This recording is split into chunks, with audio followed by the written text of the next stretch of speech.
Hello and welcome to Trial TV Live. I am the Squeegee of Justice. Thank you so much for joining us today as we are continuing our coverage of New Hampshire versus Dustin Duren. We are in day 3 of the trial. We've gone through 10 witnesses. They took off yesterday.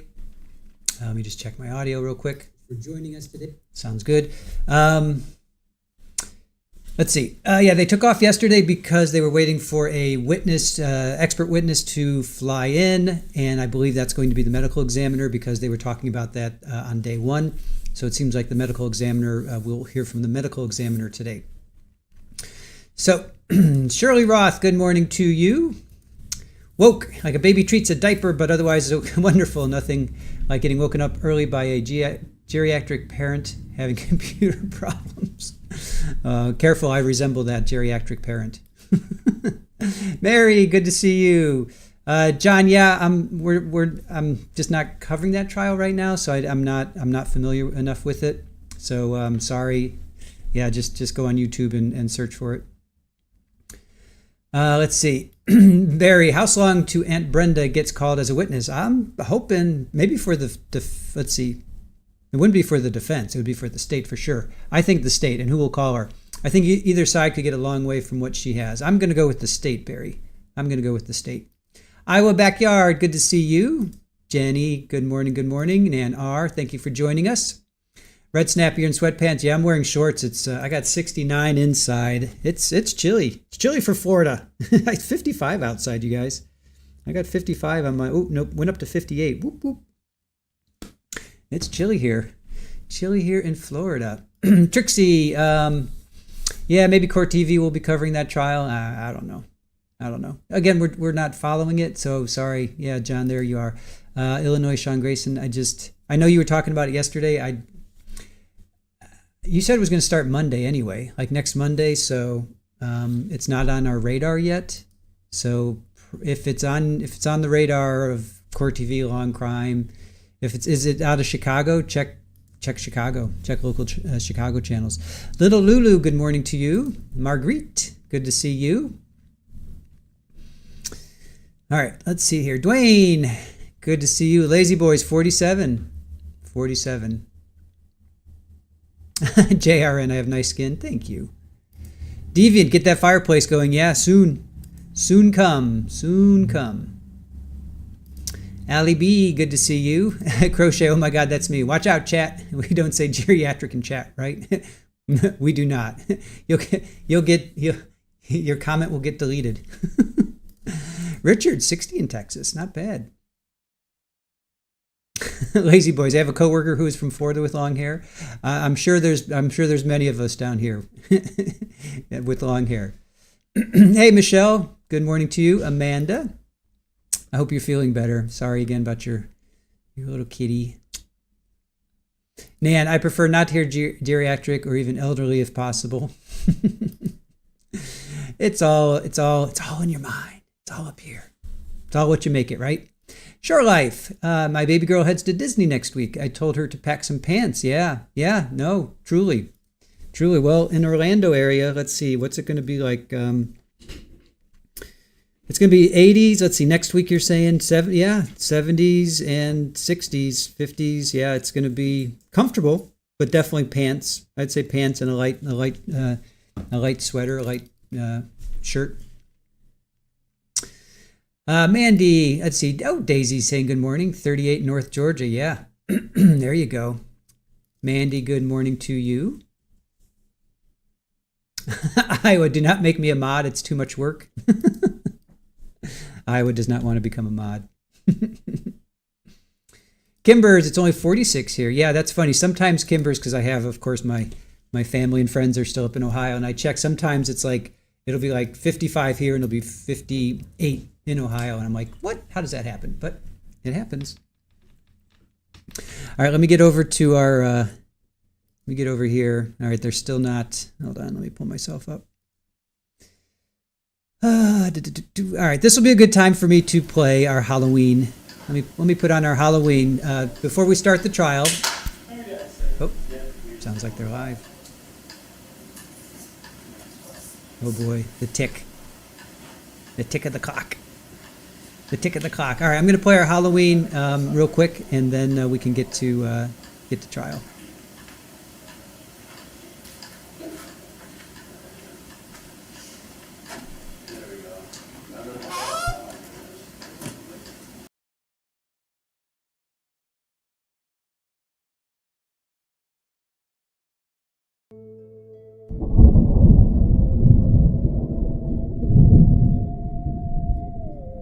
They say justice is blind, but here in Springfield, justice just met her match. Judge Beverly Cannoni was found dead in her chambers in the early morning hours on October 1st. The courthouse was locked, no signs of forced entry. 6 people were inside that night, each with a motive. But did they have the opportunity and means? Let's meet our characters. Kevin Smith, played by Psychosaurus Rex, the sharp-tongued defense attorney for one Dexter Morgan. He swears he was prepping motions, but the judge had just denied his last one with a public scolding that still echoes through these halls. Lori Daybell is played by Widespread Panic. She was here for a divorce hearing, the kind that involves celestial witnesses and inconvenient corpses. Donna Adelson, portrayed by Ossie Gardner, is elegant, calculated, and allegedly here for a real estate dispute. Judge Cannoni had recently frozen one of her trust accounts. Let's just say it wasn't the beach house. Sarah Boone, played by Green-Eyed Cat, back for a pretrial conference. Her relationship with confinement is complicated. Courthouse Public Information Officer Vincent Finari, portrayed by Joe Schmo. He's the man who knows everything that's about to go public, and a lot that isn't. Detective Mitzi Roberts, played by the Trial Channel, has seen it all. Crime scenes, courtroom chaos, and text messages no one should ever have to read. But when Judge Beverly Cannoni ends up dead, this time the detective's the one under the microscope. Detective Sam, played by Florida PI Sam. She was first on the crime scene, and what she saw still haunts her. Notorious Jules as the lead prosecutor. Will she ask the right questions to uncover the killer, or will the killer get to her first?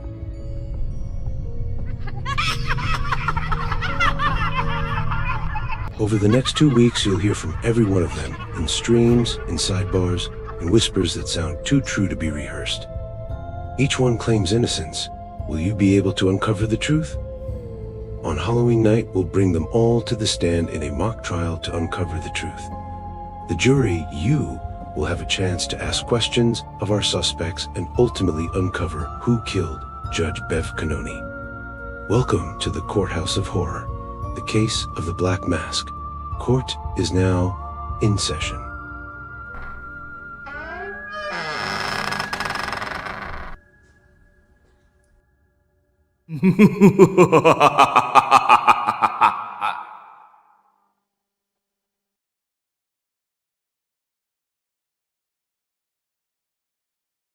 All right, so join us on October 31st. Let me move myself here. So we're playing the game now. We're currently playing. We're up to clue number 4. So we ask that you collect the clues, and then throughout the day there will be 6 clues dropped, and collect them. But be like the jury. You cannot talk you cannot deliberate before October 31st, and you guys can you can talk then if you want, because we don't want to take the focus away from the trial. Obviously, we have the victims. We want to make sure that we focus on the trial that we're watching, so we don't want to take focus away from that. So just collect the clues. I of course say them. I say 3 at the end of the day. Aaron posts the other 3 that I don't say on our social media. So if you want to play, please play along and join us on October 31st. It's going to be a lot of fun. It's going to be a lot of fun. All right, let's go back here and boink, put myself over here. All right, let's see here.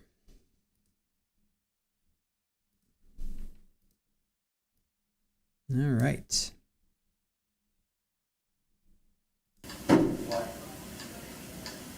No, talking about bringing. Yeah, bring them up. Yeah, we can bring them up now. Why not? Okay, sure. I'll just put them up. Sure. Yeah. Bring them in the video. Yourself. No, I'm all set, thank you. I know.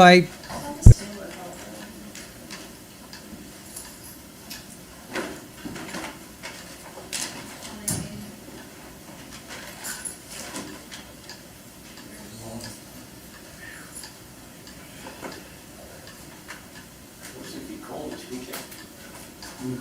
Yeah. But we're more than 50. It's, I don't really expect. Totally. Yeah. I believe, you know. That would be good, I'll be able to work Yeah. more than 4 hours on Saturday. Nice. Cut and split the one eye.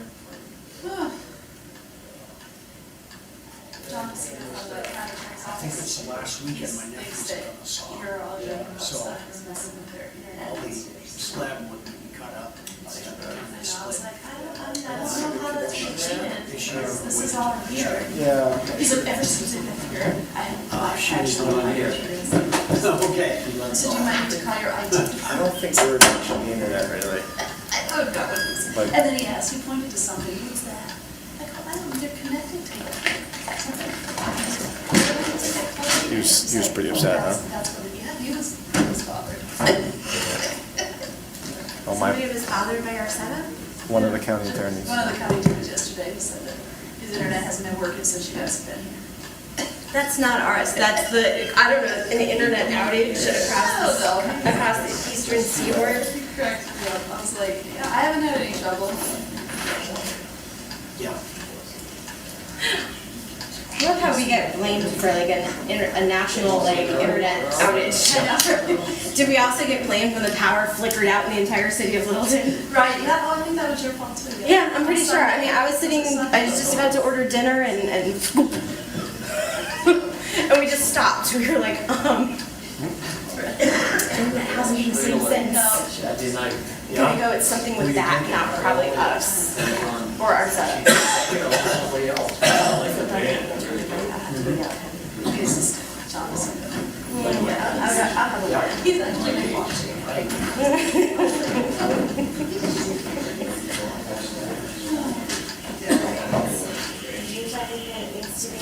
Josh, they're all set with like being angled properly and all of that. Yes, I forgot my cough drops. They're telling them I am William was so quick between like hot and cold, like back and forth. I think I'm in trouble next week. Right? So you stand up.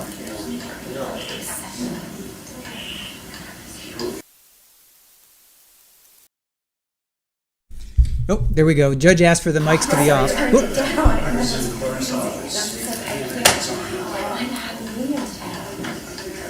It's not. Sorry, you guys expressed last night? Guys, as soon as this is over. So I just,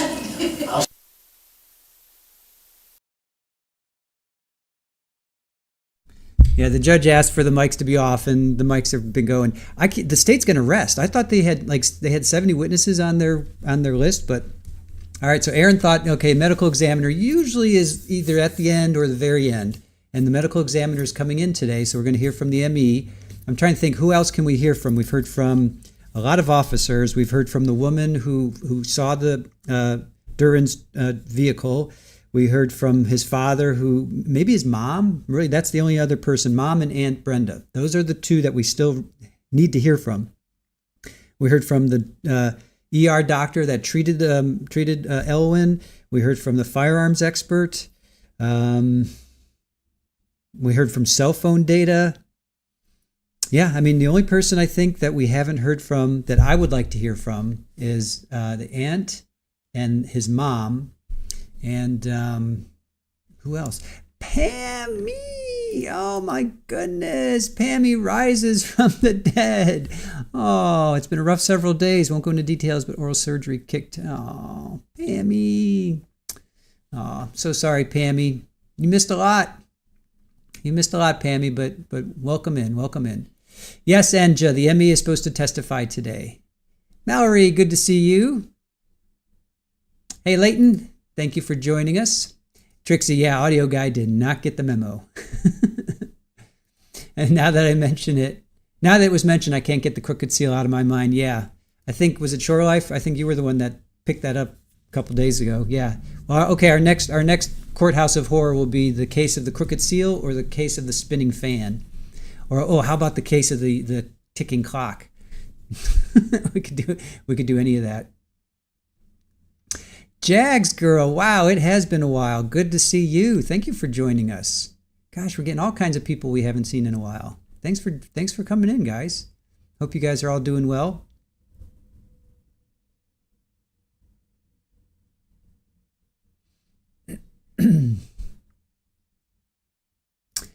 Pammy, let's see. I tried to catch up, ain't gotten. Oh no, don't worry. Don't. Yeah, you know what? To be quite honest, this trial it's been a little slow. I'm not going to sugarcoat it. This trial has been a little difficult to follow, but it seems like if the state's going to rest, and then the defense, if he takes the stand, if Dustin takes the stand, maybe this trial will just take a 180-degree turn, and it'll get really interesting very quickly. Because so far it's been a little bit of a slog, because they've had like 25 sidebars and only 10 witnesses in 2 days. So it's like literally they're averaging over two sidebars a witness, and it's a little, you get it going. Like one witness will literally talk for like 2 sentences sidebar, and it's like, oh, come on. So quite honestly, you haven't really missed too much. But if he takes the stand, if the defendant takes the stand, then it'll be good. It'll be worth it.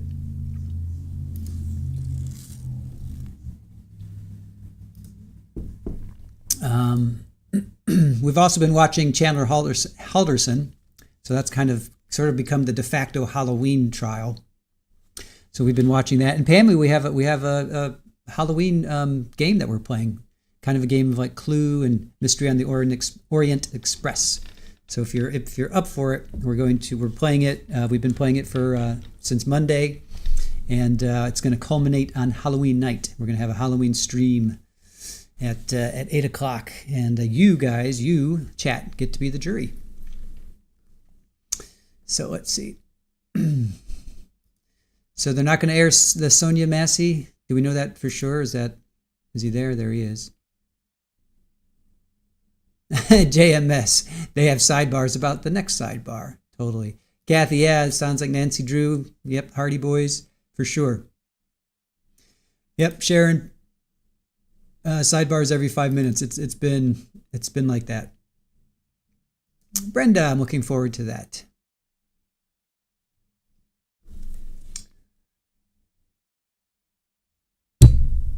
Narcoleptic Insomniac, good to see you. Thank you for joining us. Oh, Kathy, you finished Chandler last night?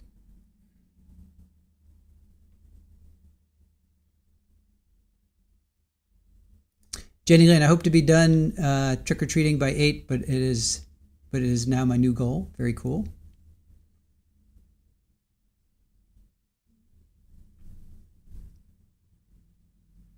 Mrs. Baba Yaga, I think we need sidebar bingo. Totally. Hey, 80s Music Man, good to see you.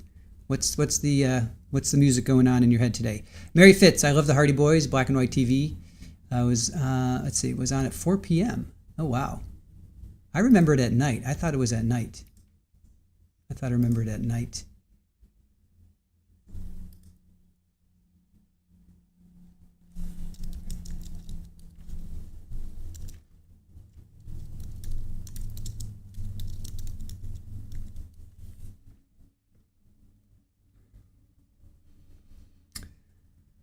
Let's see here.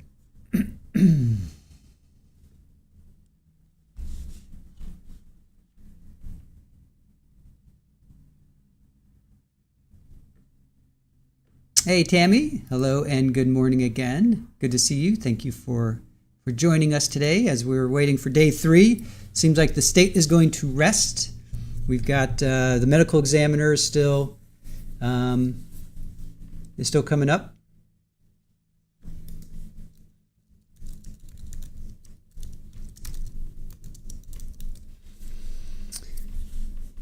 We have the medical examiner coming up, and then it looks like the state is expected to rest according to this feed.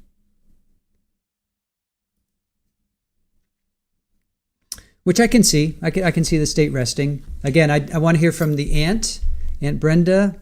I want to hear from the mom, his mom. I want to hear from them, and then of course the medical examiner. I think those are those are really the three that I want to hear from. Mary, you are much younger than my 77 years. Yes.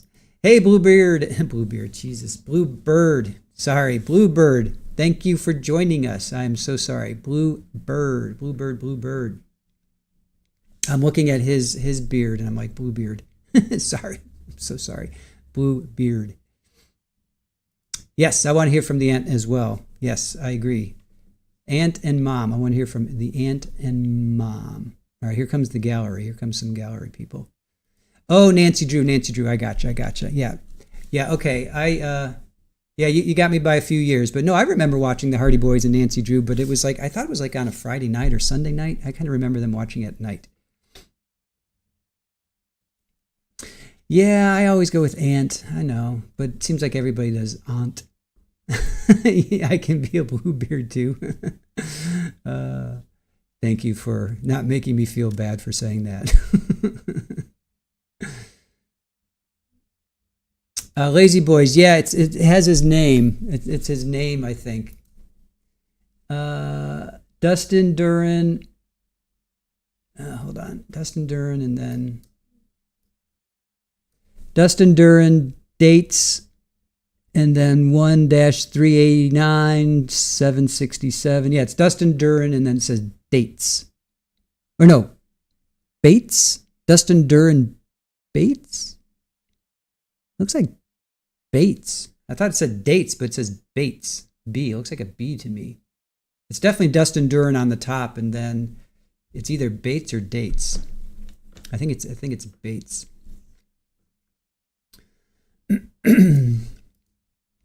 Watching, I read all the books. Yeah, I read the books too. But then it was also on TV, I remember. Kimber says aunt as well. She's an aunt to me. Okay, good. Cindy, yep. Nan, everybody says aunt. Okay, good. Let's see. Kathy, I hope Chaz is having the day he deserves. Pfft, yeah.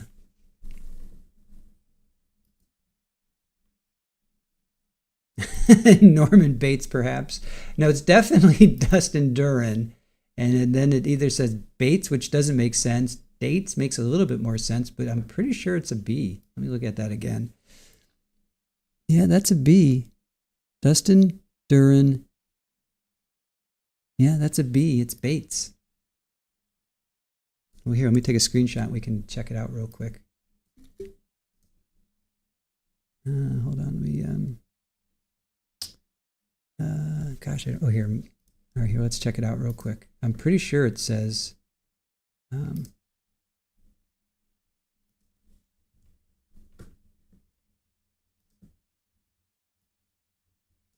let me rotate it.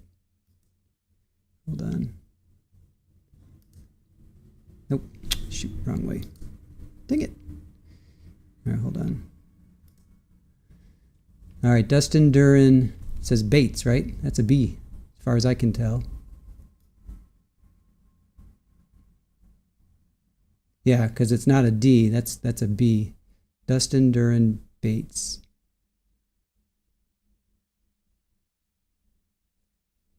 Or B-A-T-L-S?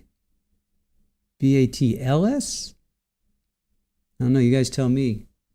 What do you think that is? What do you think that is? What do you think?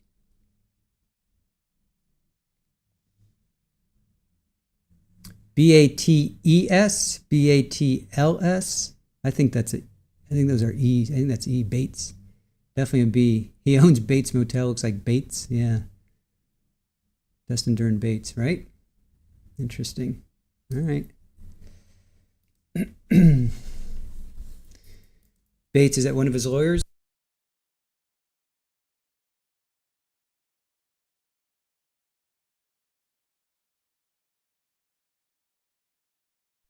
So it's definitely a Bates. So is Bates one of his lawyers? good question. One of his lawyers, let's see, his lawyers are, let me see, do we have his lawyers? Kine and Kettles. Hannah Kine and Margaret Kettles. So it doesn't seem to be one of, that would make sense, Shore Life. That's a great guess. That would definitely, that's a great guess, but yeah, the E, yep, definitely Bates. All right. We have a new mystery on our hands, folks. Who is Bates? What does Bates mean? Is that like a legal term for court filings, discovery? You know, like what is that? Is that shorthand? Yes, we are. We have a new mystery to solve. What does Bates mean? What does it mean? What does it mean? Bates stamp, Carol says. What is that? What is that? What's a Bates stamp?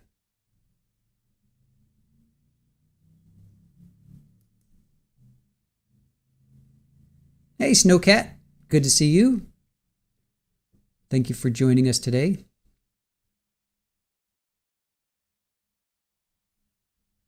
Norman Bates, yeah. Dustin Duren Bates. Is that like his, I don't think he has a, like, he's not like he's got a married name or something, right? Lily Wayne, good morning to you. Thank you for joining us. Bates is a filing system used for business and legal professions. Okay. Just looked it up. Cool. All right. Crochet, he is in jail. He's not, he's a flight risk. So yeah, no way. He's not, he is in jail. Oh, not a related law firm. The Courthouse of Bates, Dwayne says. Misspelling of bats. Funny. Oh.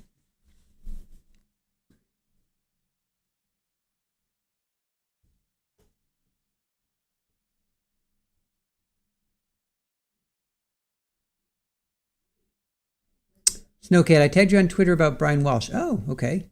Cool. Let's check out when is Mr. Walsh's new trial. Let's see here. Scheduled to begin next month, but a lot has happened before the news start. Okay, so November 18th is Brian Walsh's new. Okay, thank you, Snowcat.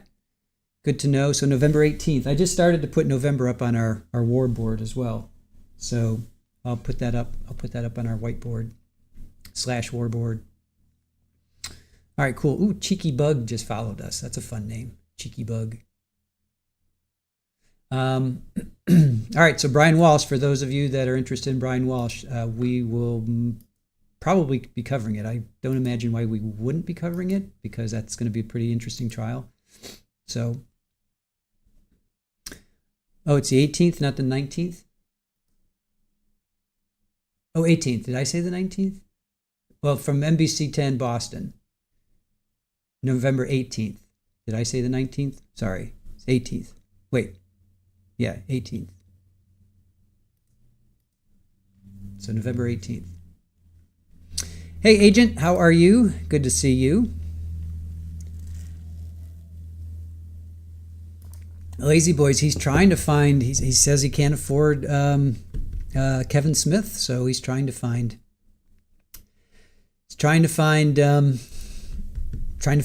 somebody to represent him.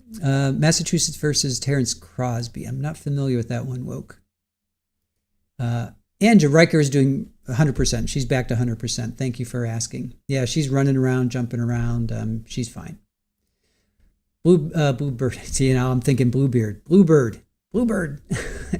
And I never thought that before. It, for whatever stupid reason that came up for me. Definitely Brian Walsh. Yeah. I mean, especially mid-November. It's right around Thanksgiving. So that's definitely Thanksgiving's going to be a part of that.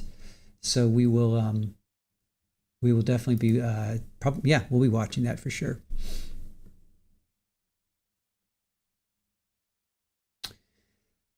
Oh, let's see. Allison, good morning to you. Oh, you said the 19th. Okay, yeah, no worries. I mean, close enough, right? 18th, 19th, it's close enough. Snowcat. Crosby's in deliberations already? Yeah, I have no idea what that is. No idea. Jaren, what you're doing MC Hammer? You're going all MC Hammer on us over there?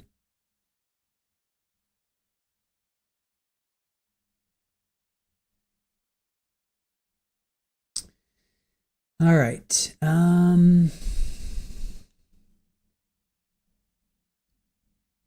He is not frozen, right? Is he moving or are we frozen? Are we frozen?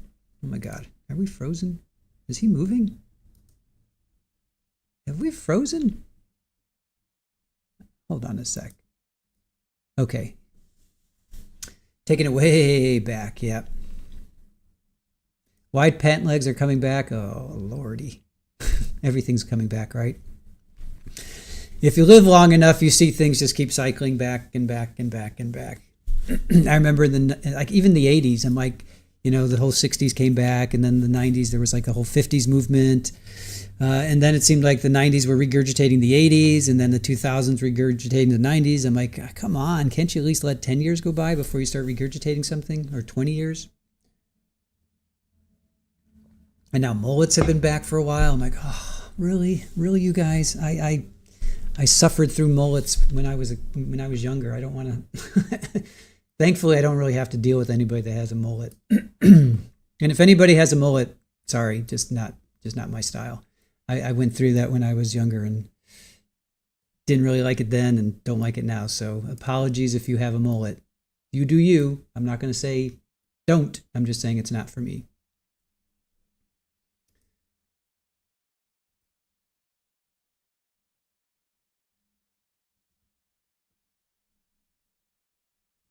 All right.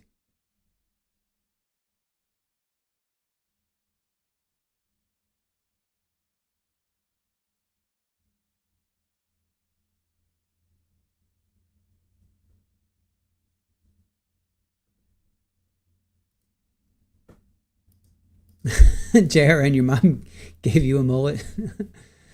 I know, Allie. I know. They've been back for a while, a couple years at least, right? I think they've been back for a couple years.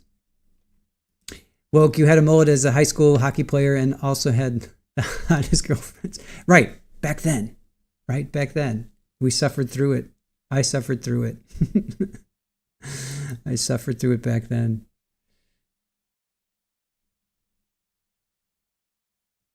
Just a Girl Baking. It's also weird how standalone mustaches are making comeback with the Utes. Deviant mullets are still popular. Go-go boots from the 60s. I think I had every color. I looked hot in those boots. Yes, it is. It is. Aussie, one of my brothers had a mullet his whole life. He was a really funny dude. I'm sure. It's just not for me. That's all. Same with plaid or flannel.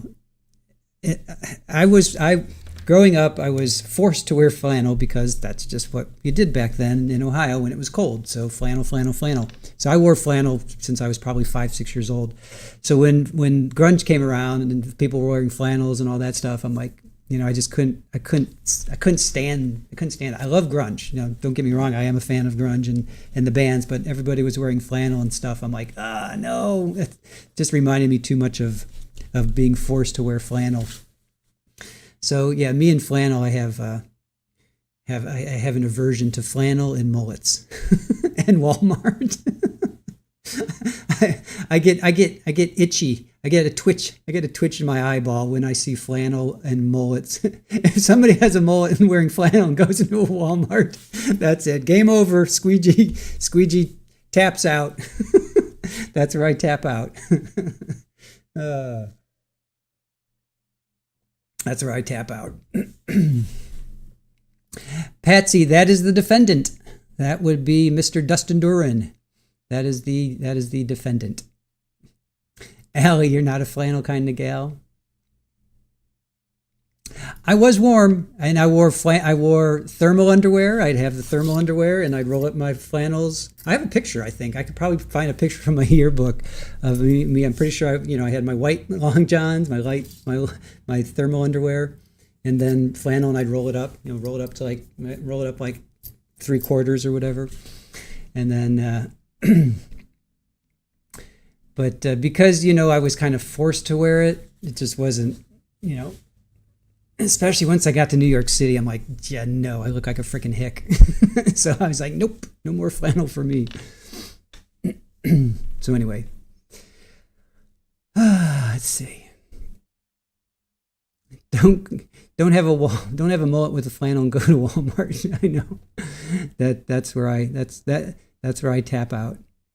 Yeah, no, flannels are cool. Trust me, I'm not saying anything negative about them. I'm just, for me, growing up with them, being not forced to wear them, but that's what my mom bought me when I was 5-10 years old, And then when I was like 15, 16, it was like, that's when I kind of started to develop a style, but I still, I wasn't really buying clothes for myself until I was probably like 17 or 18, So I just have, it just reminds me of growing up, and that's all. All right, Mary, in Chapel Hill, all guys wore flannel shirts and jeans, common denominator, so couldn't work out who had and who didn't. Yep. Yes, things I love. Okay, so if you guys want to buy me anything for anything that you want to buy me flannel, a mullet, and a gift card to Walmart. Oh no, better yet, a gift card to Walmart, a gift card to a barbershop that does only mullets, and flannel shirts.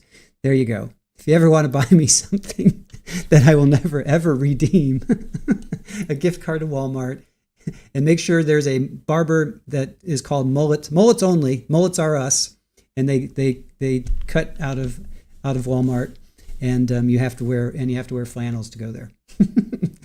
That will guarantee that I will never redeem those. Oh my God, that's too funny. Traumatized. Yes, Aussie, I was traumatized. Cleveland area, Northeast Ohio. Karen, Northeast Ohio, where the snowstorms of 77, 78. I remember driving, and the snow was covered up. The bank, the snow banks were so high, it was over the cars. We had a semi, got stuck. This driver stayed with us for like 3 or 4 days. I remember that. And the snow was so high, we would you could climb up on top of the not only the cab, but his whatever that's called.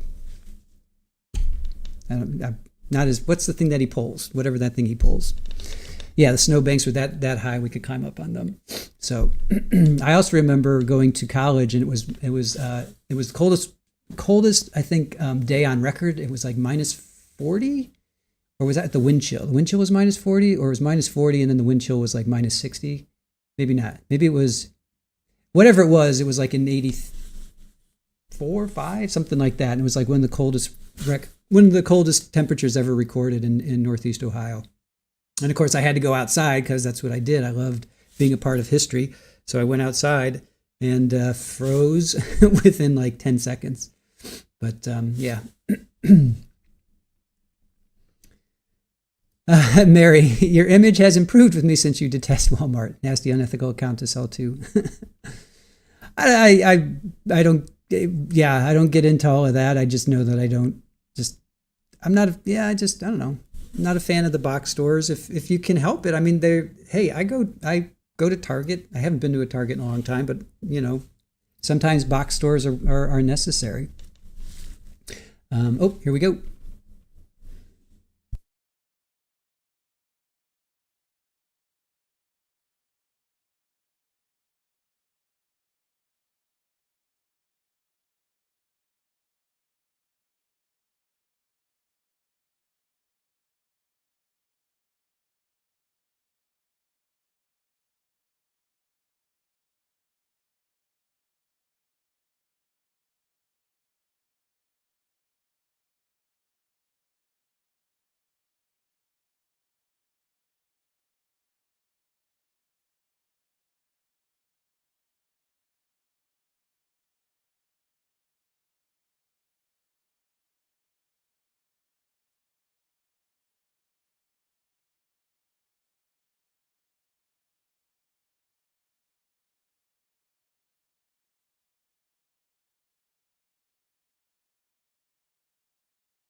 Okay, good morning, members of the jury. Thank you for your service and your punctuality. Again, I will ask you, simply because there is a media presence with respect to this matter, whether or not in the time since I last asked you the question, if anybody has had any exposure, even if inadvertent, relative to any media coverage, if you could please raise your hand and we will address it.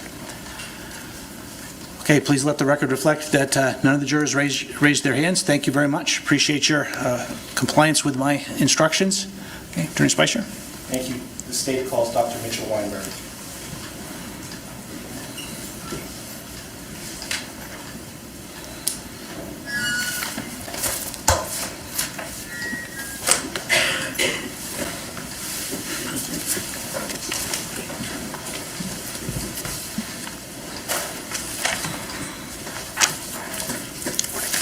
Dr. Weinberg, could you raise your hand? Yes, sir. Do you swear that the testimony you're about to give will be true under the pain and penalty of perjury? Yes. Thank you. Please have a seat.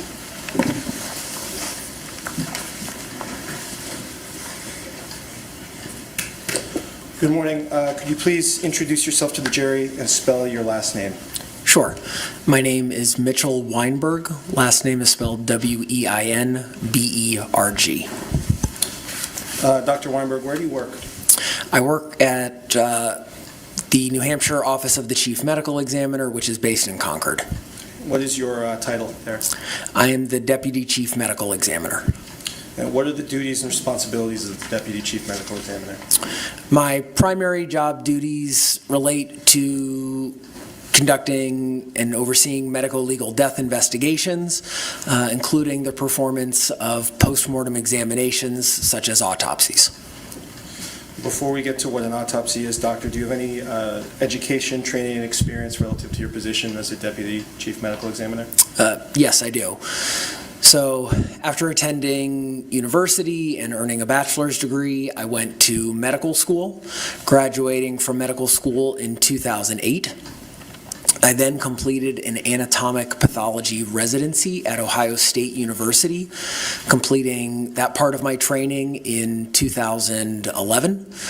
And then the last stage was a forensic pathology fellowship conducted in Baltimore, Maryland, at the Maryland Office of the Chief Medical Examiner, and completing that in 2012. So at that point, I'd completed all of my schooling and training, and I was ready to enter the workforce as a staff forensic pathologist, and I did so, taking a job in Alberta, Canada, in 2012. Holding that position until 2020, at which time I relocated to New Hampshire to take this position at the New Hampshire OCME.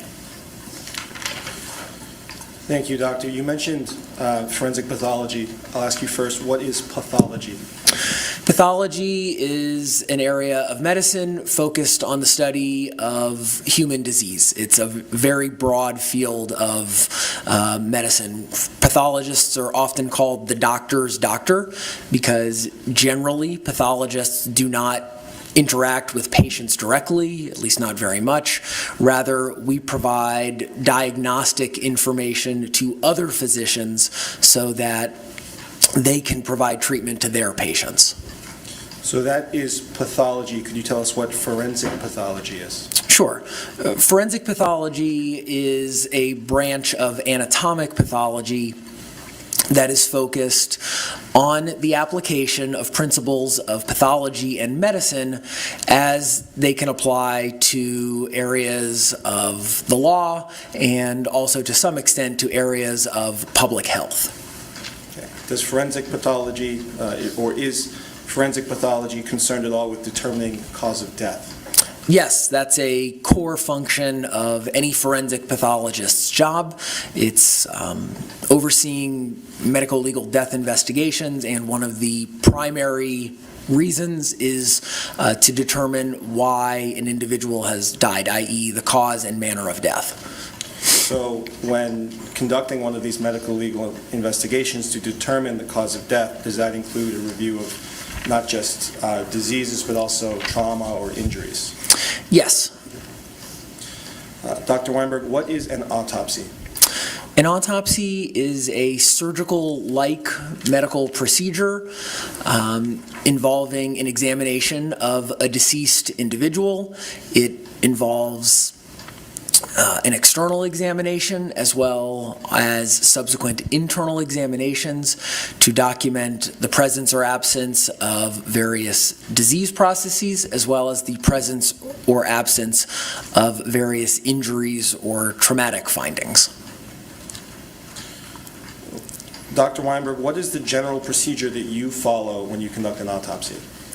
The general procedure is that a body comes into the autopsy suite. I start with documentation of the body as received into our facility. I then undress the body, clean the body so that I am getting a good look at the cleaned, naked external surfaces of the body for documenting those various findings.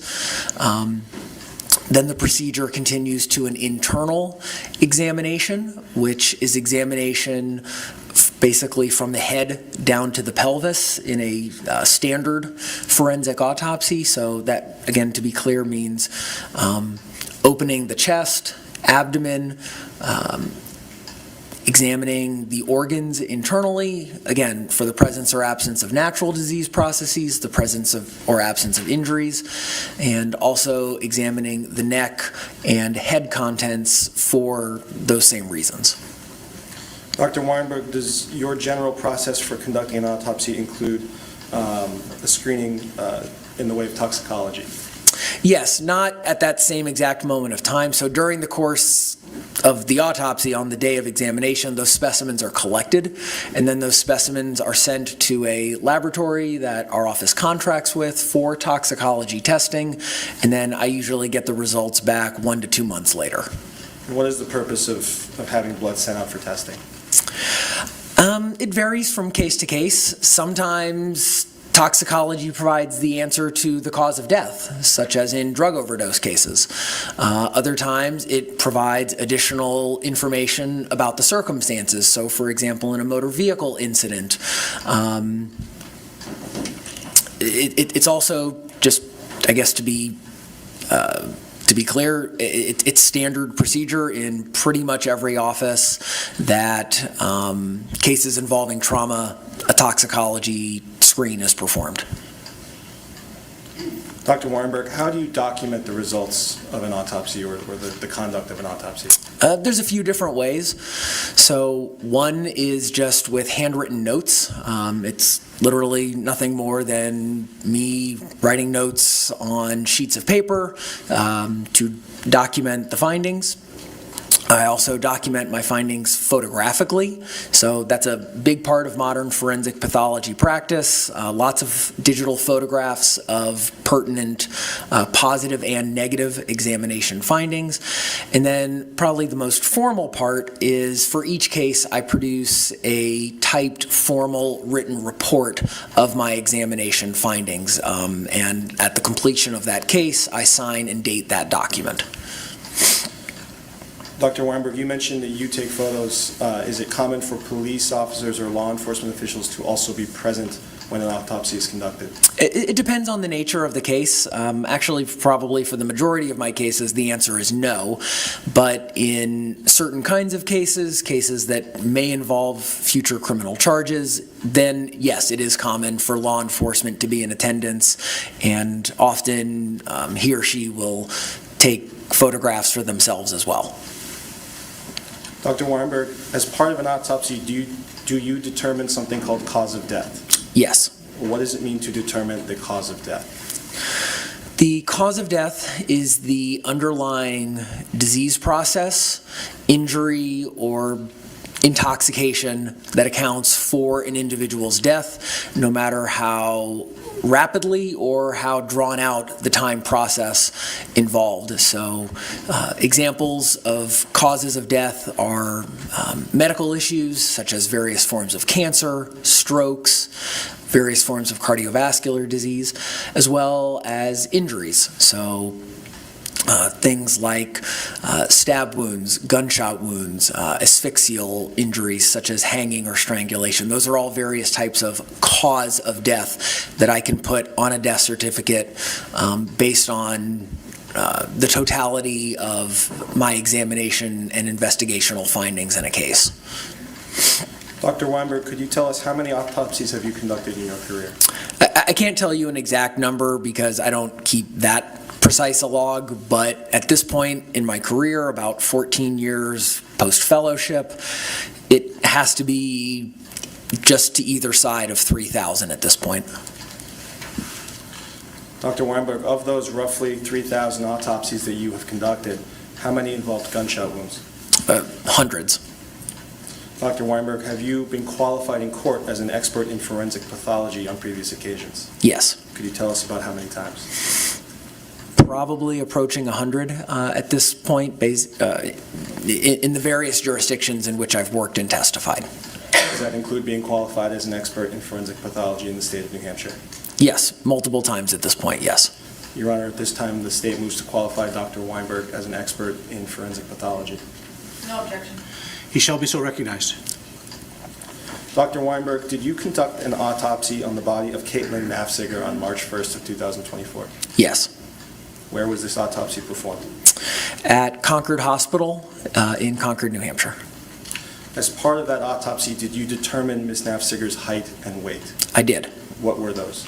If I may at this point, may I refer to my case file, which has a copy of the autopsy report? Yes, please refer to your report for purposes of refreshing your memory. Sure. So Ms. Naffziger was 60 inches or 5 feet tall and 114 pounds. Dr. Weinberg, I'll ask you to just close your notes. Sure. Dr. Weinberg, you talked about the number of ways that you document an autopsy, including photographs and then a report. Did you do those things with regard to Ms. Naffziger's autopsy? Yes. Did you conduct an external examination of Ms. Naffziger's body? Yes. What, if anything, did you find? Well, along with just the routine things that I document in every case, things like hair color, eye color, scars, tattoos, presence or absence thereof, things like that. The most significant thing is there were 2 very obvious defects to the head, which I quickly was able to recognize as gunshot wound injury. You mentioned that there were 2 defects that you described as a gunshot injury. Could you describe, did you assign any sort of classification to those injuries? Yes. During the course of the examination, ultimately I was able to determine that one of the defects represented an entry wound and the other defect represented an exit wound. Therefore, I was able to determine that there was a single gunshot wound to the head with both entry and exit wounds present. So I'd like to ask you about that. What is an entry wound? An entry wound is the term that a forensic pathologist will use for the defect, the injury, the hole, where the bullet enters an individual's body. And following that, what is an exit wound? So same sort of thing, except now we're talking about from where the bullet exits the body. Every gunshot wound has to have some sort of entry. Not every gunshot wound has an exit. Some gunshot wounds have a retained projectile, but that was not so in this case. How are you able to determine the difference between an entry wound and an exit wound? Largely, it is a product of my training and experience at this point. Simply put, they look different, and it is my training and experience that allows me to make that distinction. Most of the time, it's pretty straightforward for an experienced forensic pathologist to differentiate an entry wound from an exit wound. They look different. They have different characteristics, different features, and that's just externally. There are also internal features that can help with that distinction when necessary. Everything in this case did align with the ultimate way I classified, as one side being the entry wound and the other side being the exit wound. Dr. Weinberg, you mentioned an entry wound and an exit wound, and then you classified them collectively as a gunshot wound. Is that fair to say? Yes, that's correct. So is it your opinion that that entry wound and that exit wound were caused by the same bullet? Yes. Could you tell us where those wounds were? Yes, and again, I just want to refer to my notes because I don't want to switch the laterality. Sure. Excuse me, not my notes. I'm actually looking at the formal autopsy report. So in Ms. Naffziger's case, the entry wound is on the left side of the head, on the temporal scalp, which basically means the portion of the head above the ear. So approximately in that general region where I'm pointing on myself, just for demonstrative purposes to the jury, but for the written record, I'm pointing slightly above my left ear. That was the entry wound in this case. Where was the exit wound? The exit wound was basically just on the opposite side, so on the right side, also a little bit above the right ear. Dr. Weinberg, were you able to determine the bullet's course of travel through Ms. Naffziger's head? Yes. What was it? The bullet passed through the skull and then basically passed through the brain. The report documents the specific anatomic structures in the brain, which I can get into if necessary, but essentially the bullet passed right through Ms. Naffziger's brain. After passing through her brain, did it then exit through her skull again? Yes, so passed through the left side of the skull, through the brain, and then through the right side of the skull, and then exited the body through the skin. Did you recover a retained projectile from anywhere inside Ms. Naffziger's body? No, I did not in this case.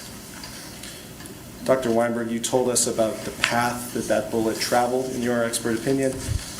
Did you observe any internal injuries to Ms. Naffziger associated with that bullet?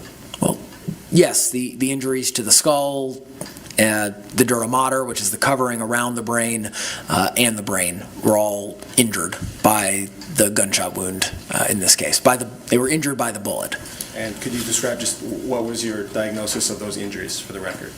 You mean what were the injuries? Go specifically through the parts of the brain? Sure. I'm again going to refer to my report here, but the bullet passes through the left temporal cerebrum, cerebral white matter, and deep nuclei, such as the basal ganglia and the thalamus, the right frontotemporal cerebrum, and the right, and then out through the skull. So, again, those are just specific anatomic regions of the cerebrum, which is kind of the main portion of the brain that people think about when you think of a picture of the brain.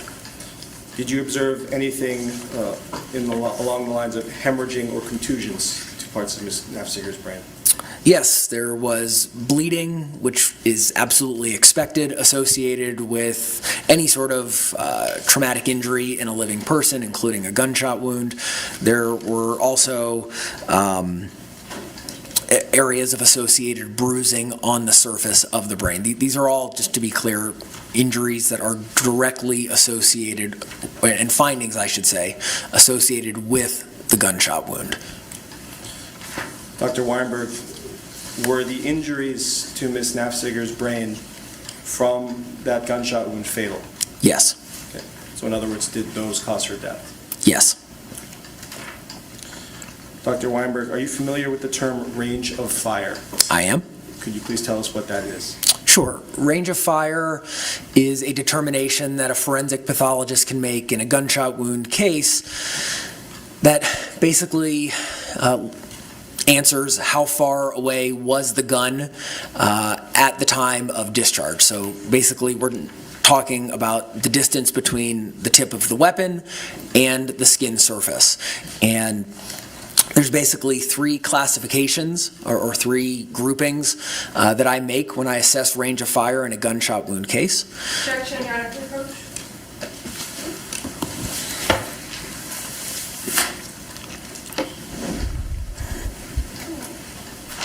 All right, our first objection in sidebar is talking about the distance. Yeah, I want to hear about the stippling as well. This will be good because I want to hear how close he was. Not that it really matters, but I guess it does matter. I really want to know the angle too. So was he? Because if she's sitting down and he's standing up, well, I guess he could shoot like from his hip basically, and that would be straight across. But I wanted to see if it was if it went down or not, if it was just straight across. That's a question I would have if I was a juror. I'd be like, beep, question: was it straight across? Was it angled? Was it angled up? Was it angled down? Was she trying to get up? Because that would kind of go to his defense of he was fighting her off. Maybe she was standing up and she was clawing at him and he was trying to So I would want to know the angle, but side seems like she wasn't coming at him. If he takes Elowen away and she's looking, so he basically gets her like here versus her trying to come at him. Yeah, I would want to know the angle, right? What was the angle? And then how close was he? So that's what they're sidebarring now. It was the stippling. Real happy. It was just how close. They were talking about how close he was. They're going to get in, stippling and basically how close. It was just an objection. There was no definition of the objection. It was just objection. So.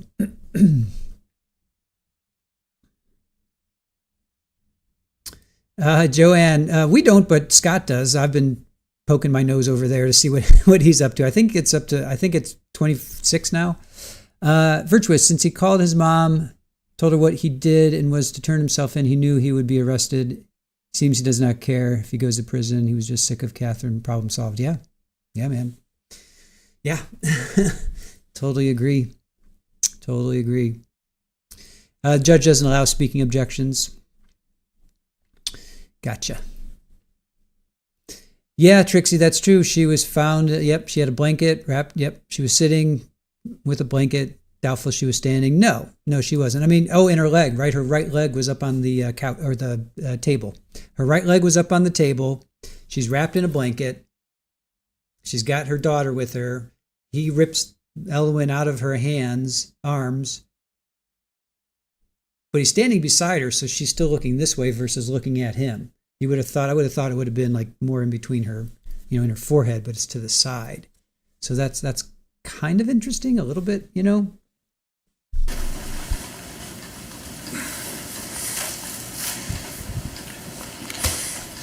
Dr. Weinberg, I believe the question posed to you was,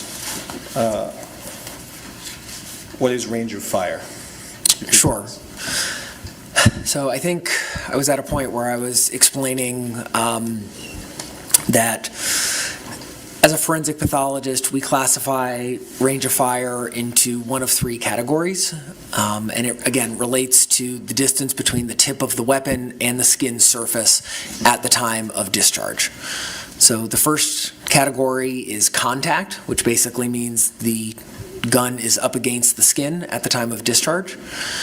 The second grouping is intermediate range of fire, which basically means from a few inches away up to about 3 feet.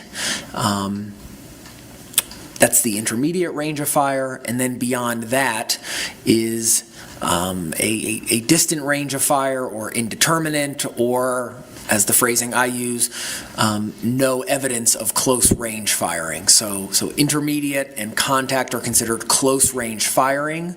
That is, the tip of the weapon is less than about 3 feet from the tip of the skin. Reapproach, please.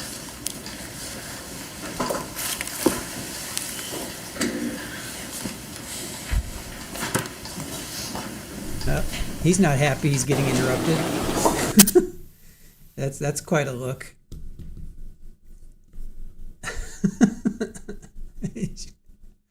He's not happy. He's not happy he just got interrupted.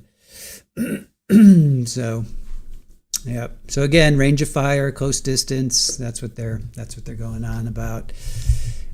I mean, I don't know. Yeah, I don't know.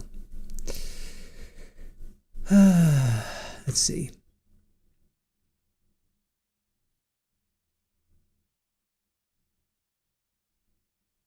So I don't know. I mean, he's admitting he did it, so they're battling over whether it was self-defense or not. So just say, did she have stippling or not? Did she have stippling or not? I mean, we're going to eventually get their defense. Did she have stippling or not? Chances are she did. Chances are he was probably a foot away from her. He was probably maybe 2 feet. He was probably 2 feet away from her. I'm sure she had all kinds of gunshot residue all over her, unfortunately. So, hey, Bama Green Eyes, good to see you. Good to see you. Happy Friday Eve, yes. Yeah, JMS, that look pretty much sums it up. Yep. Deviant, you're eating Pringles in bed. Yeah, green-eyed cat. Yep, we're pretty annoyed too, Doc. JMS, the witness, is annoyed. JRN, his hair is cute. Like he's almost got a little, what's that, alfalfa? He's got a little alfalfa going on. Mandy, let's see. Well, the words discharge and should be removed from the English language. Let's see. Mandy, I can't wait for the defense to question him. Karen, yeah, defense must have majored in sidebars. Sidebars. You got to say sidebar. Got to say it. Deb, good morning. You are lurking. Watch recap of witness from other days. Watching trial live is frustrating due to all the sidebars. Yeah, too late. Sarah, if it was close range, I feel self-defense is more likely, but if he was on the other side and far away, it's much less likely to be self-defense as he got the child and got away. Yep, good point. Psychosaurus Rex joining us. Hello. Let's see. Yeah, Mary, defense wants to interrupt his train of thought. Why is she calling a sidebar in this testimony? They're talking about the closeness of the range of fire. He's been talking about the range of fire. He's two sidebars so far with range of fire, meaning how close. He's got contact, intermediate, which is up to 3 feet, and then distance, which is not distant, which is not close range. So they're trying to determine how close he was. So you can determine that with stippling. I think it's up to, like 3 feet, 48 inches, something like that, which is actually 4 feet, but I think stippling goes from like 3 or 4 feet. You can still get stippling, but obviously the closer you are, the more you'll have it, and that will determine if she was. I guess she wasn't standing up because she was found with her leg up, unless he staged the scene. But she was found sitting on the couch, wrapped in a blanket, with her right leg up on the table. So she's not getting up after him. She's not. I'm just not seeing self-defense, but I want to hear what the defense has to say, because right now I'm not getting self-defense. Stippling. It's stippling. It's basically like gunshot residue. Let's see. Stippling, gunshot. Let me just gunshot wound. Excuse me. Stippling gunshot is characterized by presence of small reddish-brown dots around the bullet's entrance. It's powder tattooing. It's unburned, partially burned gunpowder. Ooh, just broke my pen. It's other debris impacting and embedding on the skin. The presence of stippling indicates that the firearm was discharged at an intermediate range, close enough for residue to reach the target, but not enough for direct contact. So it's basically just the powder and the burning and here we go. Dr. Weinberg, I'm going to ask you again to define those 3 categories of fire. Okay.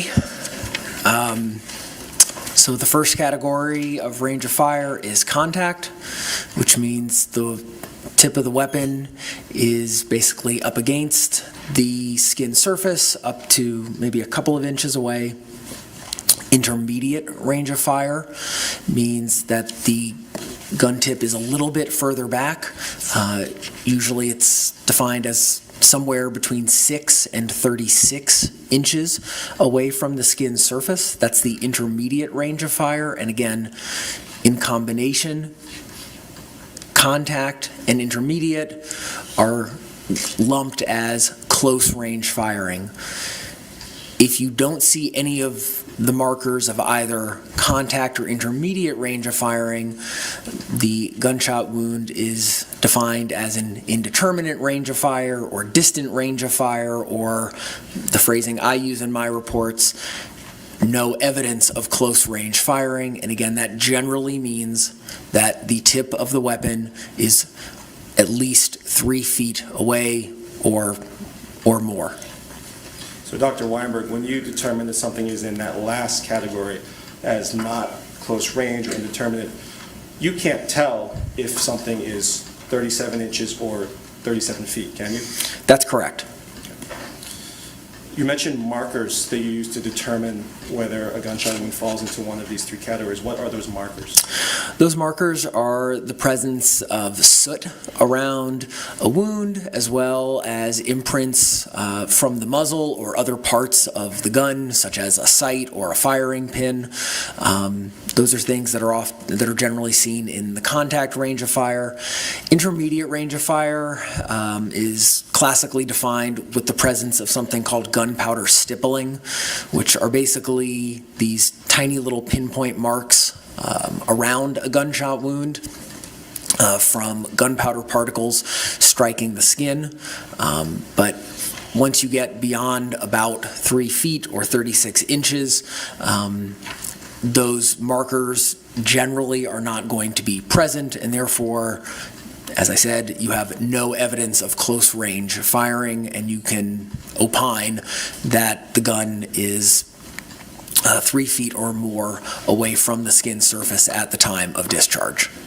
Dr. Weinberg, with regard to Ms. Naffziger, did you observe any of those marks that you described as evidence of close or intermediate range firing?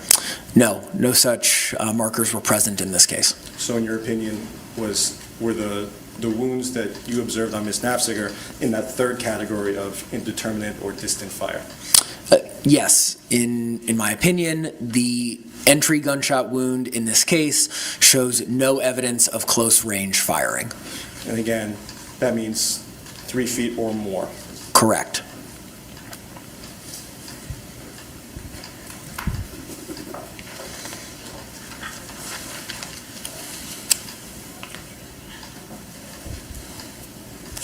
Dr. Weinberg, I'm showing you a series of 4 images marked for identification that states 21A through D. Could you please take a look at those? Sure.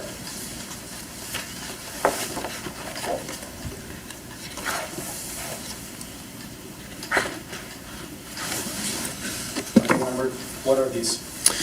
These are a small sampling of the autopsy photographs that I took during Ms. Naffziger's examination. More specifically, there are 2 photographs each of the entry and exit wounds at various magnifications or at various stages of the examination process.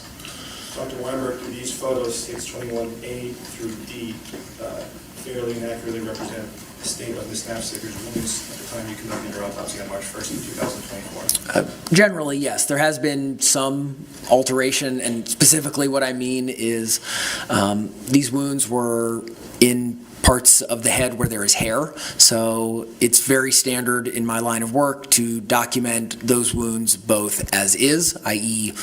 with the hair there, with the hair still present, and to clean and shave the skin around the entry wounds and exit wounds when there is hair present. So the clearing of the hair around the wounds that you'll see in some of these photographs, I did that as part of the examination. That's what I mean by manipulation, but otherwise, yes. So just to be clear, Dr. Weinberg, these photos show a fair and accurate representation of Ms. Naffziger's wounds during the autopsy you conducted, and that includes both before and after you made those alterations you described by shaving or cleaning up some of those areas. Yes, that's correct. Your Honor, at this time, the state moves to strike the OD on states 21A through D. No objection. The ID may be stricken with respect to 21A through D inclusive, and they shall be considered as full exhibits.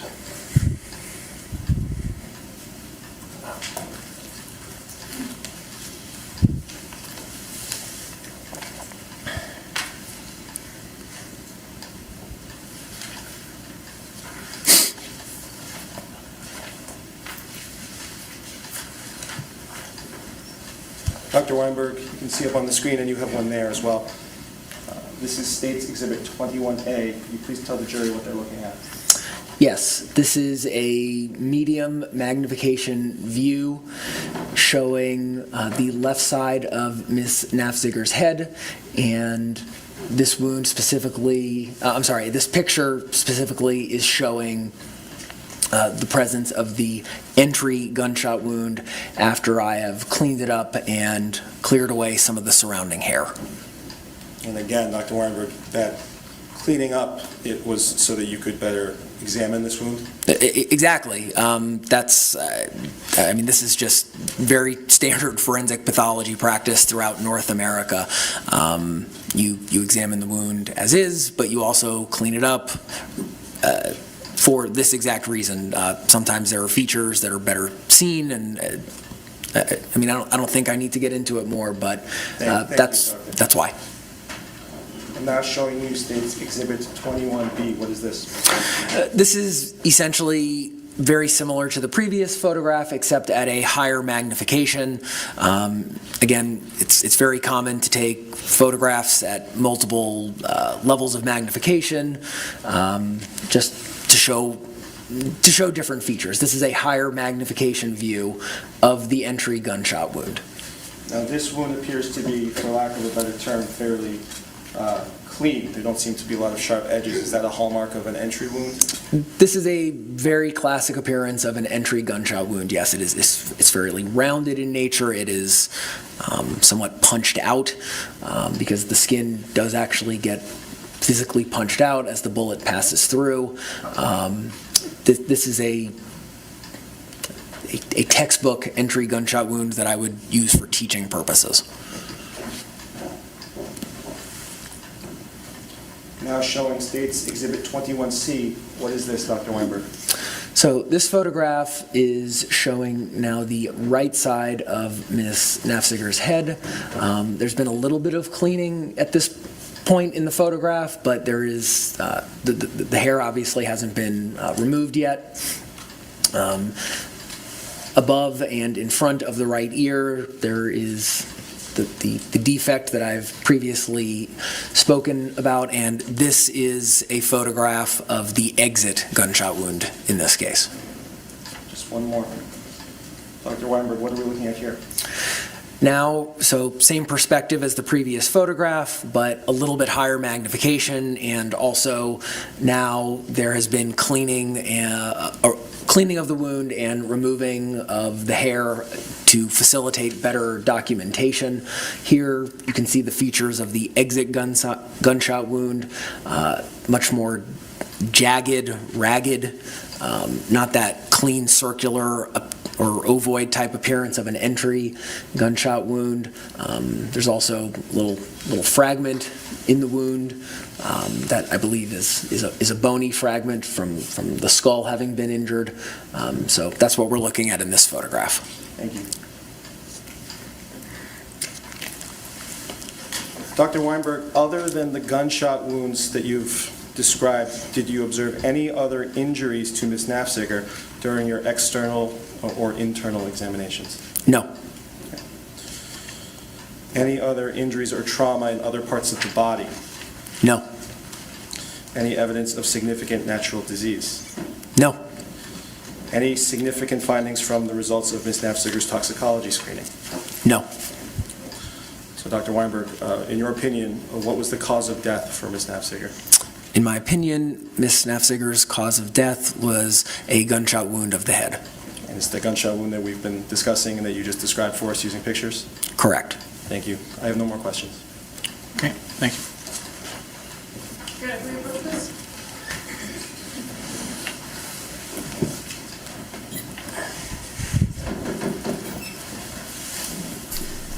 All right, I asked, how can they prove self-defense, right? Was that my question?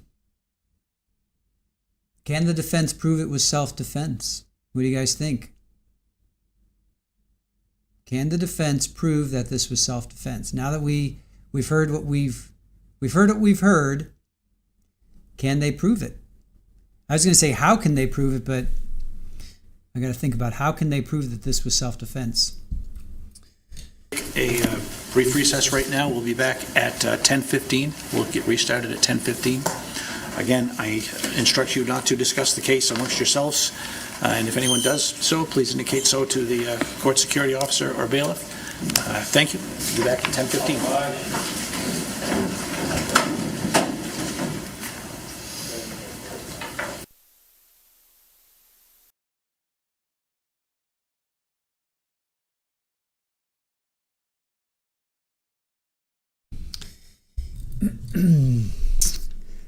Linda Lou, thank you for joining us.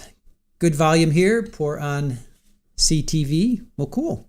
Thank you for joining us. Let's see. Clearly, clearly defense needs a break. And you're right, we did just start. All right, so let's recap what Dr. Mitchell Weinberg, Deputy Chief Medical Examiner, 14 years he's been working. He's done over 3,000 autopsies. Caitlyn was 5 foot and 114 pounds. She's a pretty slight individual. I'm guessing Dustin there is, I'll say 6 foot and 200. Let's go with that. She had 2 defects to her head, 1 entry and 1 exit. The entry was in the left side temporal scalp about above the ear, about 2 inches. And then opposite side. I do wish he had talked about the angle. I do wish maybe under cross we'll get to the angle. Because it not that it matters, but it does matter. It matters because, for me, it matters because if he's shooting down, that shows that she was clearly sitting down. If the angle went up, to me that means she was standing up, and that would support his theory of self-defense. She was coming at him. But if the angle is down, that means he was above her. So that to me would not support self-defense. If it's straight across, which it sounds like it was straight across, she's sitting down, he's standing up, and he's, holding it at, if you're sitting down, and somebody's got, they're like this, it's pretty much, that's where you're sitting, right? That's pretty much where you're sitting. So I think that's probably what happened. But it would prove to me that she was, if we could get the actual angle. That's one question I would ask. Is what was the angle? What was the angle? We know it was side to side, but was it slightly downward? Because we always hear that in every medical examiner. We always hear, whether it's the Todd Mullis with the tines, we heard that. Knife, we always hear that. Guns, we always hear that. We always hear about the angle, left to front to back, left to right, top to bottom. We always hear about the angle. Leslie Boileau, remember that? We heard about that. So anyway, that would be my question. No stippling. So he was at least 36 inches or 3 feet away. So he was at least 3 feet away. 3 feet's pretty far, right? 3 feet is pretty far. This is 18 inches. So this is 18 inches. So tack on another 18. So it's twice this far. So let's see. So he's at least, let me see. So he's here. Yeah, I mean, your arm stretches about 24. So he's pretty far away. I mean, it's all relative, obviously, but he's not like right up. He didn't grab Elwyn and then fire straight away. He probably grabbed her, took at least a step or two, right? Took at least a step or two to get 3 feet away, because 3 feet is 3 feet is 3 feet. So 3 feet still seems close to you, Joanne? Yeah. Well, 3 feet is, I don't know how I can illustrate 3 feet. Let's see here. 3 feet. Let's see. All right, so if I'm sitting there, let's see if I'm sitting, this is 18 inches to here, and then, so it's about here. So where I am right here. All right, here, let me move it. Let me do this. All right, so if this is the chair. All right, so that's 18. So about here, that's 3 feet. Oh, let's see, that's about 3 feet right there. That's 3 feet. Yeah. Yeah, I mean it's relatively close. I think he it looks like he grabbed Ellen and then grabbed her and took a couple steps back. You know, it seems like he grabbed Ellen and then he took a couple steps back.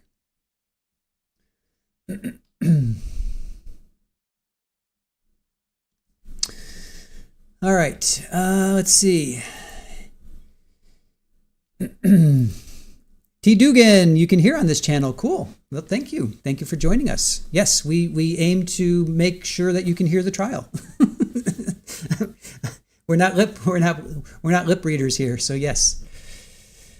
Yeah, 3 feet's a yardstick, exactly. And I don't have one. So if I had a yardstick, I would bust out my yardstick, but I don't have one. MLC, good to see you. Good morning to you. Andriel, did anyone ever hear that woman used to measure cloth by holding a corner to their nose and the length of their fingertip was 1 yard? Yeah, that kind of sounds. It's like right? Was an old wives' tale is it right? Something like that. Let's see, what's your dress shirt? That's a good question. I don't know. I know my collar is 40. I don't know what my length of my arms are. I don't know if I've ever measured finger to your shoulder. I don't think I've ever done that before. My finger to my shoulder. Let's see. My finger. Okay, well, this is my finger. Top of my shoulder, my armpit. Is it my armpit? Do you do your armpit or your top of your shoulder? And then what's the top of your shoulder? Probably armpit. Is it armpit? Super Ball is in the other room. She's been hanging out in the other room. Erin, actually, was it Psychosaurus Rex got us the window sling, and we just took the one part of it down, and Super Ball's been sleeping on the table. So she really hasn't been inside. What's up, buddy? Hi. You gonna come say hello? Come say hello. Come say hello to the good people. Come say hello. Come here. Oh yes, a little Cheddar Fedder making his presence known. Stepping on the keyboard. So if I lose you guys, it's because Cheddar Fedder, Cheddar McFedder. What's up, bud? Come say hello. Come say hello to everybody. Yep, he's doing another cruise by. All right. So is it Charmaine? Good to see you. All right. Is it a yardstick? Shoulder. Okay. So which center of the back of your neck? Well, I can't do the back. I can't do my back of my neck. Green-eyed cat. Let me see. All right, I'm just going to do it with my armpit. Armpit, let's see. That's 18. 18 plus 8. 26. 26 from my armpit to my tip of my finger. Very, very scientific study going on here. So, very scientific experiment we have going on. Let's see. He did. He took over, Hellrider. He did. He took over. He took over for sure. Side neck to fingertips. Side neck. All right. I don't know if I can do that by myself. I suppose your neck has to be still, right? I mean, I can't be doing one of these. It has to be still. And I probably need a tape measure. Yeah, I think I'll have to wait. We'll have to wait on that. Denny Dawn, he threatened her before, was on the table. Maybe she was afraid he was going to the kids, and yeah. I mean, it was on the desk. This was on the desk. Professor Squeegee, I'm trying to educate. Hey, W. Williamson, good to see you.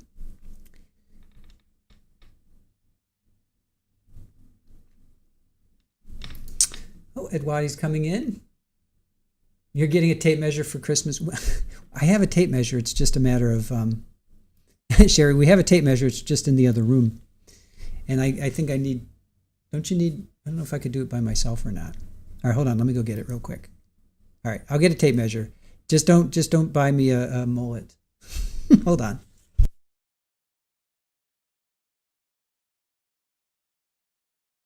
Yes, sir. Good morning, Dr. Weinberg. Good morning, ma'am. Just a few questions. Sure. So you made a specific finding that there was no evidence of close-range firing, correct? Correct. Okay. And this means that you did not see the markers often associated with close-range firing, correct? Correct. But you cannot say with 100% certainty that the gun was not fired within 3 feet.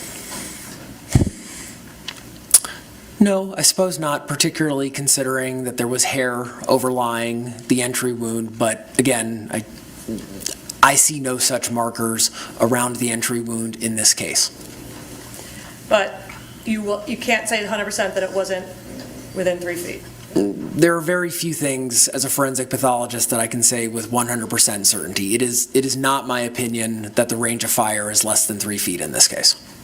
Well, you cannot tell this jury the exact distance the gun was when it was fired, correct? No, I certainly can't. As I said on direct, once you kind of pass that 3-foot barrier and there are no visible signs of close range firing, there's nothing I can do to distinguish whether the range of fire is, say, 40 inches or 50 inches or 80 inches, etc. And you weren't there, right? Where? At the apartment when the shooting happened, correct? No, of course not. No. And so you didn't see what happened, right? No, of course not. And you didn't see where the gun was when it was fired, correct? That is correct. Okay. And you didn't see what Caitlyn was doing, correct? Correct. You didn't hear what she was saying, correct? Correct. You don't know where Dustin was when he fired it, correct? Correct. And you don't know if it was fired in self-defense, right? That is not my role to assess. Or in defense of others. Basis? Can we approach? Sure.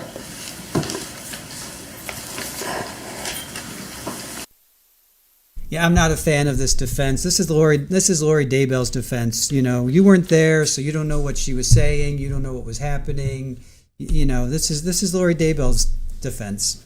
I don't know, not working for me.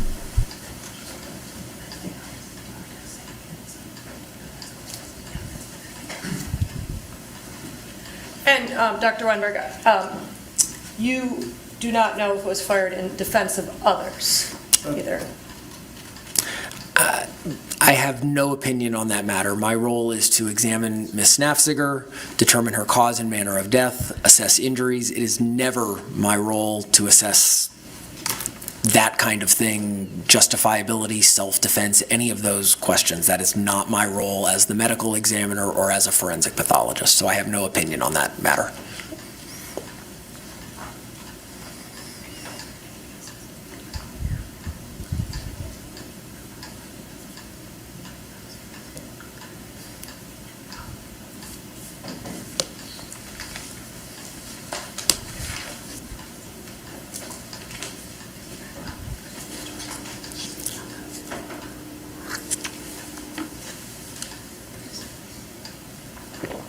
Your Honor, if I could just have 1 moment.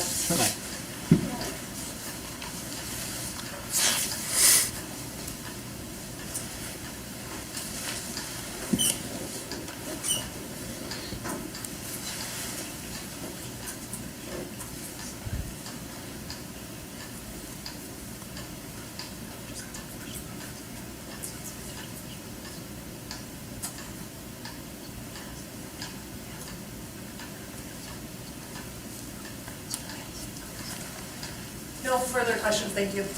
Direct, briefly, Your Honor. Dr. Weinberg, are you familiar with the term manner of death? Yes. What is that? Manner of death is a classification that I must do in my role as a medical examiner for the state of New York. Objection, please approach.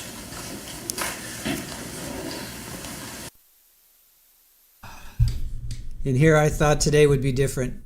He's just like, dude, come on, stop, just stop with the objections, come on. This is, if we're frustrated, just imagine what the jury's feeling like, you guys. I mean, come on. Just let the man, this manner of death. He's an expert. He's allowed to say what the manner of death is.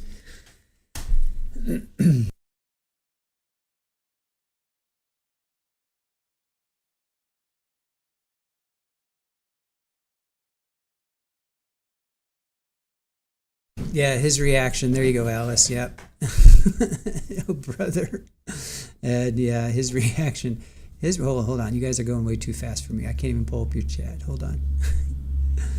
I want to pull up this. His reaction. Sherry, yes, his reactions are priceless. Alice, his reaction was priceless. Jenny. I mean, he's allowed to say what the manner of death was. It was homicide. Sorry. You want to say it's self-defense, it's still homicide.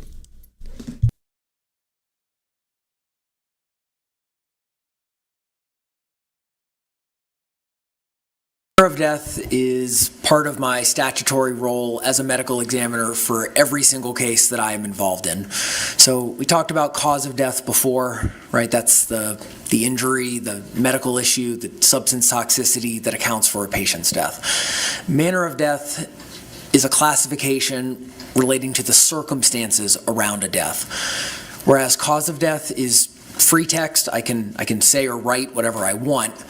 Manner of death is, think of it like it's a drop-down menu. I only have 5 choices for how I classify manner of death in a case. Those options are natural, suicide, accident, homicide, or undetermined. And that is, again, it's a classification relating primarily to the circumstances of how an injury occurred for deaths that are non-natural.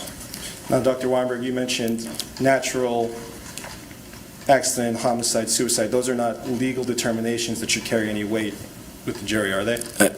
No, as far as I'm concerned, they are part of my role as a medical examiner, and they are not statements of, they're not legal determinations.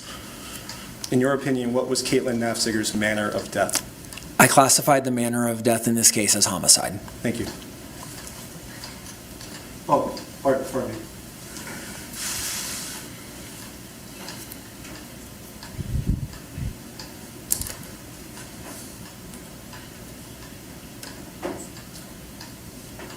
No more questions. Okay, recross.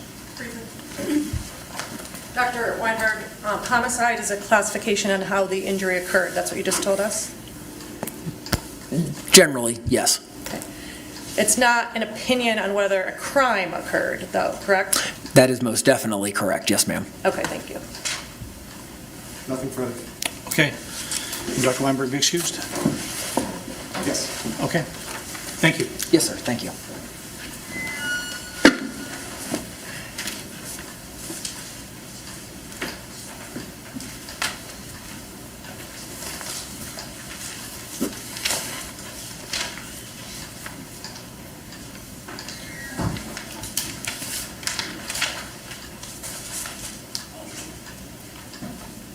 Your Honor, at this time, the state will call Sergeant Michael McLaughlin.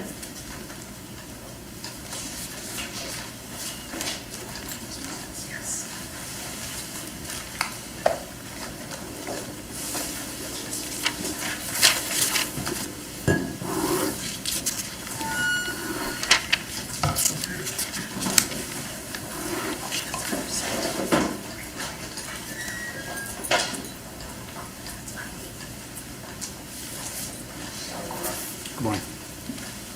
Sergeant McLaughlin, if you can remain standing there, please raise your right hand.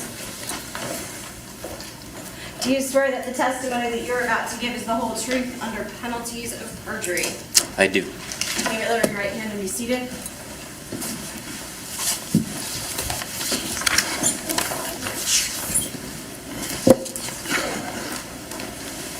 Sergeant McLaughlin, I'm going to ask, if you haven't already done so, if you can pull that microphone a little bit closer to you.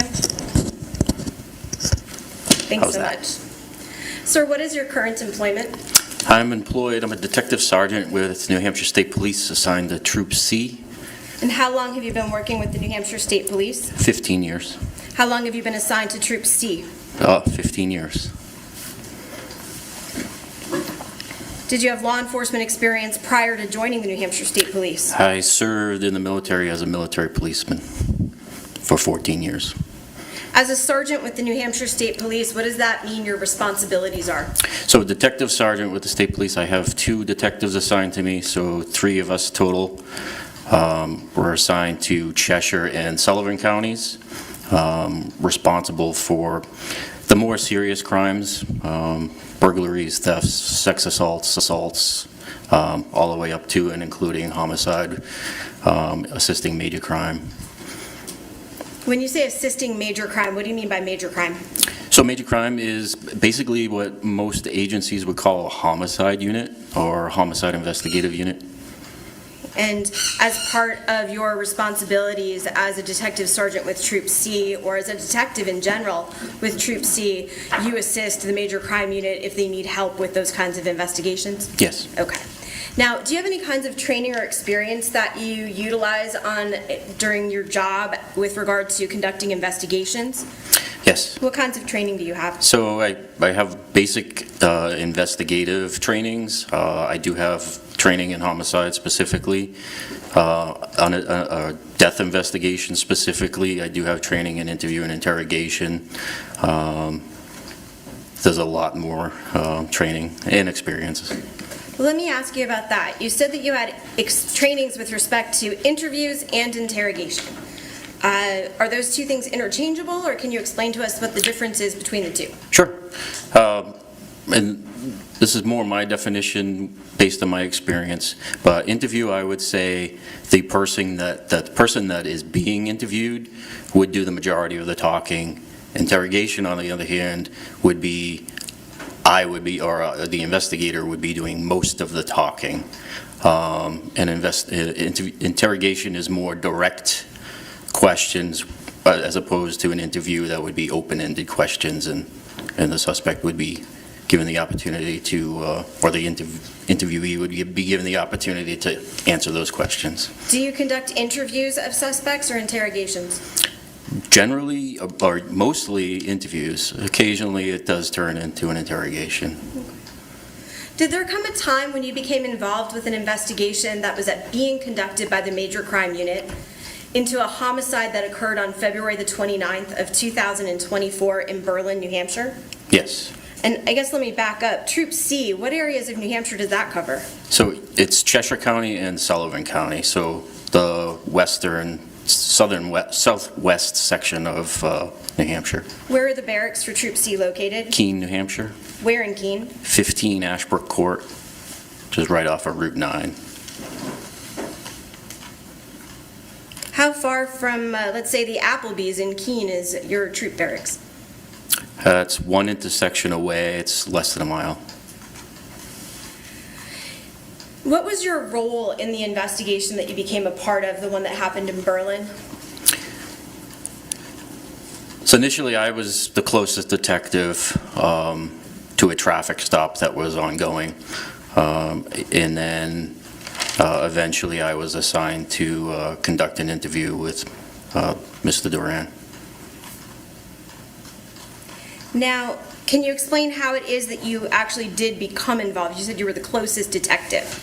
How did you become aware of this traffic stop that was occurring?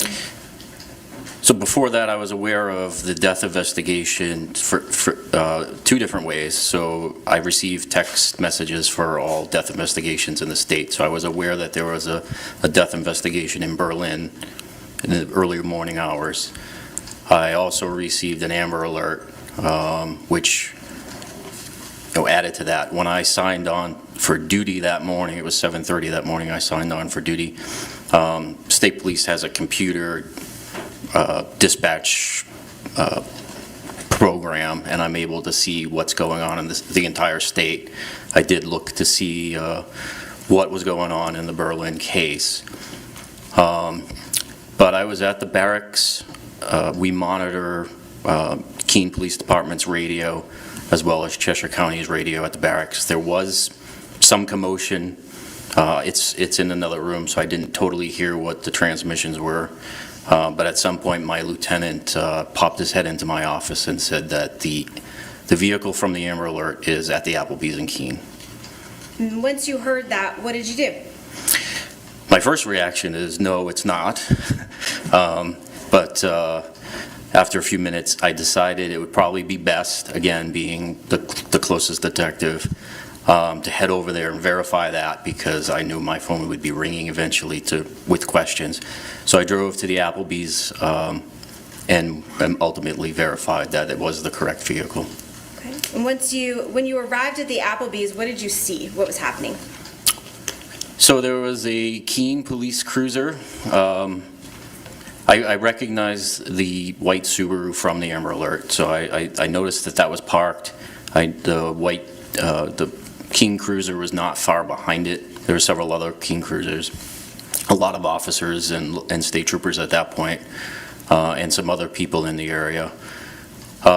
What I did was I spoke to the Keene officers, and my lieutenant was at the scene, determined that Mr. Duren was in the back of one of the cruisers, and just briefly introduced myself, expecting to have a further conversation with him later on that day. Okay, when you say you introduced yourself, you approached Mr. Duren, and you indicated, did you introduce yourself, say who you were? I did. Okay, and did you ask him any questions at that point? Basically, like, is he okay? Is there anything I can get him? Is he comfortable? And just said that he would most likely be coming to the Troop C barracks in Keene, and that we would have a lengthy conversation once he got there. What I do recall is the heat, and I felt it myself, but the heat inside the Keene cruiser was on very high, and Mr. Duren asked if I could have the Keene officer adjust that, which they did. Okay. Now, you have looked several times towards a location in the courtroom when you say the name Mr. Duren or Duren. Do you see Mr. Duren, the person that you introduced yourself to that day here in this courtroom? I do. Could you, by pointing him out and or identifying him by an article of clothing that he's currently wearing, please let us know where he is? Sure. He's seated right here almost directly in front of me, wearing a gray suit. We'll call it a purple shirt and a paisley purple tie. Your Honor, identifying the defendant for the record. The record shall so reflect. Now, when you see the defendant here today in court, does he appear to you to be does he look the same as he did when you first met him? He's got a haircut, and his beard is a little shorter, but he does look the same.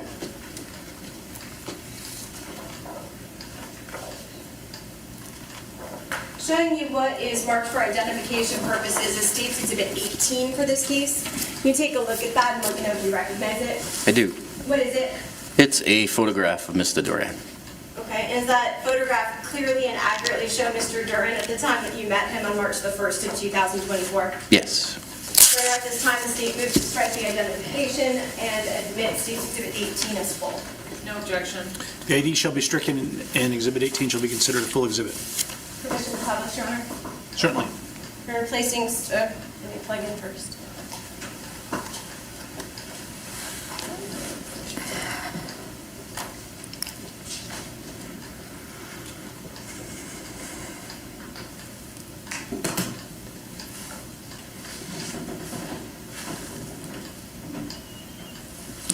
Currently publishing State's Exhibit 18 on the screen. That's how Mr. Duren appeared when you first encountered him?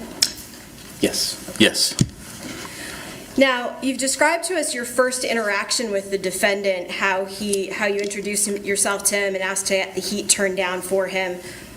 Why is it that you went out to the scene and introduced yourself to him? I would describe it as building rapport. Again, just making sure he was comfortable, and when we did get a chance to sit down and talk, I I did essentially the same thing, but just make sure he's comfortable. If he needed to eat, we would get him some food. If he wanted something to drink, we would get him something to drink.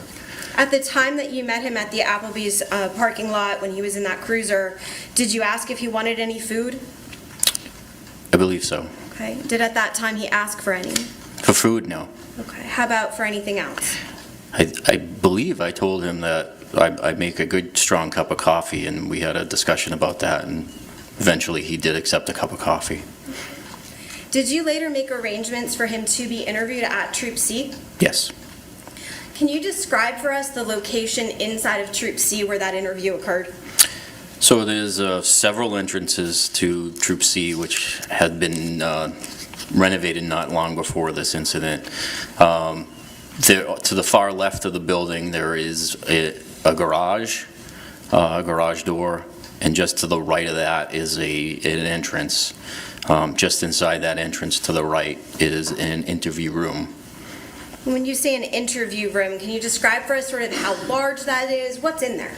So it's probably a 9 by 8 size room. It just has a round table with 3 chairs in one corner. In the opposite corner, it has a desk with an office chair and then a separate chair. When you sat down to interview the defendant, Mr. Duren, who else was present, if anyone? So Detective Horton, who works with me, eventually was present in the room as well. This interview that you conducted of the defendant, Mr. Duren, was that audio and video recorded? Yes. Can you describe the manner in which that occurred? Sure. So again, the barracks is newly renovated. We do not have an ideal recording system. So in this particular case, an audio recorder, just a handheld audio recorder, was placed in the room, and then I used my state-issued cell phone to video record the interview. Was the defendant, or did the defendant consent to this interview being recorded? He did. Now, with respect to the interview itself, did you have any interruptions with respect to the recording? One interruption was it's recording on my state cell or my cell phone. Not long into the interview, the cancellation of the Amber Alert, which is that loud, annoying sound that the cancellation of that came through the phone, which turned off the video recording. Okay. So there may be a snag or a delay when the video is playing. Is Yes. that fair to say? Yes. Okay. Now, have you reviewed the video and audio recording of this interview that you conducted with the defendant in preparation for your testimony today? Yes, Did you also review a copy of the transcript of that recording? I did.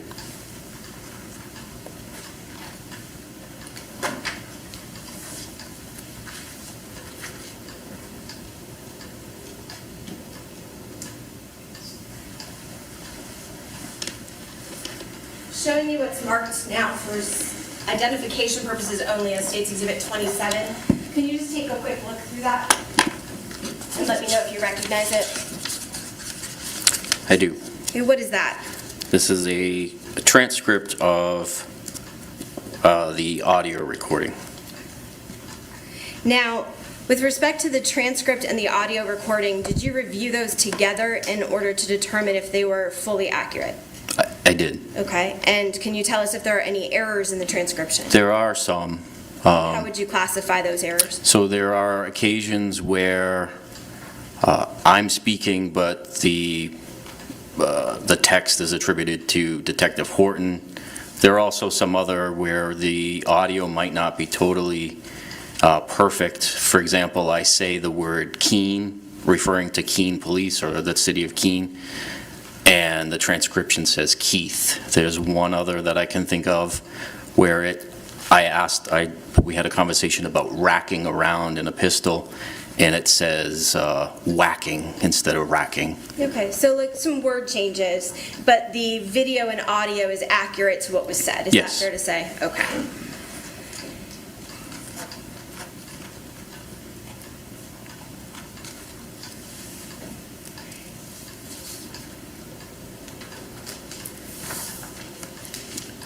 Now, after you were in the room and you had, and I'm going to come grab that for you while I ask you question, but after you were in the room and you had your cell phone set up and the recording was going, did you talk to the defendant about his Miranda rights? I did. And can you explain for us what Miranda rights are? So it's his rights to his right to speak to an attorney, his right to answer questions, his right to not answer questions, and just that he could stop answering questions at any time. Fair to say that advisement we've probably all heard on TV and Law and Order and all those other shows that just are everywhere? Yes. Okay. Now, when you conducted that procedure here, is it fair to say that you utilized a form? I did. Is that customary? Yes. Doesn't have to be a form, but that's what I use. Sergeant McLaughlin, I'm showing you what I've marked for identification purposes as State's Exhibit 25. Do you recognize that form? I do. What is it? This is it's a State Police DSSP 105, New Hampshire State Police DSSP 105 form, which is a Miranda rights form. Now, when you say DSSP 105, does every form within State Police sort of have a number assigned to it? It does. And that's where the DSSP 105 is? Yes. Okay. But this is a form that you utilize to go over Miranda? Yes. In this particular form, do you recognize it in terms of being the Miranda form or waiver form that you went over with this defendant, Mr. Duren? I do. And is that a fair and accurate copy of the form as you completed it with Mr. Duren? Yes. Your Honor, at this time, the state moves to strike the identification on States 25 and admit it into evidence as full. No objection. The ID may be stricken with respect to Exhibit 25, and it shall be considered a full exhibit. Can you describe the process, and if you need the form back, let me know, but can you describe the process by which you provided Miranda to the defendant? So I read each line. You know, for example, line 1 is you have the right to remain silent. Typically, I'll ask, in this case, I asked Mr. Duren, do you understand that right? He would say yes. I put a little check mark next to that, line 1. I would read line 2 and the same thing. Then I do add a little bit where I explain if you start answering questions and you decide for any reason you don't like a question or you don't want to answer a question, we can skip a question and move on, which he said he understood. And then I asked him to, so I write yes next to, do you understand these rights? And I asked him to initial that after I handed the form to him. And then I asked the second question, which is, understanding these rights, are you willing to answer questions? He said yes. I wrote yes, asked him to initial that, and then sign the form, and then Detective Horton signed the form as a witness to Mr. Duren signing. Now, by signing the form, is that the defendant indicating that he understood his rights as they were read to him, and that he was willing to speak with you? Yes. Now, in addition to signing, and without telling us what, if anything, was said, did the defendant make statements to you during this interview that confirmed that he understood his rights? Yes. After the Miranda process, did you continue speaking with this defendant? I did. Can you describe the manner in which this interview was conducted in terms of interview versus interrogation and how it began? So Mr. Duren was, I formed the opinion shortly after meeting him inside the King Cruiser that he was ready to talk to someone about what had happened. And I would describe Mr. Duren as being very talkative that morning or afternoon. And he actually had some questions initially as well. And I had some questions that I was asked to ask about the children. So we started the conversation with basically answering Mr. Duren's questions. Now, during the course of this interview, was the defendant again offered food and drink? He had water and coffee before we started the interview, and I think we got him a sandwich after we finished. If he had asked for a sandwich earlier, would you have provided that? Yes. Was he allowed to take breaks or use the bathroom? Yes. Yes and no, because he had used the bathroom before, and then we kind of gave him the opportunity. We asked about using the bathroom before we concluded, and Mr. Duren actually decided, let's get through the questions and then use the bathroom. Okay. During this interview, while you were speaking with Mr. Duren, what kind of tone of voice did you use? Pretty much what I'm using right now. Just normal, my normal self. And what about Detective Horton? What kind of voice did he use? Detective Horton is a little louder in general. He just speaks very loudly, but his normal voice. Did anybody yell or scream at the defendant? No. Did at any point you use aggressive body language or aggressive gestures? I don't believe so, no. At any point was your service weapon involved? No. Now, who spoke more during this conversation, yourself or the defendant? The defendant. And who led the conversation, yourself or the defendant?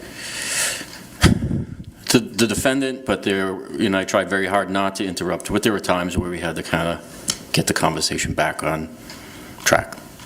Now, following the interview of the defendant, was there a search warrant process that was conducted? Yes. Can you explain the purpose of that process?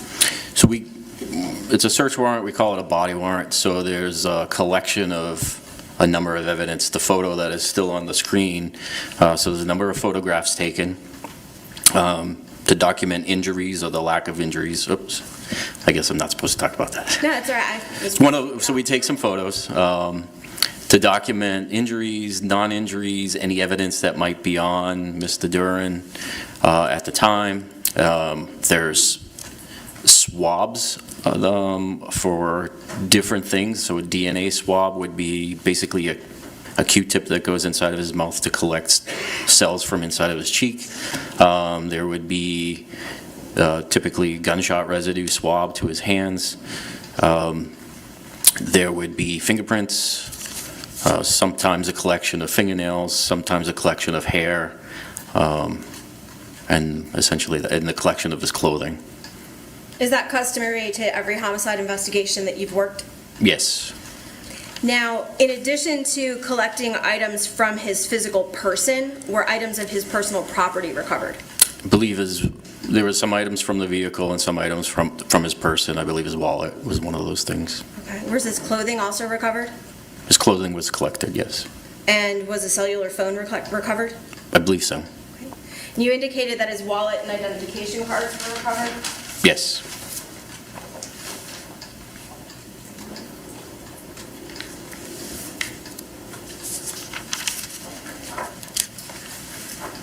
Sergeant McLaughlin, I'm showing you what is marked for identification purposes as State's Exhibit 31 in this case. Do you recognize what that is? I do. What is it? It's a temporary New Hampshire driver's license. Okay, is that a particular person's driver's license? It's Mr. Duren's. Okay, and was that recovered from him during the search process? Yes.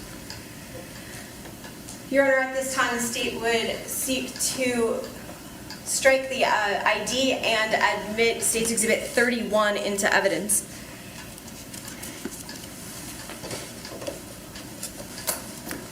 No objection. The ID may be stricken with respect to Exhibit 31, and it shall be considered a full exhibit. Permission to publish. Certainly. Sergeant McLaughlin, I've placed State's Exhibit 31 up on the screen. You still have a copy with you. You also have a screen to look at. Does... Maybe approach.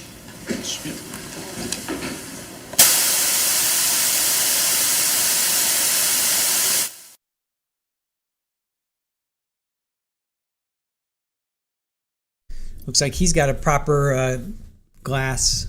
Oh, and they're done.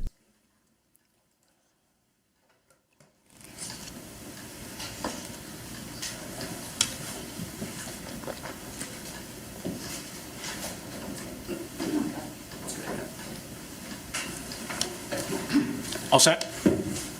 Sergeant McLaughlin... Excuse me, all set, apologize. Yes. Okay, thank you.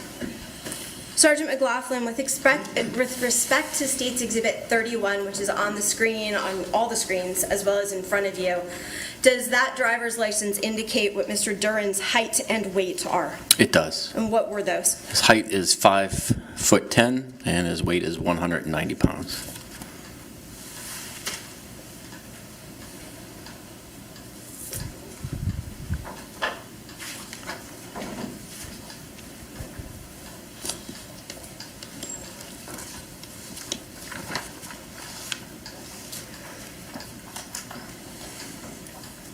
Sergeant McLaughlin, before we publish or talk about further or show or ask to admit the recording of the interview that you conducted, I have a few questions for you. During the time that the defendant was speaking with you, did he admit to you that he had shot and killed Caitlyn Naffziger? Yes. Did he tell you what hand he had used to fire the gun? Yes. Which hand? His right hand. Did you ask the defendant whether Caitlyn was threatening to harm either him or their daughter at the time that he shot? Yes. What did he say? No. Did the defendant explain to you whether his action in shooting Caitlyn was done deliberately? He said it was deliberate, yes. Is it fair to say that the defendant told you that Caitlyn had crossed a line? Yes. Did he describe where Caitlyn was physically located when he shot her? Yes. What did he say? She was seated on a couch. Did he tell you where on her body he had shot Caitlyn Naffziger?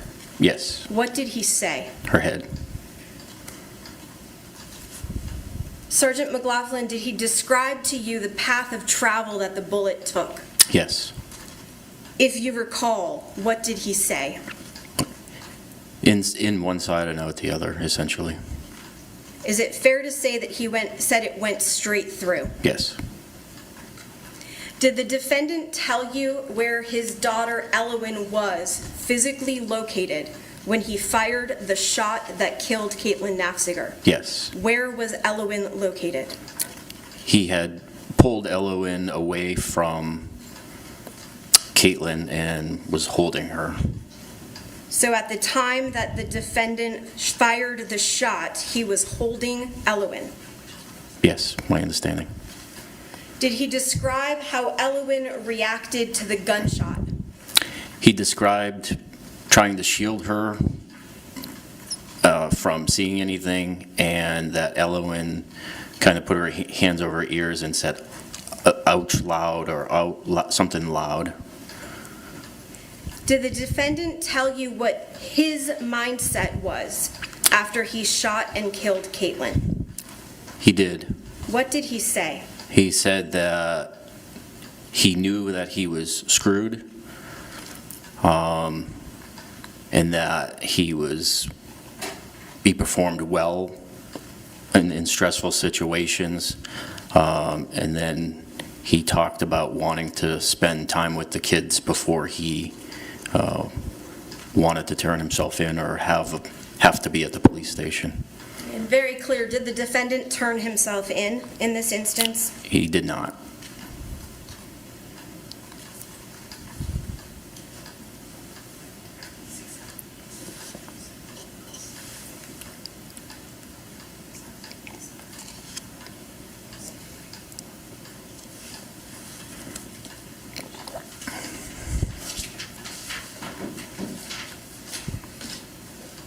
Sergeant McLaughlin, I'm showing you what is marked for identification purposes as States Exhibits 26A and B. Can you take a look at those items? Yes. Do you recognize them? I do. What are they? They are video recordings of the interview with Mr. Duren. Okay. And have you reviewed these specific discs, 26A and B? I have. And do they contain the full contents of the interview? Yes.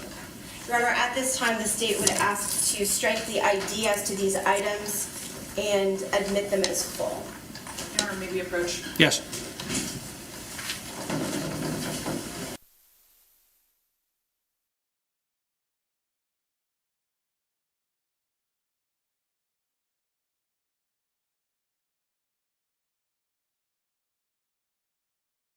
So they're trying to admit evidence in, and they are asked to approach. This is Detective Sergeant Michael McLaughlin. He interviewed Dustin along with Detective Horton. So Dustin's 5'10", 190 pounds.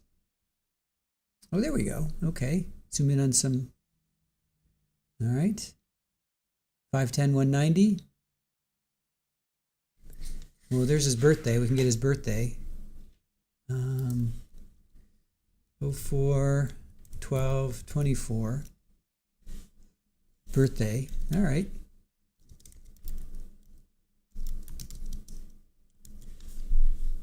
Oh, no, wait. That's when it was issued. That's not his birthday.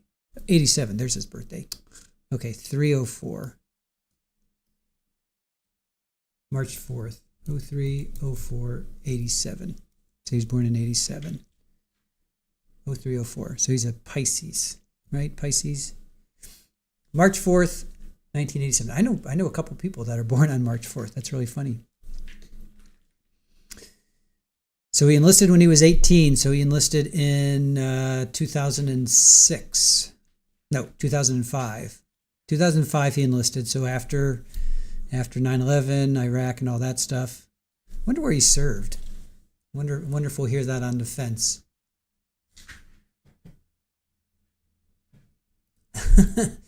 Looks like Charles Manson, right? His pronoun is bro. JRN, that's funny.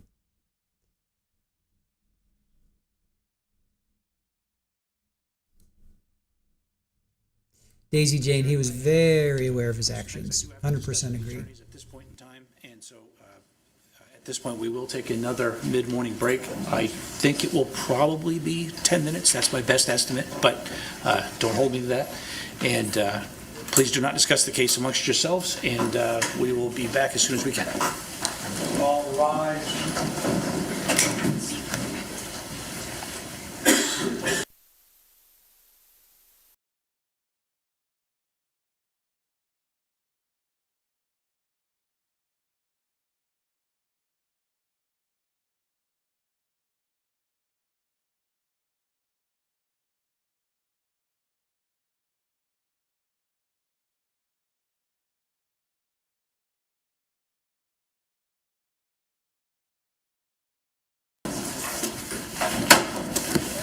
Okay, so ready to proceed? Yes, can we ask the witness to step down, at least initially, so we can just speak Please. here?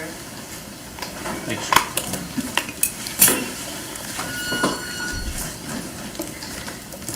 Okay, we're still on the record. First thing I want to confirm on the record is that my assumption is, I haven't asked this yet, but I'd like to do it for purposes of the record, Attorney Duren, that the video that you're proffering does contain redactions consistent with my order issued on October 10th? It does, Your Honor. It also contains them consistent with the transcript that defense counsel utilized in requesting those redactions. Okay, understood. And as part of, because I have not viewed the video as part of the state's foundation, I think it's fair to just explain to the jury that that there have been some redactions, and so if they see any skips, not to, I can certainly make an instruction to the jury that they are not to read anything into the skips. I can do that if anyone wishes, or I could just let it play. I can argue it either way. But we'll take that up when it comes. Attorney Kettles, with respect to the specific page, I do have the transcript in front of me. Yes, Judge, I'd also like to have marked defense, or ID defense C. I think it might be useful for this discussion. Okay. This is a corrected transcript that was provided by the state. It's Bates 1747. And on page 87 original numbering? 87 original numbering, so that's Bates 1833, line 15. It says, just to tighten that up, it has the same quote I referenced earlier. Mr. Duren, could it be that I'm endangering Elowen by what I did? And I would very much say no. And just from that, even just my training, Sergeant McLaughlin. Yeah, just to kind of tighten that up a little bit more. You're an expert marksman of some sort in competition, so it's fair to say you weren't endangering Elowen. So the corrected transcript provided by the state, Bates 1833, on the transcript itself, page 87, lines 8 through 15, makes it clear that the question that was asked of Mr. Duren by Mr. Sergeant McLaughlin was, it's fair to say you weren't endangering Elowen, to which Mr. Duren responds yes. My review of the subtitles on the CD that the state submitted is that it says, it's fair to say you were endangering Elowen. Answer yes. So I think the context of the statement immediately before, as well as the corrected transcript, which I'm going to hand to the monitor to mark for ID, makes it clear that the subtitles the state has are incorrect on a core issue as to the charge of endangering the welfare of a minor. which is whether or not Mr. Duren said he knew he was endangering Ellen. In fact, he said he knew he wasn't endangering Ellen.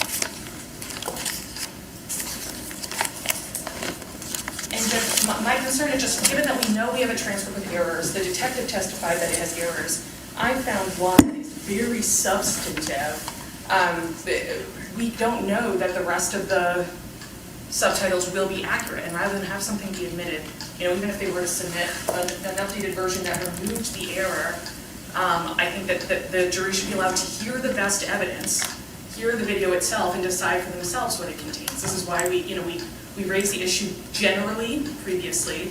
We have a specific and very substantive example now, and we have the witness's testimony that the transcript contains multiple errors. So to use the subtitles, it's I think, improper.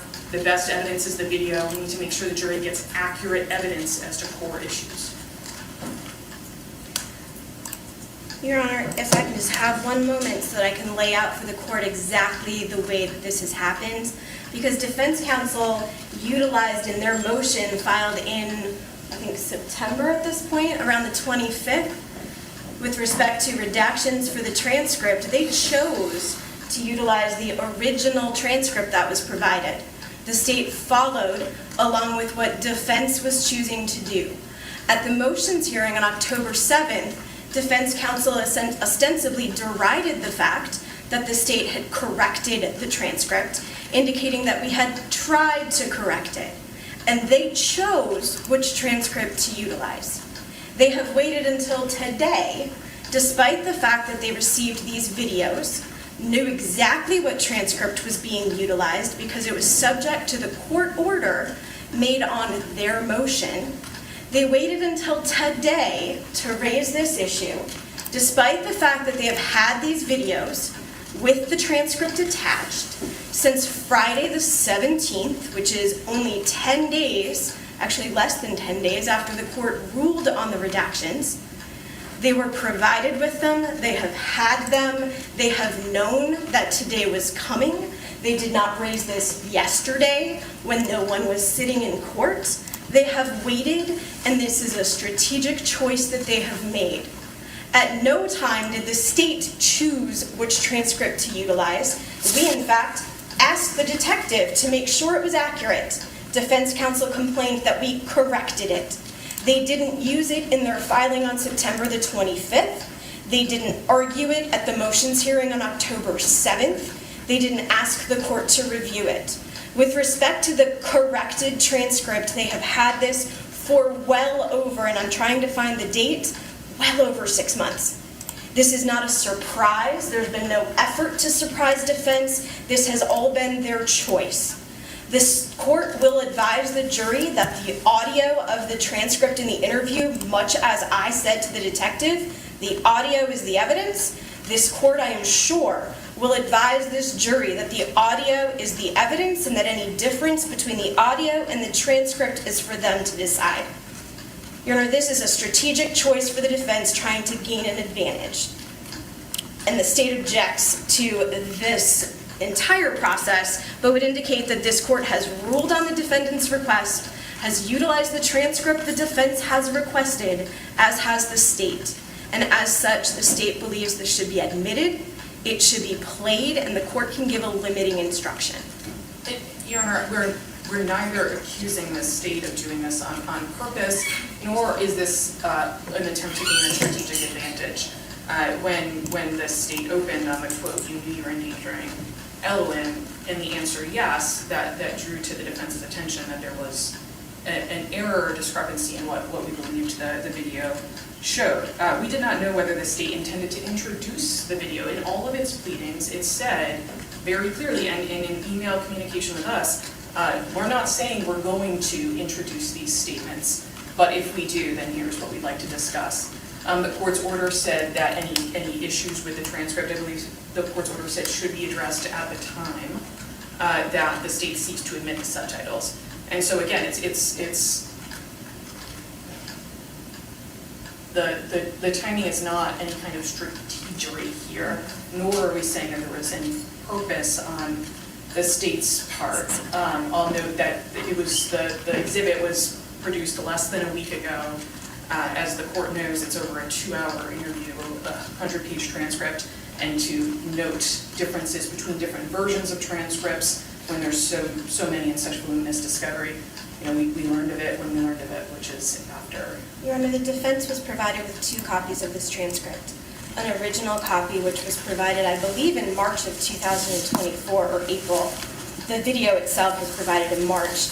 The corrected transcript, I was in error. It wasn't 6 months ago. It was 11 months ago.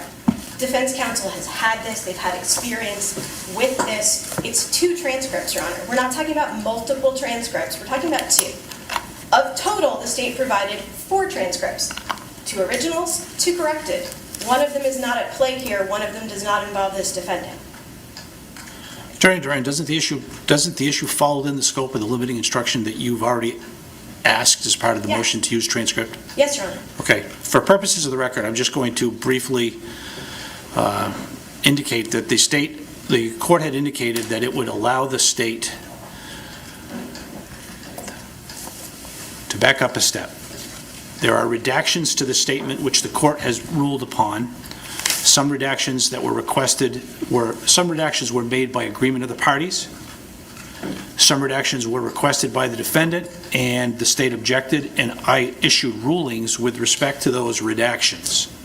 So that's the starting place. The next step is with respect to the transcript itself. The state requested the ability to use the transcript as part of the proceeding.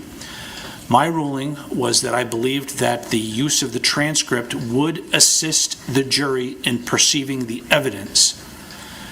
Specifically, when the state asked to use the transcript as part of the trial, my ruling of October 17th indicates granted with respect to the relief requested and as to the state's proposed use set forth in paragraph 6B, which is a simultaneous playing of the video and the transcript, and to use the vernacular, it would be similar to subtitles, like pressing closed caption on most modern TV technology. Well, that's not part of my order, that's my comment. The court deems a one-time use of the subtitles to be an acceptable aid to the jury's understanding and comprehension of the evidence being presented. Exact wording of the limiting instruction may be modified after consultation with counsel at the time that the video is played. In my perception and observation and ruling is that's what's happening right now.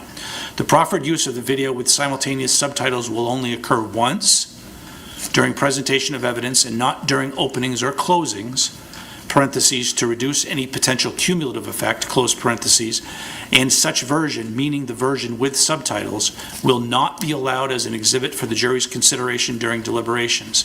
That was my pretrial ruling of 6 days ago. As part of granting the state's motion, the state had proffered a limiting instruction, which is currently on page 5 of the state's pleading dated October 14th, which at the top of the page I will read that limiting instruction proposed by the state. Members of the jury, Exhibit X, and X is just a placeholder for what is now Exhibit 26B, am I correct? Exhibit 26B, a recording will now be played. A transcript of that recording will be visible on the screen below the video recording. The transcript is not evidence. The transcript is intended only as an aid to help you as you listen to the recording. Therefore, you may only consider what you hear and understand the contents of the recording to be. That means if you perceive a difference between the recording and the transcript, you must rely on the recording. I believe that Attorney Kettles has noted her observation of a difference in perspective as to what is said at the specific time. And as far as I'm concerned, that difference of a perception falls within the scope of the limiting instruction, and that, again, I believe the court's limiting instruction says if you perceive a difference between the recording and the transcript, you must rely upon the recording. I think that's fair commentary or cross-examination for Attorney Kettles to bring up as part of the playing of the video during a cross-examination of this particular witness, as well as any other comments, if there's any other perception as to any difference of opinion between the transcript and the perception of what is occurring on the video, that's fair commentary. I would also note that my pretrial ruling, again, was that the transcript itself would not be going into the evidence room, nor would the video which contains the subtitles, that the video with the subtitles will be played once, and that version of the video will not be going into the jury deliberation room, nor will a physical transcript. So I understand the concerns raised by the defense. I think they're well-founded concerns based upon, I haven't heard the video. So I'm making no preliminary finding of fact as to whether what Attorney Kettle says is accurate or inaccurate, but as an officer of the court whose credibility I don't question, if she says that there's a perception difference, I take her at her word for that, and so I think it's fair for her to argue that. I don't think it changes my ruling, and it doesn't change the limiting instruction, because this is exactly what I highlighted when I made my ruling on October 17th as it relates to the redactions, as it relates to the issue of the transcript. So as far as my ruling is concerned, it doesn't change my perception doesn't change my ruling as it relates to the playing of the video with the subtitles, and the limiting instruction will be granted, will be read to the jury. I think the limiting instruction is very important, and I think any perception between what is played on the video and the version of the transcript can be addressed as part of cross-examination. Attorney Kettles. Judge, just a couple more notes. I'll note that I don't think either party recognized this discrepancy, because I don't think the state would have opened with evidence that it knew to be incorrect. So the corrected transcript is one that I believe has been adopted by Sergeant McLaughlin. I don't believe the court or the state can allow evidence that is incorrect, that is false, to go to the jury. And so I believe that it would be appropriate to voir dire Detective McLaughlin about what he said. And if in fact he said, it wasn't,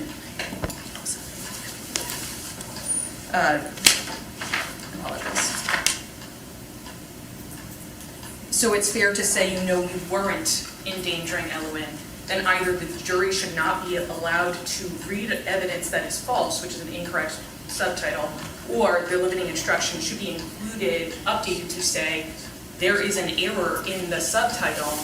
The actual correct statement is fair to say you weren't endangering Elowen. I think we have an issue here where what the state provided as the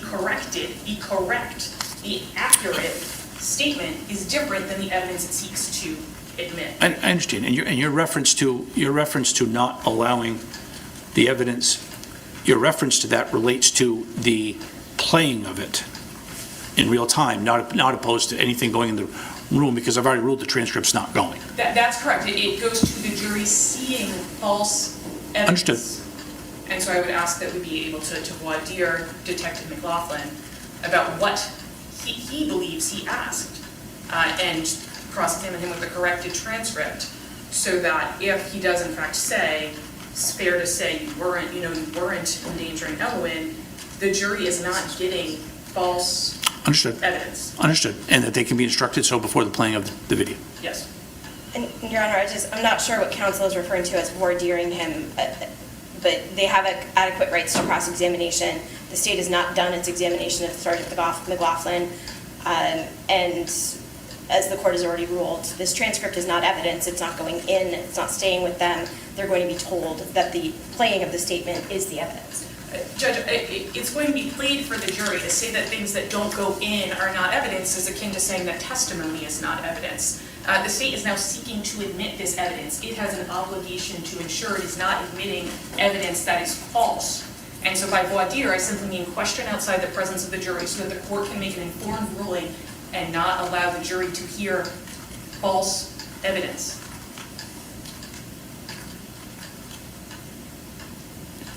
I don't think it's false evidence I understand the concern, Attorney Kettles. I don't think it's false evidence as it relates to the playing of the video, when I'm also simultaneously instructing them that if there is a discrepancy, they are to consider the sound on the video as being primary and the transcript as being secondary. I will certainly entertain an instruction that indicates that I have been made aware, that the court has been made aware of an additional discrepancy, which will be an additional discrepancy between the transcript, between the subtitle and what you hear, and that will be addressed by counsel during their examination of the witness.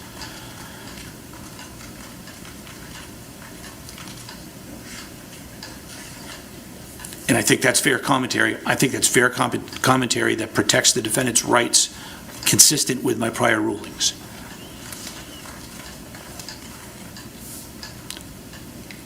Attorney Duren, any position on what I just said? No, Your Honor. Again, the limiting instruction that has been proffered stresses that the audio is primary, and I'm willing to supplement the instruction with a specific reference. I think that the best way to handle it is for me to tell them that. They will realize that something that they're going to hear may be different than the subtitle, and then that can be addressed as part of cross-examination.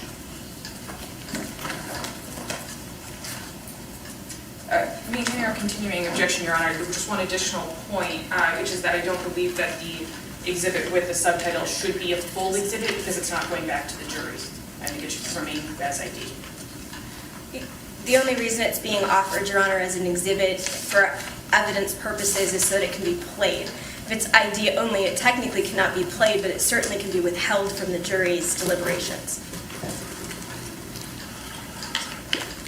Correct. I mean, the perception, I want to make sure I have the right exhibit numbers. With subtitles redacted, 26A will continue to be, 26A has been identified, 26A will continue to be considered ID. 26B, 26B is the one which has been agreed as a full exhibit, am I correct? Yes, Judge. And so 26B will be allowed into the jury room, 26A will not be allowed into the jury room.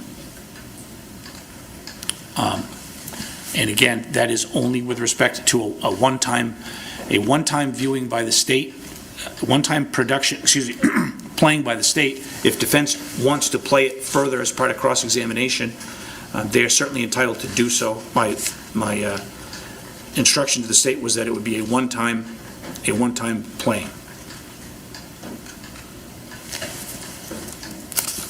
Defendant's continuing objection relative to the issue is noted with respect to the transcript and the subtitles. Again, my ruling is that the transcript and the subtitles themselves are not going into the jury deliberation room whatsoever.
Your Honor, I don't know if it's worth mentioning right now, but this is a 2-hour video.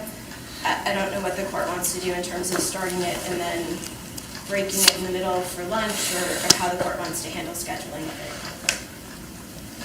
I think it's 2 hours, 6 minutes and some change. I wasn't sure. I wasn't aware of how long it was. I know it was lengthy, and I have reviewed the transcript many times, but I wasn't sure how long it was. Counsel's preference relative to the... I think a preference to start now, go for an hour, take a break. I think that will ensure we have full attention. It can be difficult to pay full attention to our video. Okay, given the current time, I'm inclined to stop at 12:30, Attorney Duren, but I don't know where in that process where we will be.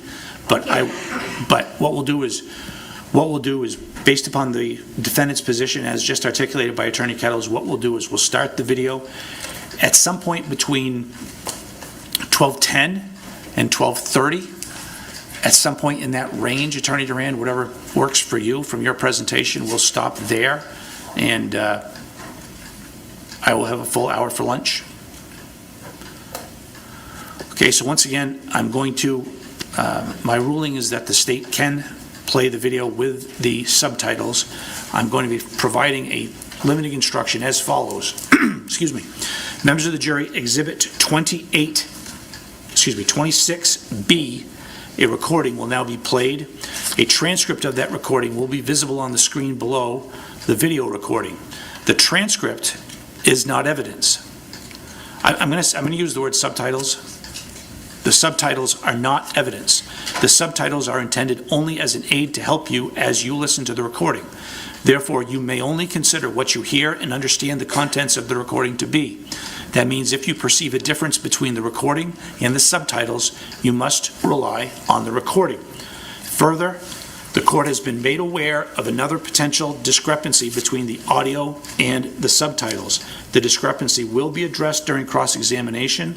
Again, you are to consider the audio you hear to be the primary source of the information you are to consider. Understanding the defendant's objection to the process, any issue with that specific limiting instruction? Just the Continuing objection noted. previously raised. Okay, Attorney Duren, any issue with that? There you go.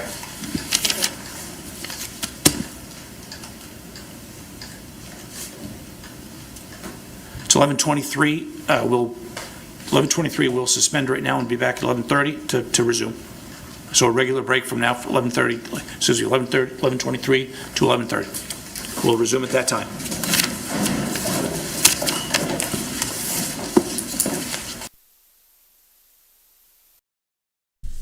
All right, so that all boils down to the audio, the video that's going to come in of his interrogation. They have subtitles, and there's some discrepancies between, just like we watch here on YouTube. There's discrepancies. It doesn't always work. But the detective said some of those discrepancies, and I didn't write them down because they seemed so like innocuous. They were just like, I can't even remember what they were. They were just so like, meh. It wasn't like, I didn't mean to, and he said, I meant to. It wasn't like anything major. It was like, I wish I'd written it down, because at the time I'm like, yeah, whatever. That's such a, why is she even saying it? Now I understand why she was saying it. Like, everything matters. Like, sometimes I'm like, yeah, that doesn't matter. I'm not going to write it down. Here it comes back to bite me in the butt. I should have written it down. So basically, the video, the judge ruled on this October 17th, so that was like a week ago. And then the state was like really getting upset because the defense has had this for 11 months. Why are they bringing it up now? So she got really, really upset about that. But the judge won't change his ruling from October 17th. Play the video with the subtitles. Anything can be addressed in cross. Any discrepancies can be addressed in cross. He's going to give the jury some instructions. Basically, the audio is the video and the audio is your primary source. Don't go by the subtitles. So, but I agree. I mean, I read the subtitles.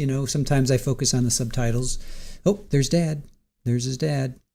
I wonder if he's going to go talk to him. Can he go talk to him? The guy in the blue shirt. That's Mark. That's his dad. Yeah, he's not going to. Yeah, I can't go talk to him. So there you go. So, right, exactly, Iowa. Yep, stupid CC stuff like we occasionally see. Exactly. Yeah. Oh yeah. Racking, whacking. Yes, thank you. Yes, Kelly. Oh, you guys are great. I'm going to write that down. Yeah, I think that was one of them. So let me write that down. Yes, racking the gun versus whacking the gun. That's pretty big. Yeah, I mean that's pretty big. But come on, I mean we know he wasn't whacking the gun. We know he was racking the gun. But anyway, JMS, yes, no problem. You're welcome. Thank you, Kelia, for that. See, this is why I rely on you guys too to help me out. Daisy Jane, even words are off on subtitles in a movie or TV show.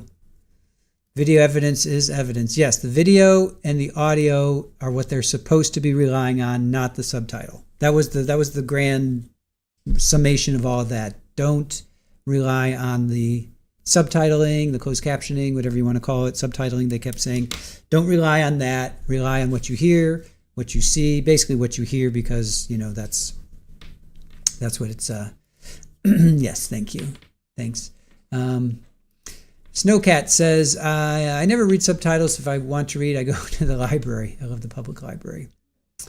Iowa Backyard, as opposed to our typing chat and autocorrect messing up what we say. Exactly. Did they say how tall he was? Yes. 5'10" and 190, I think it was. Yeah, 5'10" and 190. Yeah, I think I guess 6 foot. I guess 6 foot and 200. 6 foot 190. Yeah, I think I was like right around there. So she's 5 foot 114. So he's got 10 inches, basically an entire foot, and then she's 114 to 190. So he's got like 70 pounds on her or so, and a foot. So quite a lot. Yeah, Bluebird. Yep. Yeah, he's quite a lot. 5'10" and 190. So. I just don't right now. I don't see it. Well, 175 votes. Can the defense prove it was self-defense? 94% of you say no way. 6% said yes way. I just don't. I don't know. I'll wait. I mean, obviously, I'll wait to see what their defense is. But right, Kelly? Yeah. To claim self-defense, I don't know.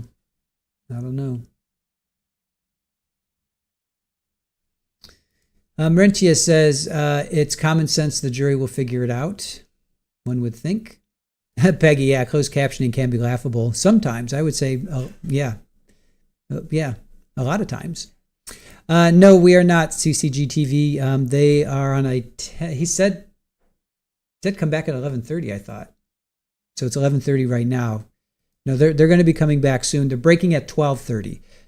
This is a 2-hour video. It's his interrogation with the detective, McLaughlin. So it's his and Horton, I think, was the other detective. So it's Dustin's interview, right? I guess more of an interrogation. It's a 2-hour video. They're going to play it for an hour. Wow, Super Bowl just came flying by. They're going to play it for an hour, and then they're going to break for lunch, and then they're going to play it after lunch. So, yeah. Real happy, yeah. My heart hurts for what that 4-year-old saw. And she said there was a lot of blood. Those were her words. She said there was a lot of blood. Her ears hurt. Yeah, no problem. CCG TV. Denny Dawn, Dad needs to stay away and not try to talk to his son. Right? Emotions and lemonade. Yep. Allison, I wonder where his daughters are, hopefully with family, surrounded by love. Well, she could be with, we know the aunt that lived, well, they're from Minnesota, so probably they're, I guess, I'm thinking her mom and dad. I don't think they would go to his mom and dad. I don't know. I'm not sure. Dad's walking like he's waiting on a bathroom stall, Dwayne says. I know, right? Joanne, you're hungry, already thinking about dinner? What about lunch? Aaron's making some chicken right now and rice. I can smell the rice. Teresa says there's no way it could be self-defense. Right now, I'm having a hard time. But I'm waiting to see what they say. Motions and lemonade. Exactly, Jenny. Motions in lemonade.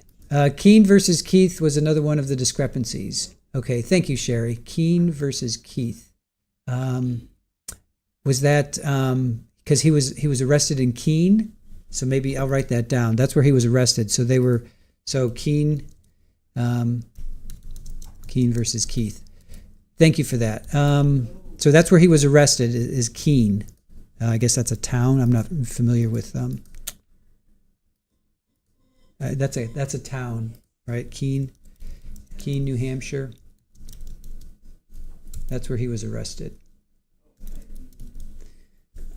So Keene is outside of Chesterfield. I've heard that name. They've mentioned Chesterfield.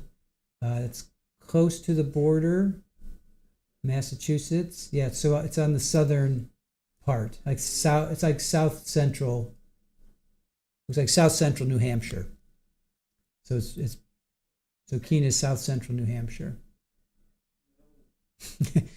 If you hear Erin in the background, she's battling the little kittens right now.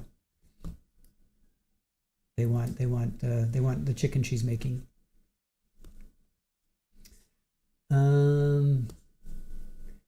So he was arrested in Keene. All right.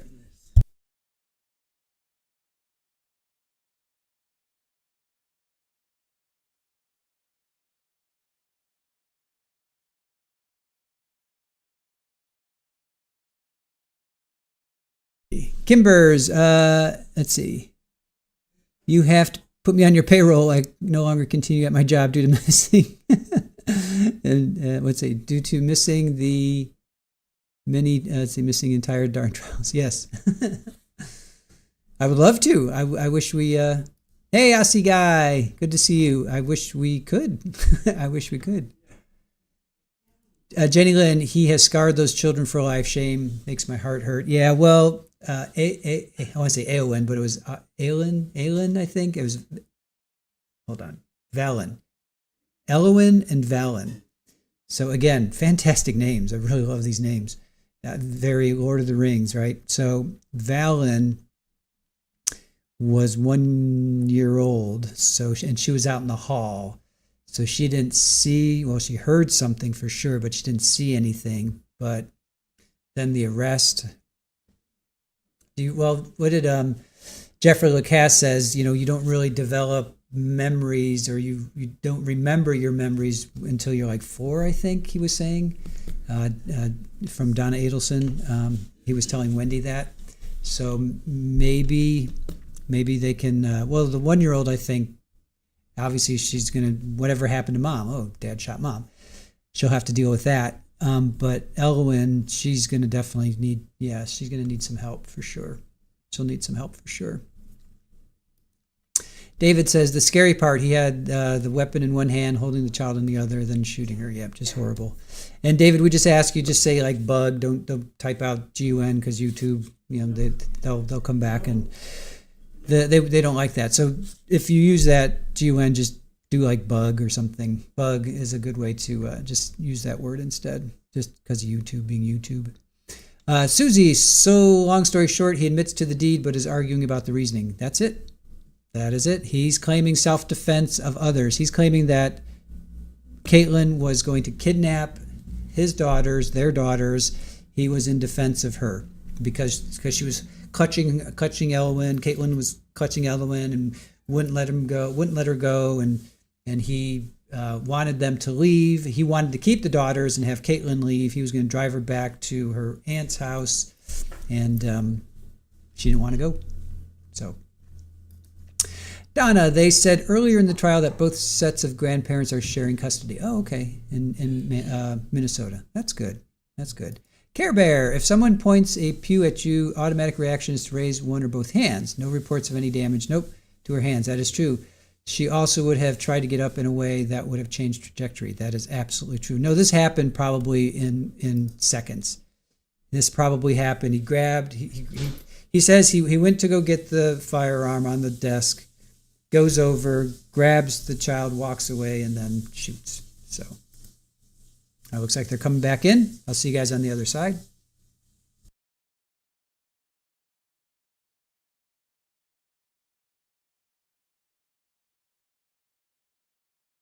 I'm going to go back to the marking, the exhibit identification and striking. Absolutely. Thank you.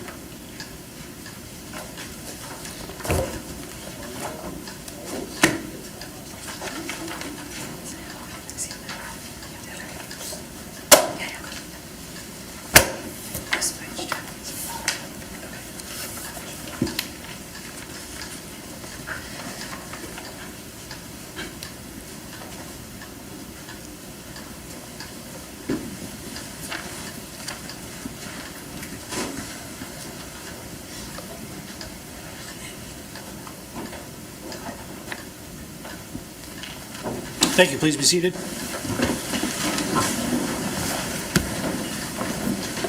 Sergeant, you're still under oath? You're still under oath? Thank you, Your Honor. Okay. Attorney Duren, my understanding is that you were submitting the exhibit for admission? Yes, Your Honor. At this time, the state would move to strike the ID off of States Exhibits 26A and 26B and move to admit them as full. And And Judge, in addition to the prior discussion, I would just note that no objection to the non-subtitle version being admitted as full. so the ID may be stricken with respect to 26B from defense perspective? Yes, Your Honor. Okay, the ID shall be stricken with respect to Exhibit 26B, and I'm denying the state's request with respect to 26A as it relates to the inclusion as a full exhibit, but not for purposes of presentation.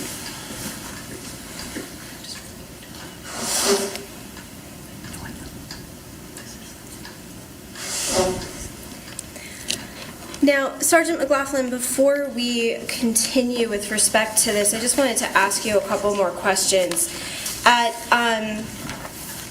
Do you recall at what point you conducted a review of the transcript that you saw, States Exhibit 27?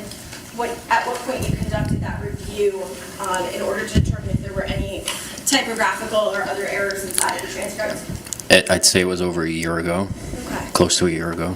And have you been able to look at your corrected version next to the version that was the original that you reviewed? Briefly. For lack of a better way to ask that question.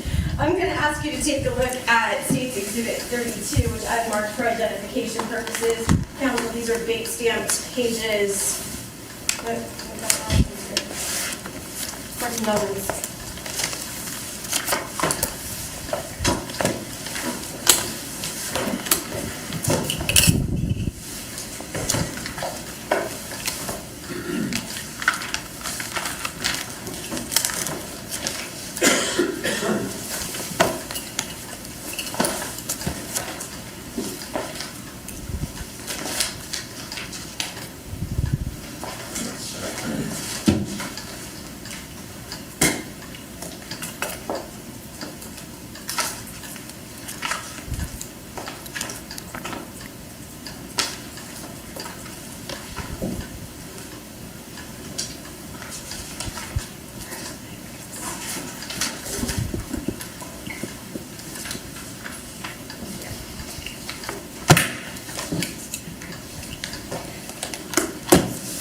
Try that again, Sergeant McLaughlin.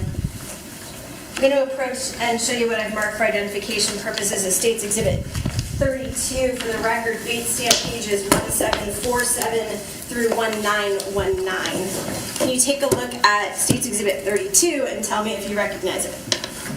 You're welcome to take it down and walk through it if you need it.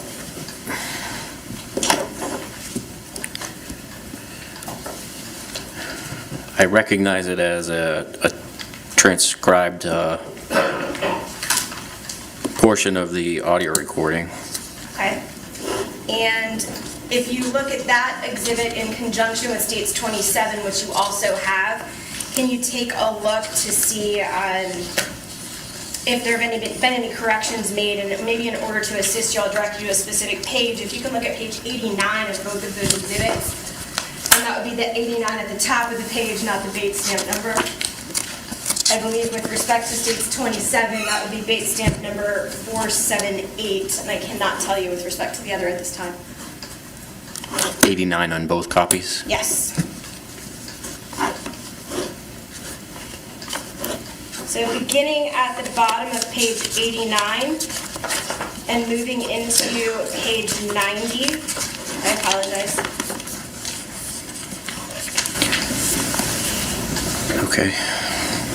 Are there any corrections that you made on that page?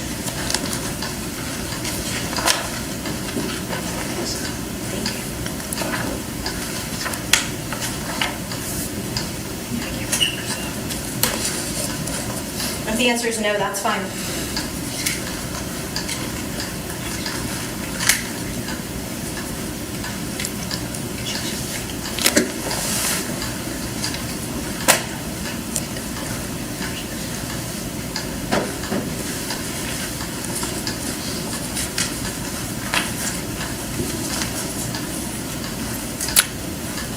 It looks like it's the same at the bottom. Okay, so no corrections? Not that I'm seeing. Perfect. Can you move to page 87 in both documents? 87, backwards? Correct. Okay.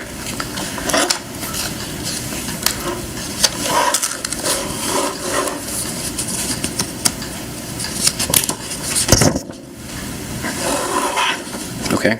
I'd like to draw your attention what should be the middle of the page. Do you see any corrections to page 87 that show that there was an error in the original transcript?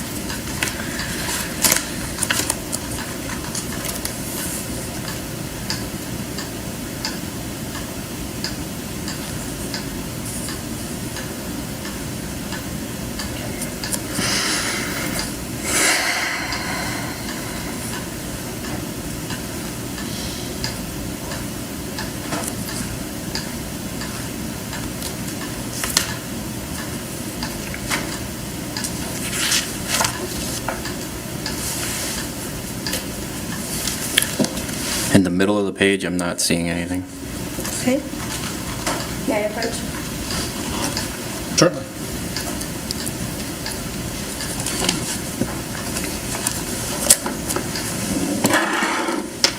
I'm going to point you to lines 12 to 17, if you can read through those sections, and let me know if there is a difference in between those lines, between lines 12 and 17 on page 87.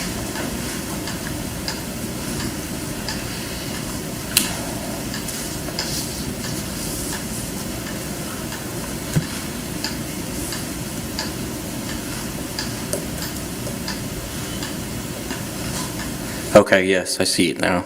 Okay, is there a place in the original transcript, not the one that you reviewed, where the person who listened to the audio heard, what did the person in the audio hear? Go ahead and tell us. So there's, in one copy, it says the word were, and in the other copy is the word weren't.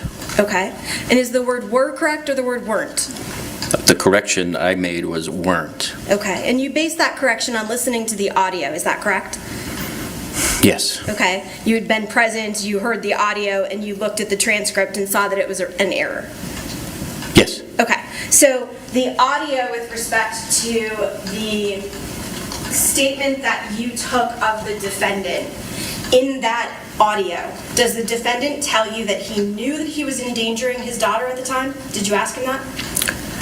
I did. You asked him if he was endangering his daughter when he fired the shot, correct? Correct. What was the defendant's response? So I asked him if he, I'm not reading this, correct? Tell us from your recollection. Okay. So I asked him if Elwyn was in danger when he fired the gun. And what was his answer? So I asked, I actually have to read this, I think, because I asked, it's fair to say you weren't endangering Elwyn, and he said yes. Okay. So it's fair to say that he wasn't endangering Elwyn. Okay, but the transcript that is the original transcript to this audio, the word weren't came across as the word were, is that correct? Correct. Okay, but in all cases, just like you did, anyone listening to the audio should take the audio as the evidence, is that fair to say? Yes.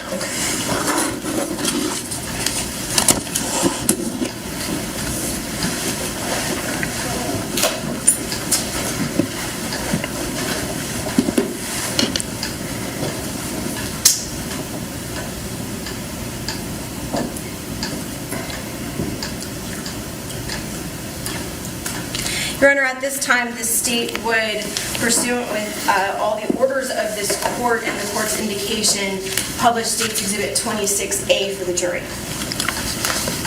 Okay. Members of the jury, Exhibit 26A, a recording will now be played. Subtitles for that recording will be visible on the screen below the video recording. The subtitles are not evidence. The subtitles are intended only as an aid to help you as you listen to the recording. Therefore, you may only consider what you hear and understand the contents of the recording to be That means if you perceive a difference between the recording and the subtitles, you must rely on the recording. The court has been made aware of a potential discrepancy between the audio and the subtitles. The discrepancy may be addressed during cross-examination. Again, you are to consider the audio you hear to be the primary source of the information you are to consider. Thank you.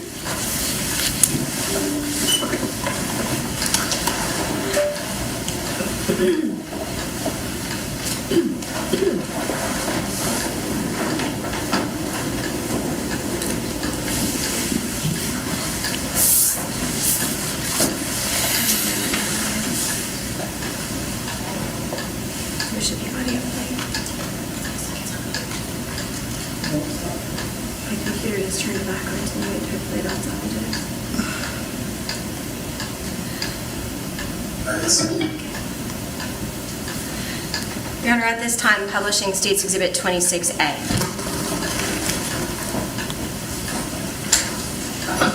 And one more question, Sergeant McLaughlin, before I go. I think we already asked you this, but because it's been a little bit, how long was the interview that you conducted with the defendant? It's over 2 hours. Okay, approximately 2 hours and 6 minutes. Yes. Okay. And based upon that answer, I'm going to tell the jury we will be taking a break for lunch during the viewing of the video. Thank you, Your Honor. Certainly.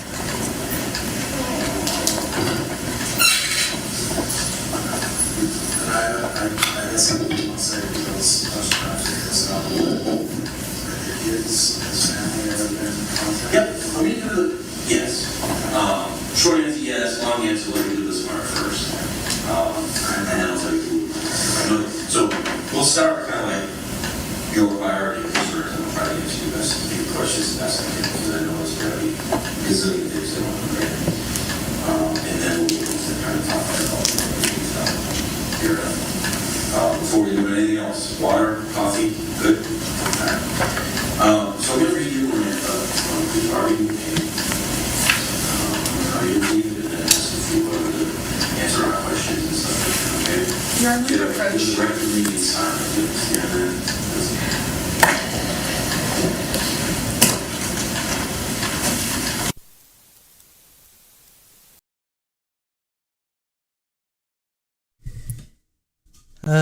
Okay, so here we go with this. I don't think the audio is going to be so good for us, but yeah, the difference between were and weren't, and the correct is weren't. So it's fair to say that you weren't endangering Elwyn, yes. So it's fair to say that you were not endangering Elwyn. And he says, yes, I was not endangering Elwyn. That's the big one. So, sidebar.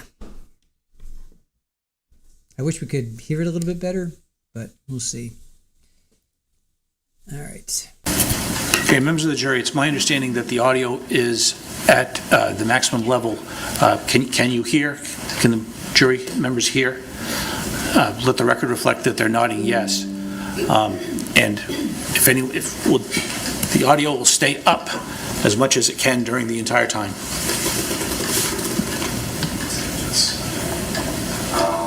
Anything you say can and will use against you in court. You understand that? Yes. You have a right to talk to a lawyer for advice before a question, and to have one with you during a question. You understand that? Yes. If you cannot afford a lawyer, one will be appointed for you. You understand that? Yes. And if you decide to answer questions now without a lawyer present, you still have the right to stop answering questions at any time. You understand that? Yes. And I kind of add a little bit to that on my own. If you decide to start talking to us and answering questions, and I ask you a question that you don't want to answer, so you kind of want to continue talking to us, just say, I don't want to answer that question. Fair enough. And then we can move on to it. Do you understand ancient threats? Yes. I'm going to write yes next to this. And that's what you're going to show in a second. And understanding means right, so you're willing to answer a question. Yes. I'm going to write yes next to that. So yes. Initial that. So just initial, sign in, and hit sign in.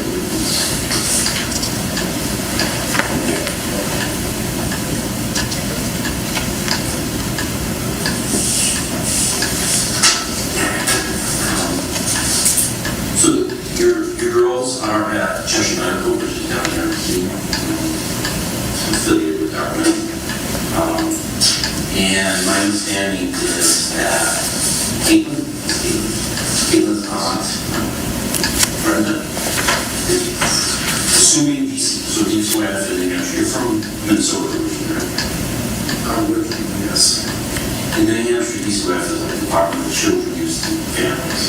So they're kind of like CBS, whatever it is in Minnesota, Child Protection Services. So that at this point, they kind of like review everything. They actually have some questions that I want to ask you too, just about myself and the primary care and stuff like that. They kind of step in because of what's going on, and then they always try to get the girls to some kind of, whether it's family in Minnesota or family here in New Hampshire. Brenda is probably the closest I would assume. So she's kind of been contacted or in contact with us. So that's kind of like plan A at this point, assuming PCOF is okay with everything. It sounds like Brenda would be kind of great, since she's been about is that a good option for now. For now, I guess how this goes, can I just ask questions whenever? Does that matter? As we want. Yeah. Well, I'm very easy, as you probably figured out. Well, I was going to ask, I guess, did someone contact the police? How it happened? Oh, yeah. Yeah. Say who? Well, yeah. So what happened was at like 4 a.m. this morning, by the way, everywhere on the statewide every night, it will be up at 4 a.m. And that's somebody started here. No, I meant... No, I meant, how did police know anything even happened? Yeah, they don't know. The Berlin police went to the house or apartment, and that's, from there, I don't know how they got home. From other neighbors.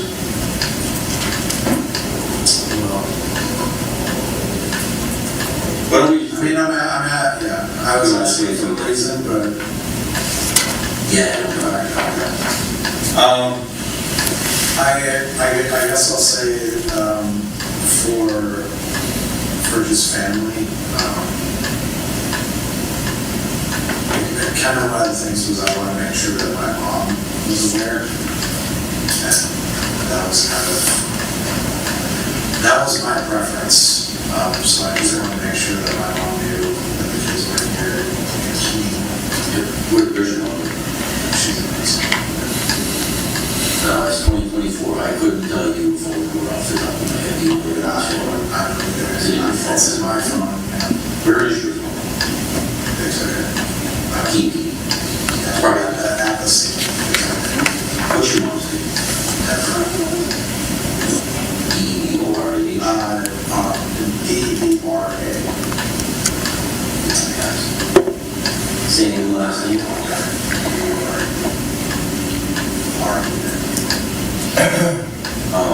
So, do the kids have a primary care in New Hampshire? Yeah.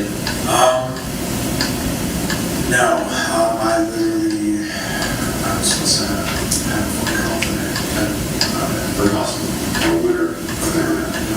Because we'll probably get into this, because I'm assuming you're going to want like an entire walkthrough. We lived in Nevada before here. Minnesota, Nevada, and New Hampshire. So Minnesota,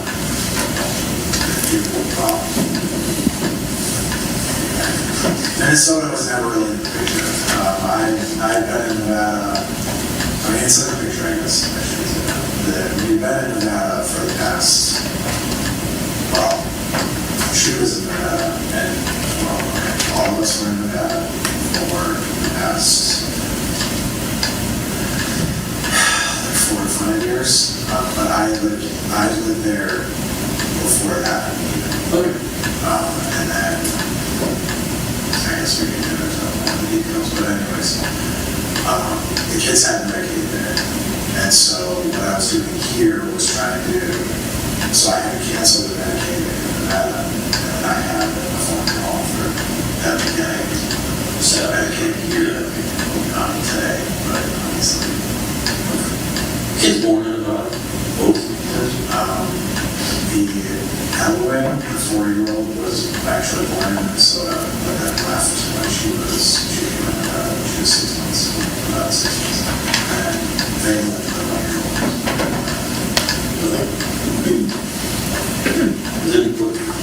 The different names, what's the background of the names? Yeah. What about the meaning? Just like, there's not really, just like things. They're different. They're very different. I like them both. I do. How about any health concerns with girls? So because of what happened, because of the way the girls came to the hospital, there's a lot of questions. And I think the highlight questions are, do they have any injuries that you're aware of? Any poisoning or access or anything like that? They're totally healthy as far as I know. How about like allergies?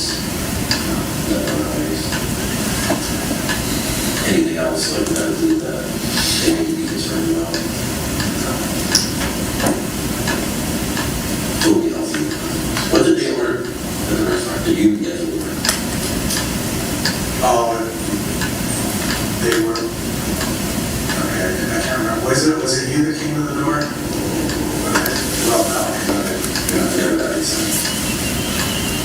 Oh, no. I guess. I'm sure they've eaten by now. And I'll give you food, but yeah, and they ate, I mean, they had been eating, this was more so, I think I probably know more detail on it, but, because I was actually already in New York, but I turned around because I didn't want to, I ended up deciding that I wanted to, surrender here in Hampshire, and then, I thought I'll try to eat breakfast, and I was actually really hungry. Somehow, and I didn't notice when I started eating, I was like, I saw the Chili's, and then I saw the police department right there, and I was like, I go to Chili's, and they're like, he's sitting right there. My hope was that what I wanted to do, which I will say, everything was very professional. So I'm very appreciative of that. Because I just didn't want to get caught like what happened, because I didn't want anything crazy to happen to the kids there. I wanted to kind of walk in and be like, hey, here's the kids, like, please see the kids. That worked out okay, I guess, obviously my biggest thing is that I didn't actually, get to sit down and eat, but, I had to, I remember saying, I was like, let's just,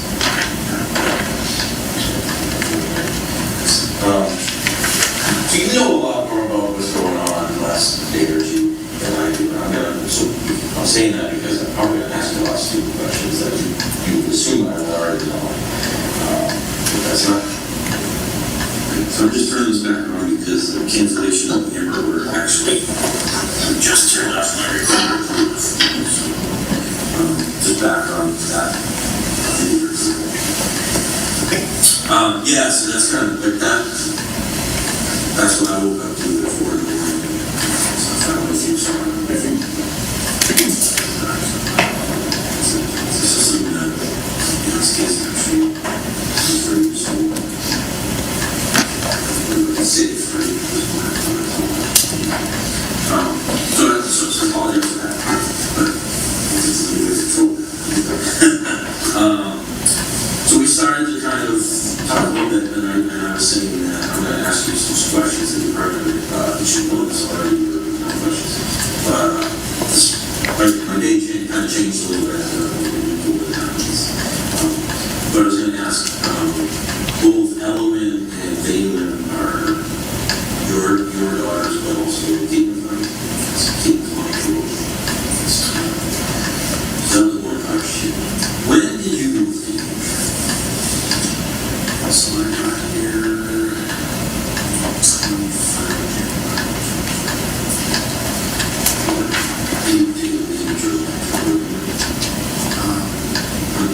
and specifically, it's just because that's what was for the budget when I was working. I got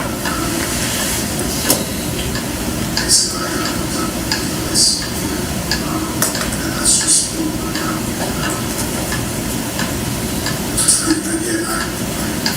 I don't know if you're gonna want to hold me up. I can want to handle how Whatever works for you. Whatever works for you. because Caitlyn, if you've been in that, obviously, I brought her in, obviously, on the street. So, That's very good. What was that moving to New Hampshire? so, a couple of years ago, she had been talking about how she didn't want to be in that. And I actually grew up back there and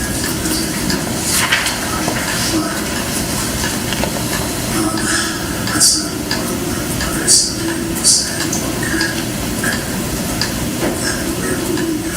Convince me on what place, what place would we go? And she got here in Hampshire, so that was one of the places that she talked about, and just for, and yeah, so this got brought up and it started catching my attention. And then, like, as we were kind of exploring several different states where to go to, that kind of idea, and actually,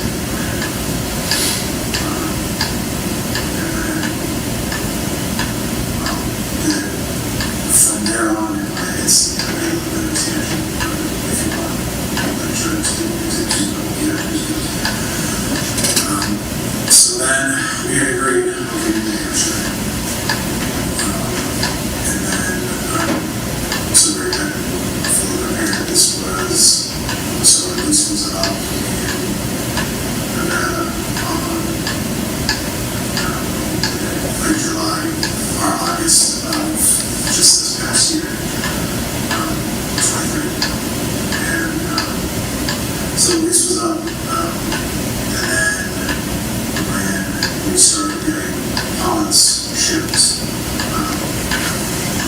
to get all of our stuff right into New Hampshire, then she decided, without telling me, that she ordered her own pods and then got our stuff and shipped them to Minnesota.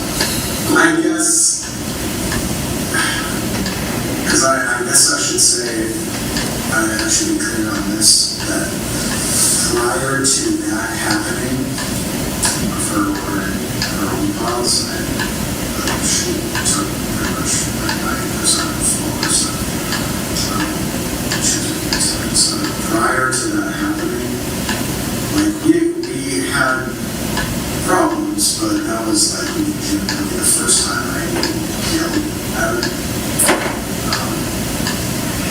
I feel like that's kind of two different pages. So like even if we had issues, it was, I'm very big on, I've always been very strong on good family, raising kids. So with all the problems, I was trying to just say, okay, like, it doesn't matter. I just suck up my pride and it's for the kids. And so this is not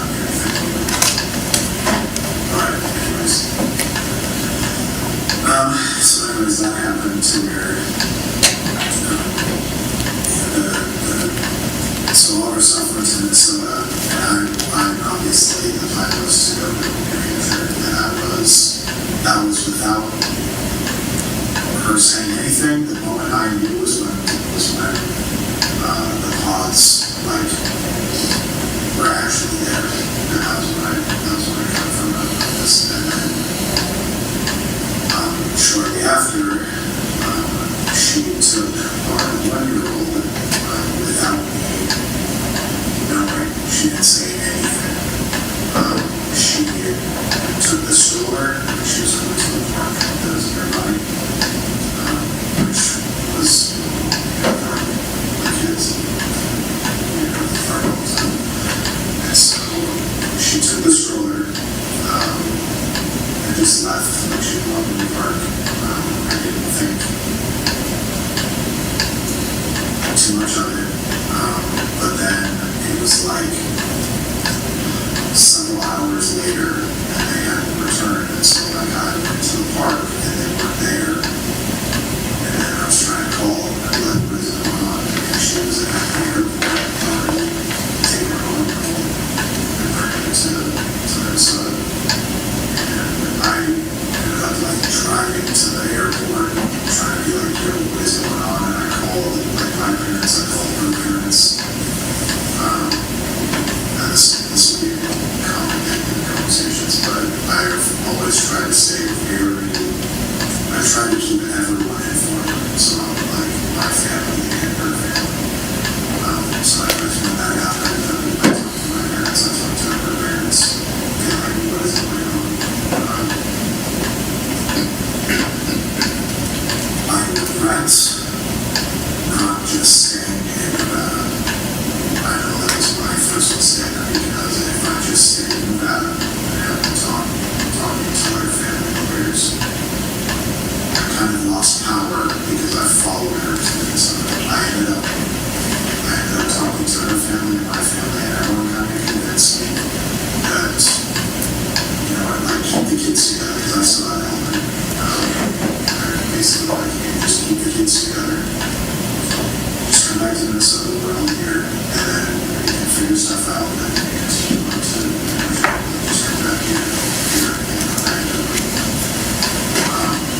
I guess I just, as a clarification of how, like, I had no idea that she left the at the time. All of her stuff was still, I kept all the picture of all of her stuff was still everywhere, all the times. So she didn't even take anything, she didn't even issues. So anyways, I followed to Minnesota. I tried to make things work. There was a lot of fighting.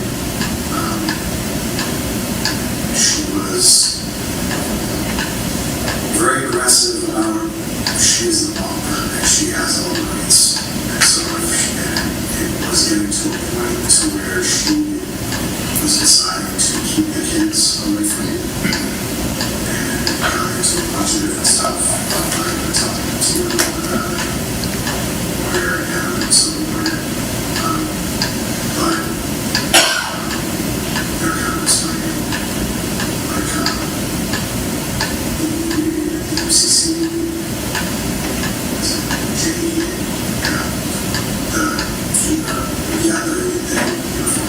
child custody is so where their kids. However, that's what I was saying. She can have the kids, and I'll let me see that. I finally had kind of a sit down with her and her dad, and I kind of gave a shot of, hey, I can throw everything out, and just continue the post-marriage. And she agreed, and this was in, I don't remember the exact date, probably, it's probably around the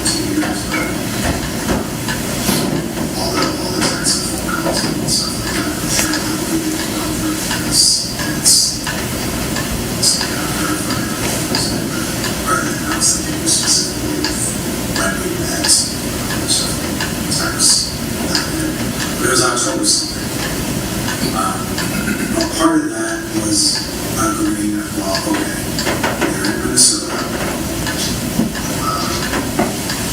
and there's holidays coming up, obviously it's Thanksgiving, after his birthday, there's this other side, there's Christmas, and then the other birthday, and it's January 7th. So we agreed, okay, we'll stay here then until his birthday, and then we'll continue on to Hampshire. And I was agreed upon, and things were okay, not that we're necessarily like having conversations, we were still in two separate places in Minnesota, but twice a week I just drive. I guess that's the other thing I'm talking about, but I was in the northern area of Minnesota, and she was in Minnesota. But twice a week I was fine driving down, dropping off the kids, or just driving back and forth. So we had a setup that is and then once the time came, I drove out here, so that was the thing that I wanted to just really was, and I was going to drive out with Ellen, which I guess I can say I drove from Minnesota with Ellen. And she was fantastic, I was not very good, but she was fantastic, so I felt real confident. So it was that weekend, I don't know what the exact is, but it was the weekend after the university. So anyways, that's when I took Ellen, I got my years in Hampshire,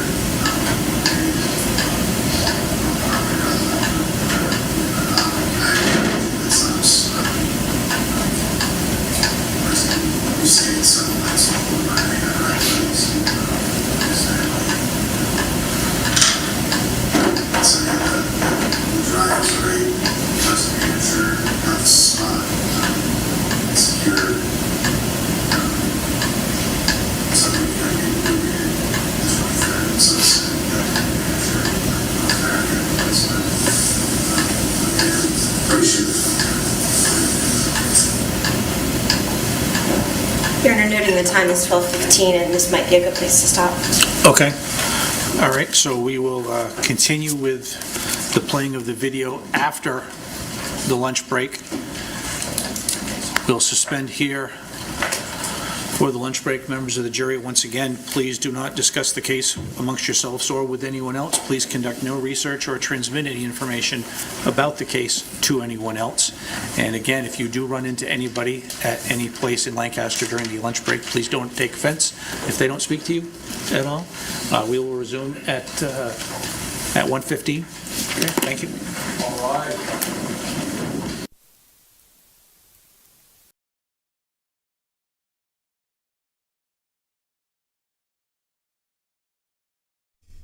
All right, so they're breaking for lunch.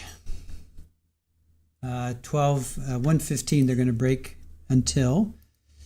Let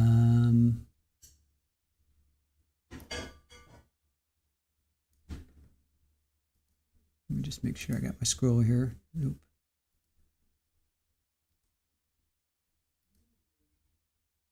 So 1:15.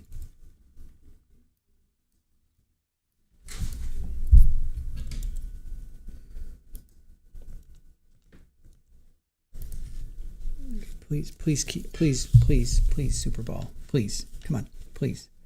Just give me a second. Okay, 1:15. All right. I guess I don't need the scroller if they keep that up. Well, I'll keep the scroller up for now. All right. So basically, they go over the errors in the transcript. So it was were versus weren't. So they play the transcript. Things that I caught was, let's see.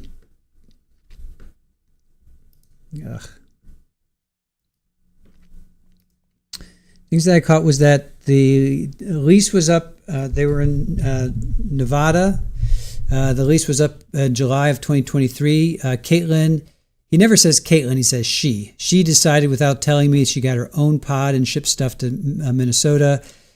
She took 90% of her stuff and shipped it to Minnesota. We had problems before that. He's big on a nuclear family and raising kids. With all the problems, he would suck up his pride. It's for the kids. Plan was to go to New Hampshire. Her stuff was still everywhere and didn't take anything. And yet I thought she packed up 90% of her stuff. That was confusing. He tried to make it work. There was a lot of fighting.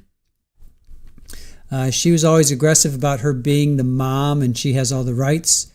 She was talking to a Nevada and a Minnesota lawyer.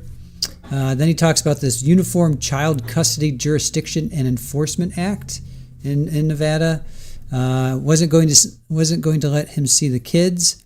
So they had a sit down with her and her dad. He's like, can we just move to New Hampshire? And she agreed. So Elwyn's birthday is December 2nd. Valen is January 17th. So the plan was they were going to stay until Valen's birthday and then they were going to leave. And then, so twice a week he would drive. He was in the north part of Minnesota. She's in the south part, and he would drive twice a week.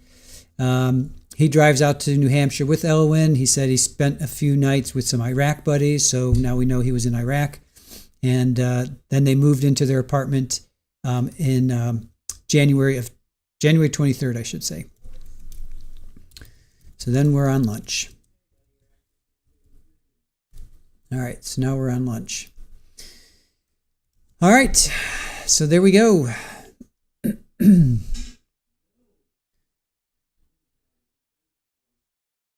All right, I'm going to feed the cats because Erin made chicken and they're just hounding her. So I'm going to feed the kitties and get that taken care of, and we'll put on some kitty cam and some music.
Welcome back. Welcome back. Glad you guys are enjoying the music.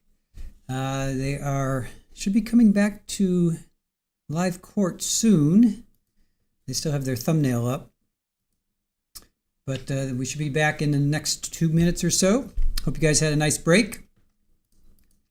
Valerie, thank you. Let's see.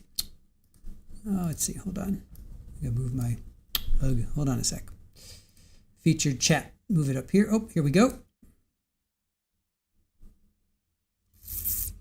Let's see. Bless you for the soothing music while I took your dog on a walk in the sun. Very nice. Yeah, Aaron created this soundtrack, so I'm glad you guys like it. All right, we've got a. Let's see here. Give me a second.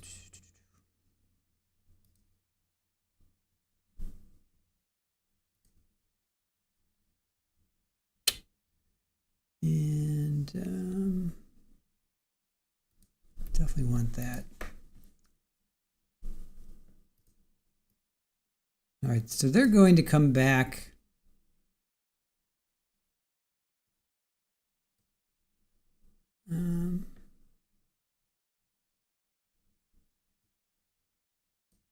Okay.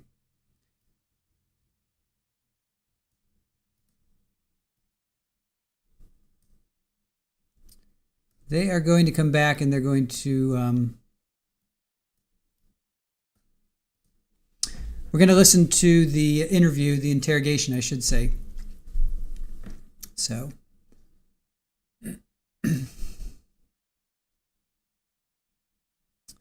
Lucy, Aaron, great. Aaron gives us, us, great. The music, nice.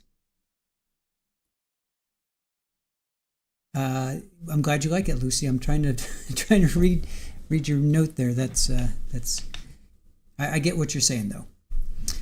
All right. Let's see here. Sherry, yes, great job in the music. Love it. Yes, and you guys that are members can go and listen to it anytime you want. If you're hanging out over the weekend, at night, trying to go to sleep, cooking, whatever it is you want to do, you can download, or don't have to download. You can listen to all the music. All of the music is available. All of the music is available. Real happy going to pick up your lunch now. We'll be listening though. Very good, very good. Interview sounds much more pleasant, Mike says. Allie B, you had some scrambled eggs for lunch? Was that your lunch? I had my stir fry. I made stir fry Monday night. So I'm working on my stir fry now.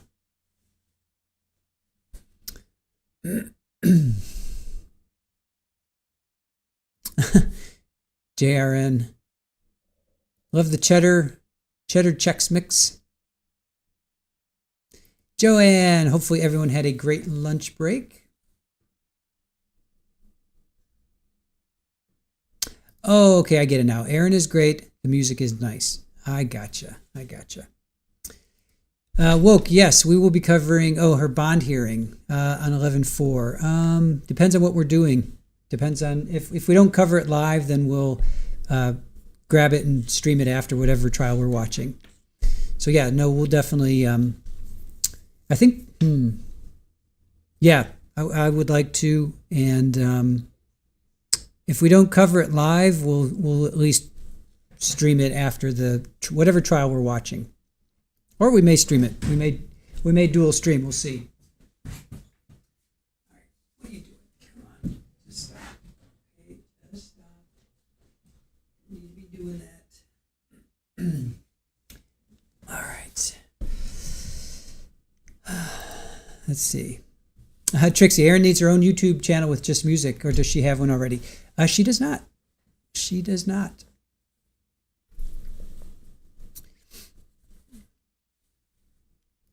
Ooh, Shabusiness jury selection tomorrow.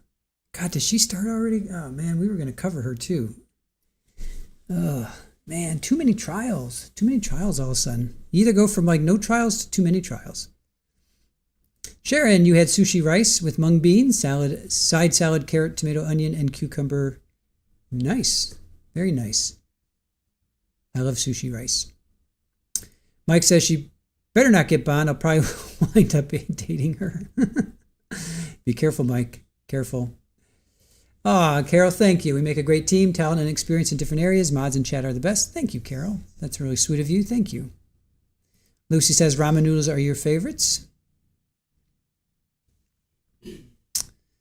Let's see.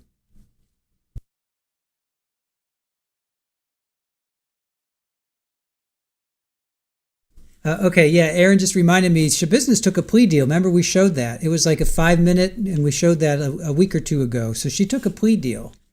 That was in reference to her fighting. She got a staple in her arm, and she went to the nurse, and she got in a fight with the nurse and the guard. So she took a plea deal. She pled guilty to that.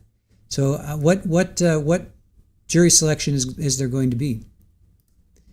Allie B, teach us your stir fry ways. Mine always are soggy and bland. Soy sauce or amino acids, rice vinegar.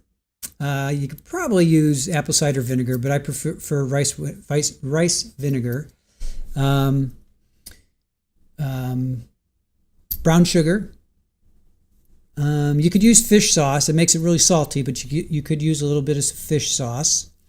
It's not vegan, but you could use fish sauce. A little bit of salt, not much, just a little, because the soy sauce / amino acids bring that umami salt to it. And then just stir fry it. Will it get soggy? Yeah, I mean it will get soggy. It will get soggy, but what I do is whatever sauce is there, I just drain that out and put that in a cup. And then stir fry everything else. If you want them a little bit crispy, you could just take out as much liquid, drain as much liquid as you can, and then just stir fry it up a little bit more. But it is by nature soggy, I guess, All right, we have a clue. Green-eyed cat. She sits there every evening watching the sea as if it owes her something. Clue 4. She sits there every evening watching the sea as if it owes her something. Mallory, yes, Mallory dropping the pumpkins. All right, so we've got let's see, that's 4 out of the 6, I believe, right? 4 out of the 6 have dropped.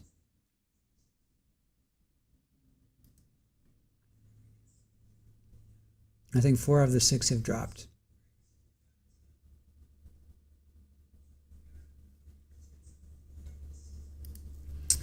Joanne says, tonight I'm cooking seafood and noodles stir-fried. That sounds good. Brown sugar, I just add low sodium with all my veggies, exactly what I do. Yeah, if you like it sweet. Some people don't go with the sweet, but I like it. I like just a little bit of sweet. Celissa says, I need to go vegan. I eat too much cheese. I eat cheese too. Cheese, and then I have yogurt, Greek yogurt. I think that's it. That's all that I eat. That's dairy.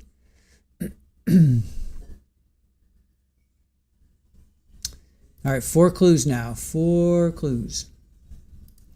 Yeah, I eat cheese. It's hard for me to give up cheese. I'd try to give up cheese, but just doesn't. I can't. Mallory says Boone is in Florida. Not sure if it's near the ocean. Widespread panic. Good to see you.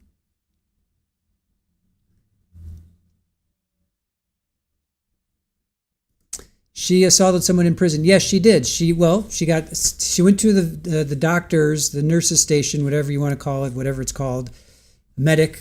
She had a staple in her arm. God knows how that happened. And then she assaulted the nurse and the sergeant / guard. So she took a plea deal for that. I don't know if is there another trial. I've lost track of her. And we covered that she took a plea deal. No eggs. Yeah, I do. I eat eggs occasionally. Yeah, like on the weekends. Yeah. I'll have a couple scrambled eggs, a couple sunny side up eggs. Not often, but maybe twice a month. On the weekends, I'll have some eggs on the weekends.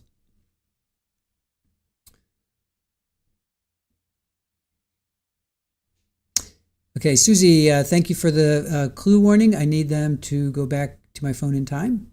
No problem. Sharon, I eat a lot of nutritional yeast. Yes, nutritional yeast is a good cheese substitute. It's a good, it really is. It's a good cheese substitute. I'm telling you, nutritional yeast tastes like cheese. Not every kind of cheese, but it definitely, it's like Parmesan-y. It's kind of nutty. It really does. I made, what did I make the other day? That lemon asparagus. I made a lemon asparagus dish. A mustard, lemon with red peppers, onions, garlic, and asparagus. And that was kind of a stir fry as well. And nutritional yeast.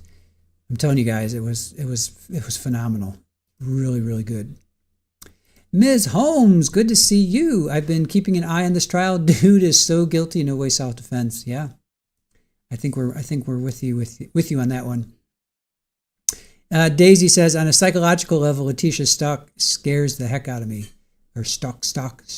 Yeah, she's business. Yeah, kickboxing mom. She is one crazy chick. I agree. Mike, knowing she business, she probably put the staple in her own arm, right? And that is true. There is vegan cheese. I used to eat that back in the day. I'm sure it's changed. This was back in like 92, 3, 4. I'm sure it has changed. I'm sure the alternatives are way better. Back then it was okay, but I'm sure it's way better now. Peggy, you're vegan. You found decent vegan cheese, yogurt, and butter.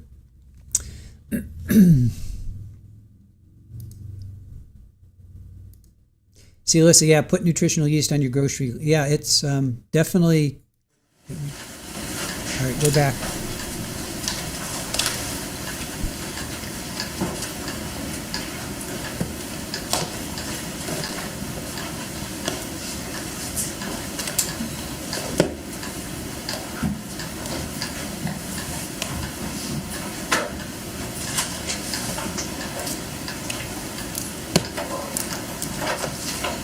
Hey, good afternoon. Thank you. Please be seated.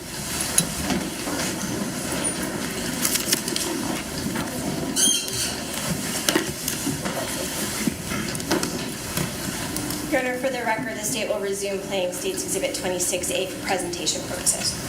Thank you.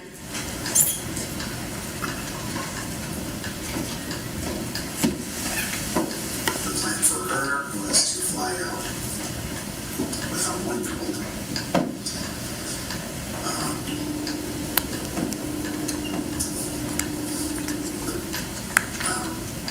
But this is part of the beginning of the issues, is that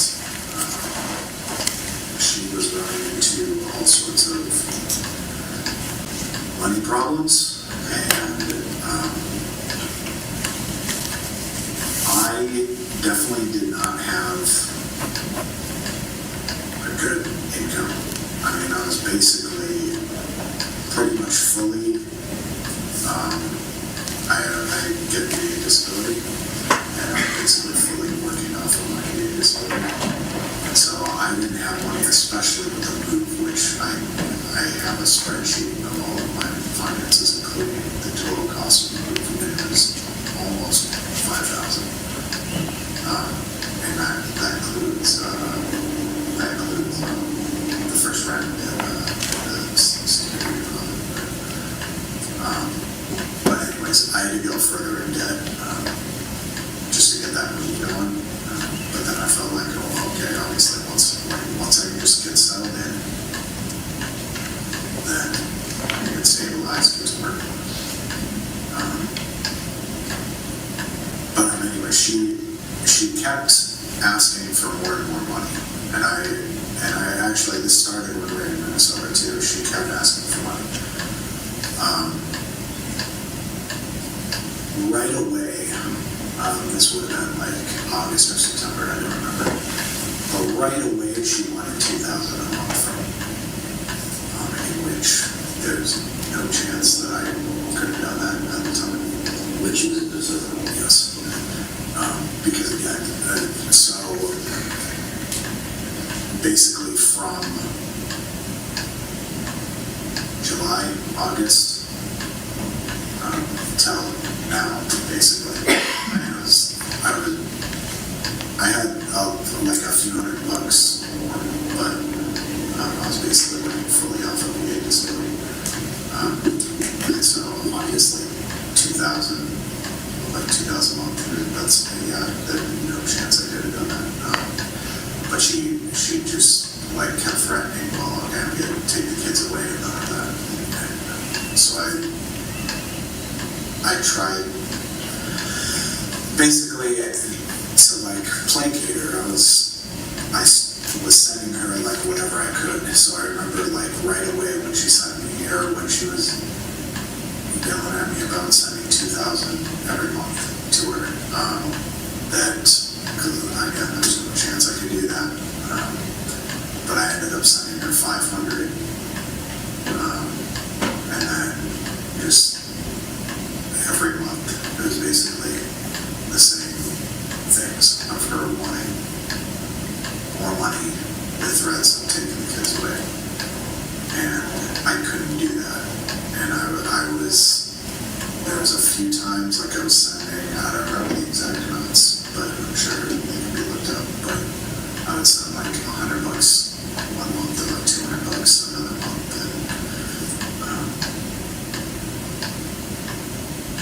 And anyways, so I guess, yeah, I forgot because I went on a tangent. I do that a lot. But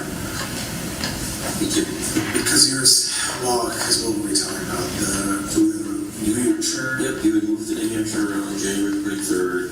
She began asking for 2,000 a month and then threatening to take the kids. But that was, when she asked for 2,000 a month, that was in August or September, when we first got to Minnesota. And then you paid whatever you could. Yes. But yeah, up to New Hampshire, up to now. Once I got to New Hampshire, then she got very aggressive about how she was going to keep Valen in Minnesota unless I started paying her money. And she got into a whole thing, and it got really bad when we had a phone call to where she was yelling that she was going to have me arrested, and she was just straight up lying about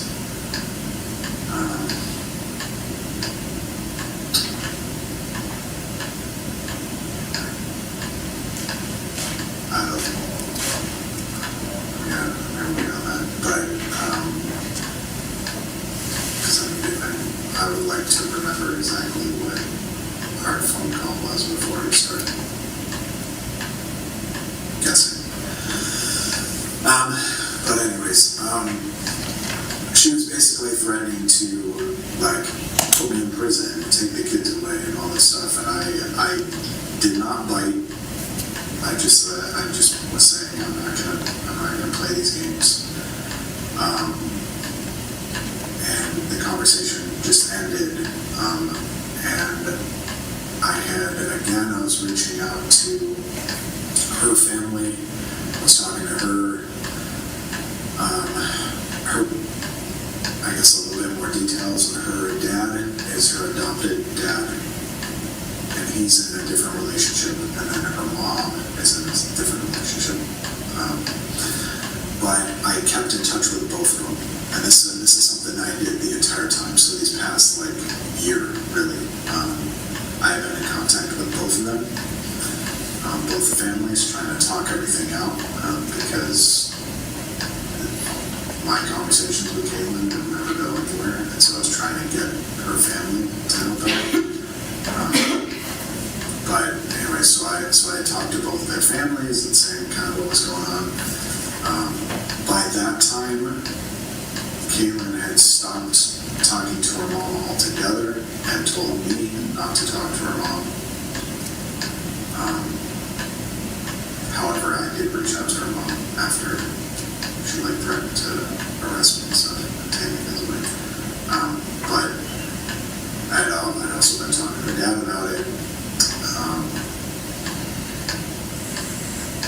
But she doesn't tell anyone anything. he went to where she was staying, the house that she was staying. And I was basically just trying to ask him, hey, can you check on Valen? Because I wasn't seeing Valen. So basically like, hey, is Valen okay? And he went over there, and apparently Valen was just sleeping, and then he didn't ask to see Valen. And then he just didn't push it either, because she wouldn't tell him anything, and he didn't push the subject. So and this is a text, but he just basically texted back to me saying, like, yeah, she just doesn't tell me anything. So he just texted me, hey, I went over there, Valen was asleep, so we didn't see her. And then I was basically saying, oh, so she didn't say anything, but like nothing was happening. Like she did just have this explosive argument. And he just said, no.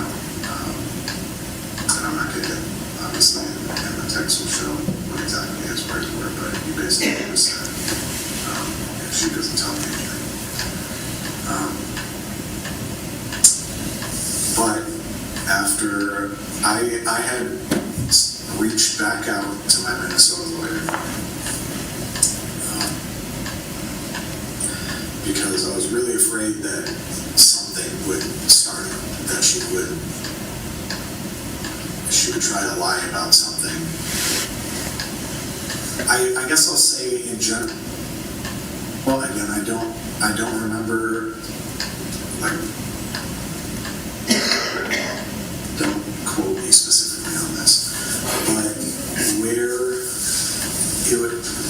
the big thing that she was lying about on our phone call was that I had taken Ellen to New Hampshire without her permission, which is not true whatsoever. We didn't actually sign anything, which I actually did have a conversation with her about it, and I had talked to some other people, because obviously that would help.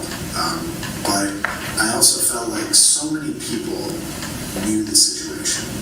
There were so many people that we had been talking to, and again, her dad was at this meeting that we had in October where we were kind of talking about this, and she hadn't agreed to it and everything.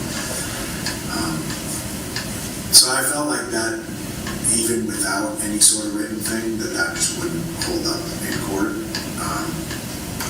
But anyways, so and now I forgot where I was originally at with that. With her. It was just the dad check on Caitlyn. Leading up to, I think, I'm not sure when Caitlyn moves to New Hampshire or comes to New Hampshire, but that's I think where it is. Yeah. I was talking about to where I was reaching out to this same Minnesota attorney that I've been talking to previously. I reached out to her again and was saying, hey, I think, like, she's going to try and pull something. Like, and this is where I was going, because I was afraid that she was going to lie to police or whoever, and I was going to have some, like, raid on the house randomly, which I would hope that no one would do, because you would do like some sort of due diligence instead of just like randomly taking someone's word and then coming to a house. But I did actually call the Berlin Police Department too, because my lawyers, I was asking again my lawyer, like, hey, should I like give the police a heads up and be like, yo, there's a civil thing going on and she's trying to make some stuff up. So I did actually call the Berlin Police Department. And I'm just curious. It's not totally relevant, but I'm just curious. So you come here on January 23rd. When did you call Berlin Police? Do you remember the month? I don't want to assume, but it sounds like it's after several months of making some payments. Is that accurate? No, I mean, we've only been here for just a month. Yeah. Okay. So you don't remember when you called? just to get them in? Like 2 weeks ago, I don't know. Because all this stuff, like again with the Berlin Police Department, like that, obviously the call logs, it's going to have that. And I don't even know if you can get the actual voice calls. No. Okay, yeah. But you can at least see the call log that I did call the Berlin Police Department, whatever it was. And all the text messages. Yes. But anyways, but they said anyways, like, hey, we would get involved anyways. But anyways, whatever. But I talked to the lawyer. The big issue though was that I just didn't have money, and so the lawyer wanted a retainer, obviously, $4,000, and I was trying to figure out how to get $4,000. Because my thought was, okay, like this is going to go to court, because if she's going to refuse to bring Caitlyn here, like this is, or like whatever, and continually just make up these lies, like I don't know, she never gave me permission to take it home. I was like, well, there's no shot. Like I have to figure out how to get this retainer. But then, because the move, I got a credit card to help with the move, and so my credit was dipping. And I tried to go to like the credit union right in Berlin, and I could apply there to try and get $4,000, and they actually denied me, and it was mainly just because of my income, because I couldn't show any income outside of this movie, but they denied me, and I was like, really, I didn't want to sell my car. I do. My car's paid off, but I did not want to sell my car, so I was really trying to figure out like how to pay for some of this stuff without selling my car. But after having conversations with like getting back to her dad saying, oh, like, she didn't say anything, she was like, apparently everything's just fine. Then I texted her, so again, this a text, where I was like, I guess part of her argument to where, again, to what this big one, to where she was like threatening to arrest me or whatever, to where she was asking for more money, but part of that too was that she wanted to put both the kids on her taxes. And all I said, and that sucks that you can't get the voice calls, but hopefully over time my word will hold some weight. But I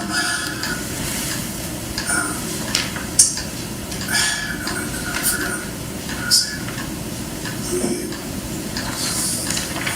The voice call. Yeah, I think she was. Oh, yeah, to where she wanted to put both the kids on her taxes. And I was thinking about it for a minute, and again, like I will say, I was not biting on her, like overly aggressive, like I'm gonna arrest you. I was just kind of like, yeah, I'm not playing these games.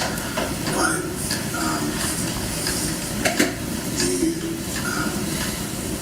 basically what she said, I'm gonna, because that's how definitely she put it, she's going to put the kids on her taxes. That made me second guess because I wasn't sure. I wasn't sure if there was something like, would that give leverage in my custody or something like that? So on the phone call, I literally just said, I didn't even say no. I just said, well, let me get back to you because I'm not sure. Like, I openly said, fine, you can claim Caitlyn, but like Ellen's with me right now. She was like, you left her in Nevada. Like I had her most of the time in Minnesota. So my my initial thought was, well, if there's something like custody-wise, I don't want to agree to anything right now. And so I literally just said, well, let me look into it. But anyways, then obviously I wouldn't shoot him like that. But now going back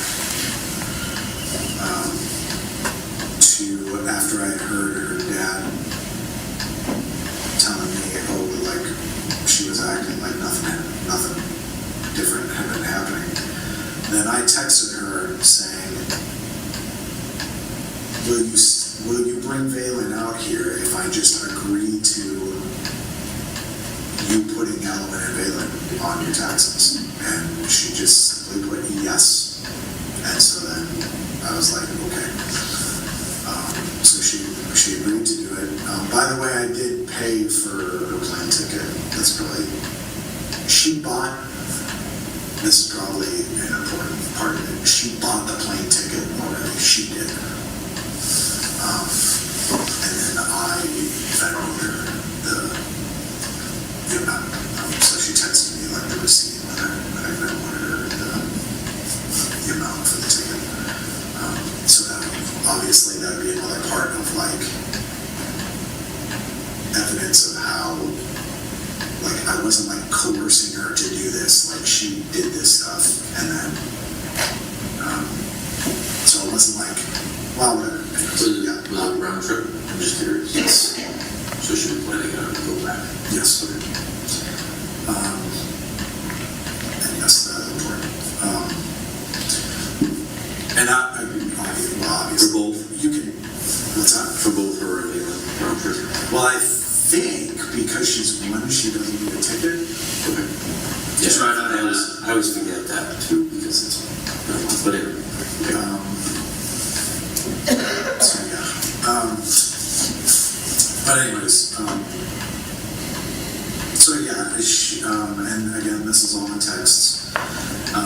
I texted her that, and this was after like a week of no contact. I basically just texted her, hey, will you still bring Valen out here if you, or if I say yes to you putting both the kids on your taxes? And she just, one word, yes. So I said, okay, and then we continued to try and plan. And this was another text that is going to be very relevant, but, and yet actually I can't remember what she had texted previously. It'd be kind of useful to have this stuff, but somehow the text conversation got into like what were her plans of being here, like what was she trying to do.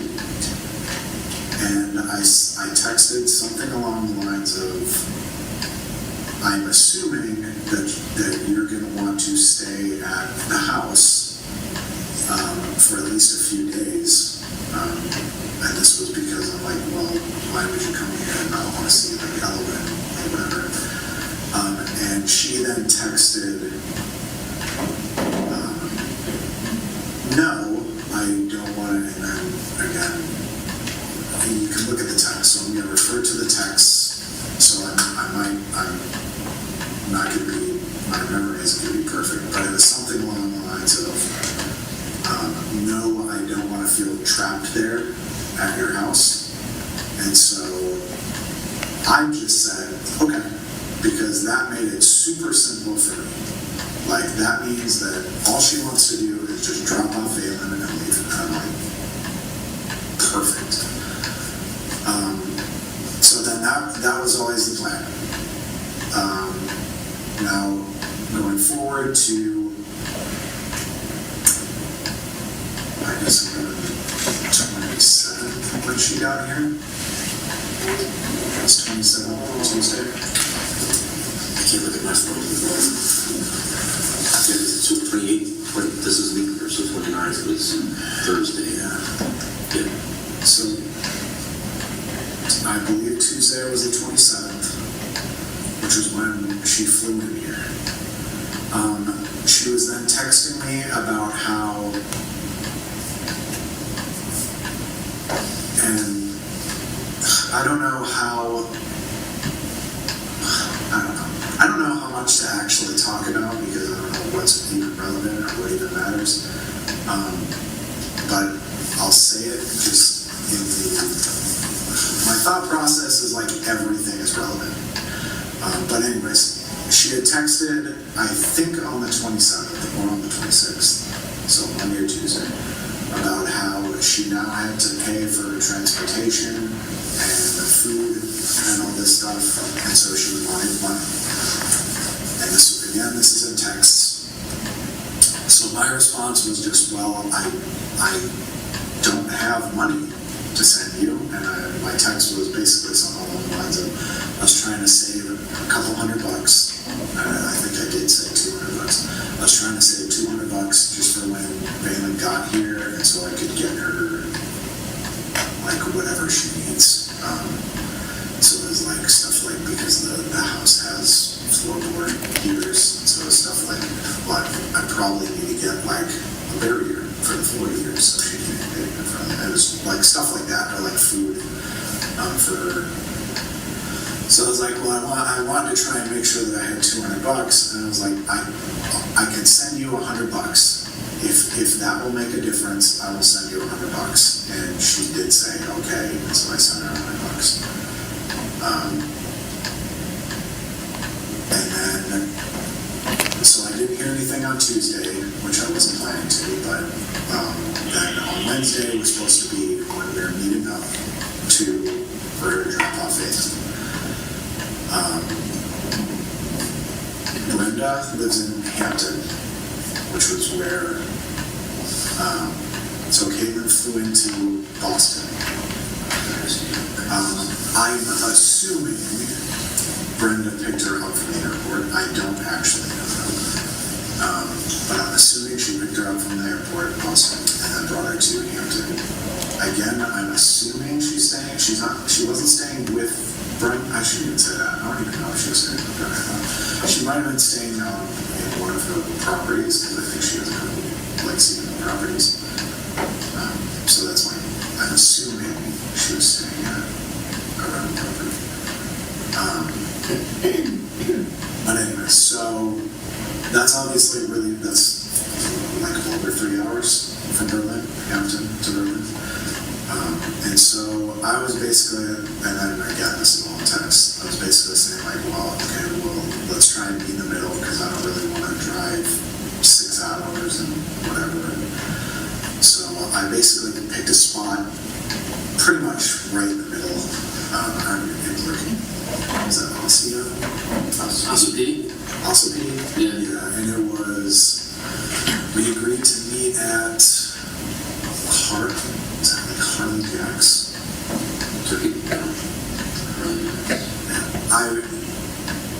We're a ways from there, but yeah, we can figure it out. Yeah, it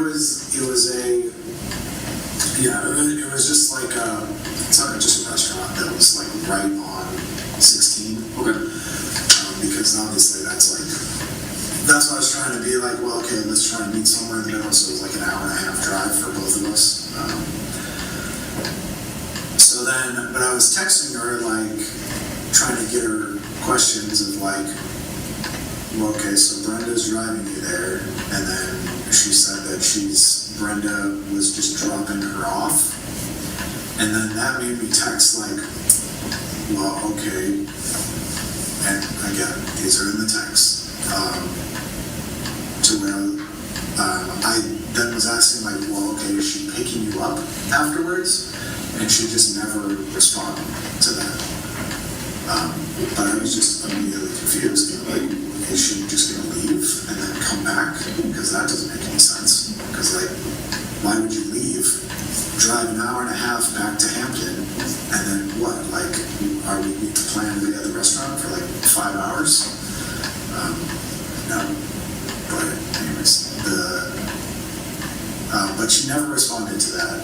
I got there. She then texted that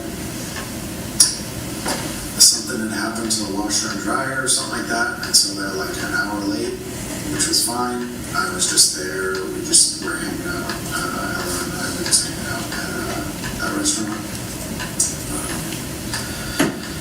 Then she got dropped off. She called me to come outside when she got dropped off, so I never even saw Brenda. She just got dropped off, and I came out to the front of the restaurant. She had Valen's. She had a couple bags of Valen's stuff. And she said, hey, here's this stuff, like, basically saying she didn't want to bring it inside, so I should just take it and put it in the trunk. So that's what I did. Just grab the stuff and put it in the trunk, and then we went inside and just ate. And obviously, I hadn't seen Valen in like over a month at that point. And she had obviously not seen Ellen, and so we basically, there wasn't much conversation between Caitlyn and I. It was more so like, you know, I'm just super excited to see Valen, and that was just kind of that was where my head was.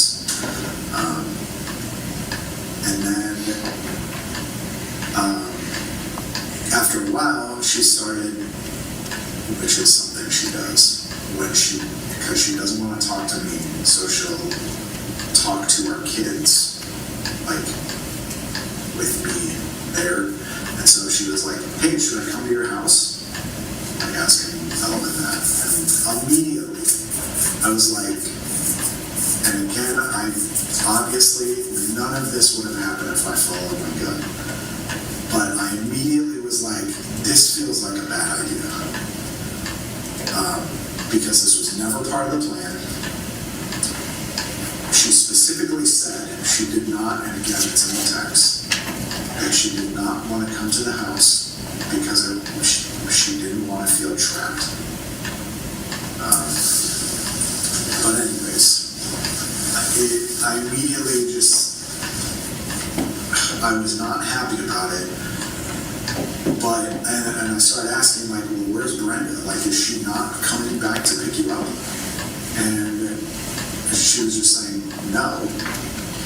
And I just decided, like, okay, if she just wants to come here, see the place, and then, like, stay the night, I guess, with the kids, fine. But she was not going to stay there any longer than that. So we went back. I drove her up to the place. Then everything was fine that night. I set up, because before my pods, the remainder of our stuff I had in pods from Nevada, before I had that shipped out, I got an air mattress for Ellen to sleep on, so I had an air mattress. So that night, which would have been Wednesday night, then she stayed the night there, filled up that air mattress, and everything was fine. Again, we didn't talk much.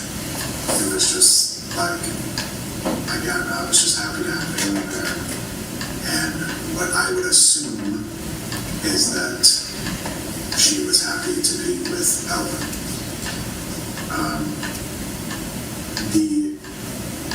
The next day, though, I kept asking, and I should say this too, the previous night,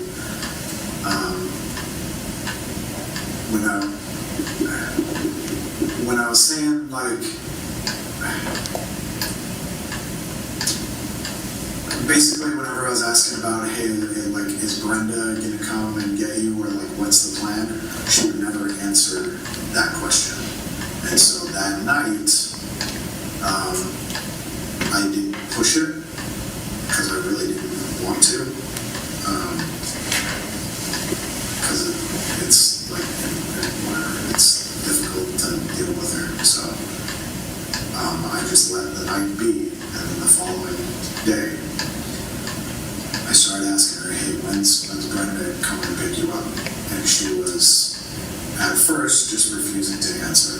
Like, she wouldn't do anything. She would just go into the kids' room and just, like, play with the kids. And so I was like, literally, like, standing at the door, up? Like, what are you doing? And she just wouldn't answer. And I was very calm the entire time, just every like 15 minutes, being like, hey, what's the plan? And eventually she just started saying that she wasn't going to leave.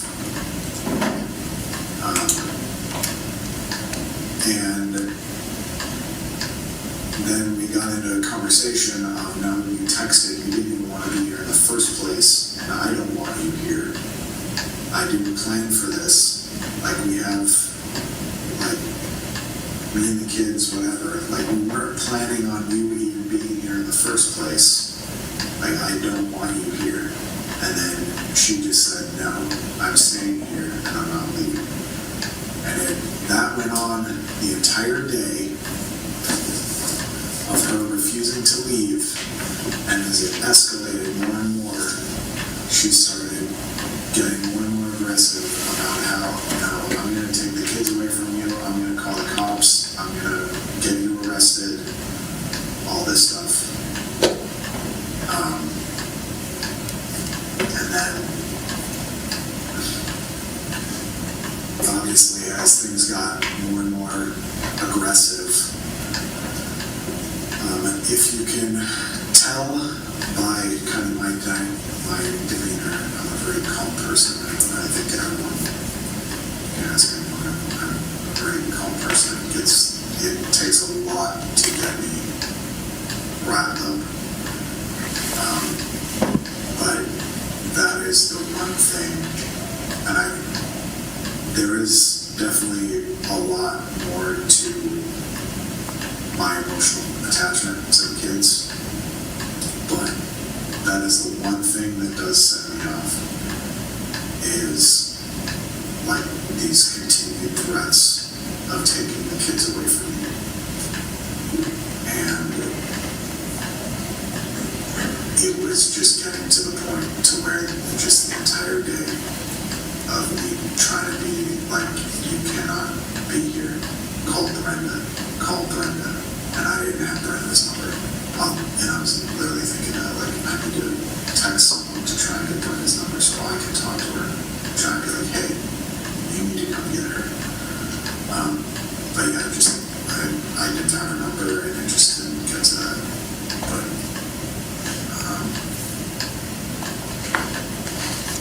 yeah, it just got to the point to where she kept doing that. And then, I guess for what obviously we're all here about, there was probably a good half an hour up to where she grabbed Elowen. I was not letting Elowen go. I had taken Valen and put her in her car seat and was like, no, we need to go. And I was like, I don't even care if Brenda comes here or not. Like, I will drive you 3 hours down to Hampton. I do not care, but we're going to leave. We cannot be here anymore. And then again, it was just the progressive, like, whatever, her just, again, threatening to take the kids. Saying that, yeah, she just wasn't going to leave, and then she was going to take Valen and Elowen back to Minnesota, all this stuff, and it just kind of hit a breaking point, and especially with her holding Elowen in her arms and not letting her go, because there were a couple times where I went up and I grabbed Elowen and was like, let go of Elowen. I will say I never, not that it even matters, but I'll just say I never like hit her or touched her or anything like that. Caitlyn. Obviously that's whatever. Anyways, but I was trying to grab Elowen and be like, hey, let go of Elowen, and she just wouldn't do it. And that was like like kind of the tick. And the moment was, and this, because it's,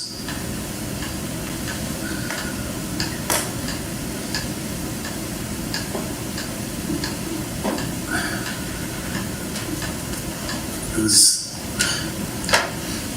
I don't even know, I don't even know if it was like training or not, but it was definitely very deliberate and fast.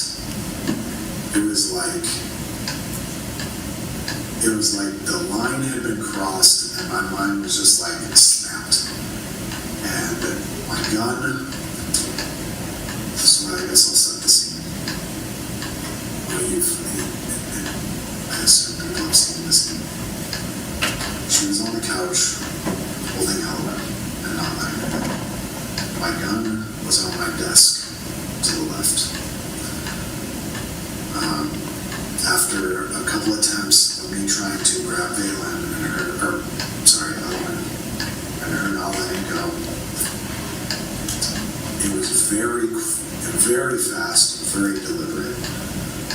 I went and grabbed the gun.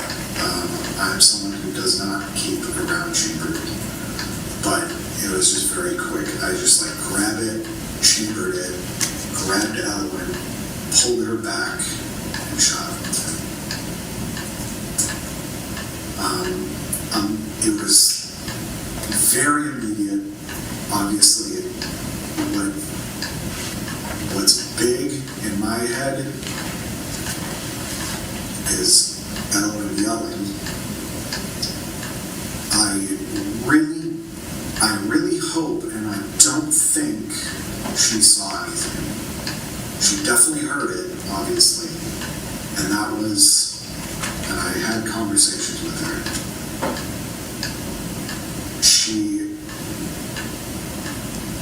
She was complaining about her ears, that it was very loud, obviously. But when all that happened, which again, it happened super fast. I mean, it was like trained to where it just grabbed it, cocked, grabbed Ellen. And then right when I shot, it was just immediately, I grabbed Ellen and like ran out of the house. And just immediately ran out of the house and put her in the car. Valen was already in another room. She was closer to the door in her car seat. And so immediately I go run and I put Ellen in the car. And if you saw the layout, there's garages in the back. My car was in one of the garages, but I ran and put her in and I backed the car out to the back door.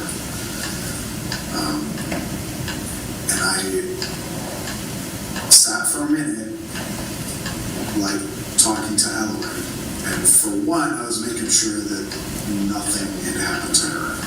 And I know her, she was just complaining like, loud. That's what she was saying, loud.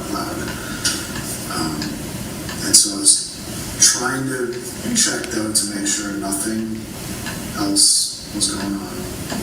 Like she didn't have any injuries or anything like that. She did. I couldn't really check her hearing, obviously. I mean, I'm sure it was super loud. But anyways, then at that point, it was just kind of like, well, now I'm screwed. To where I understood when it happened, and I still do. I understand the consequences.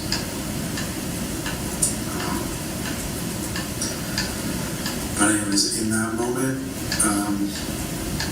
again, I'm just a very calm person, and actually I do, like when I did my best as under stress. And so I felt like I had a very clear head, and I was like, well,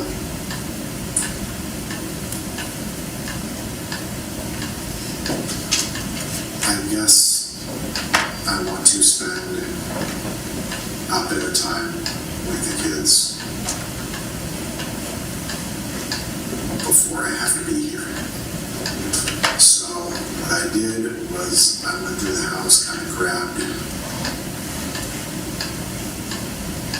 clothes, some food, water, stuff like that, loaded up. Obviously, that's what's in my car right now. I loaded that up and left. I don't know time frame. I couldn't say how fast that was. Fairly fast. I got the kids in the car. We left. I drove for a little bit just to get out of the area because I figured someone heard something, maybe. But anyways, I just wanted to get out of the area and then just talk to Ellen. Because Valen was fine. She was in another room, but I then just kind of sat with Ellen. I was kind of being like, kind of talking her through, like, what happened. I was trying to ask her, like, hey, what happened? What did you see? And for her, she was just saying it was loud.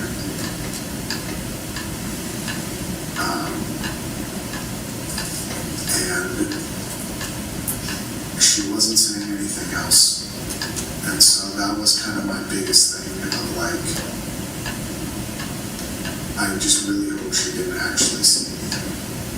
And there was just a loud noise. And she just,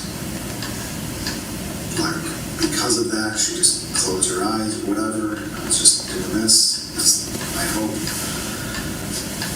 And it seems like that's all it was. I still hope that that's obviously all it was. She was good though.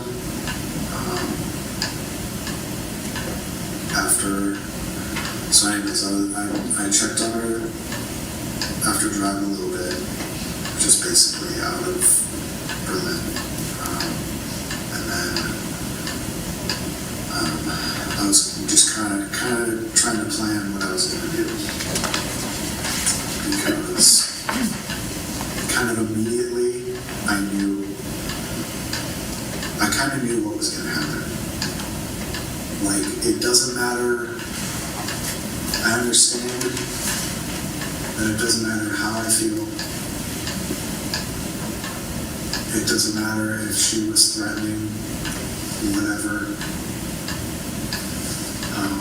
I fully understand the consequences and what that means. And I kind of immediately was thinking, well, okay, at some point, I'm just going to turn myself in, but I don't know when I'm going to see the kids again, so I'm going to spend some time with them. So I drove. Before anything else, I was kind of trying to think in my head when I drove to Concord.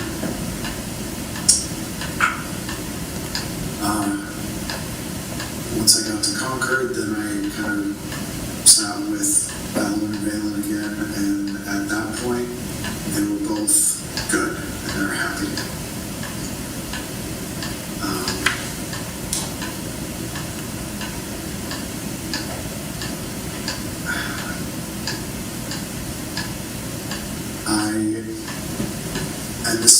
I hope that there's no issues with this.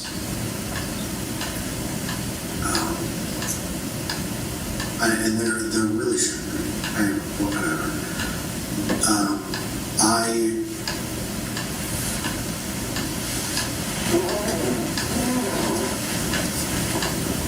I'm getting ahead of myself.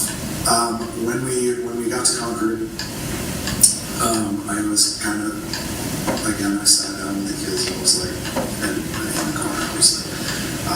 We were kind of all sitting in the front.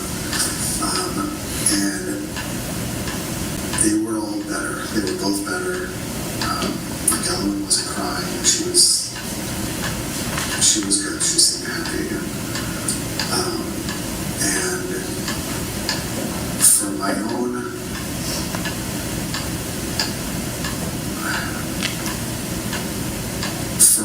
like, hey, I just want to record something while we're here.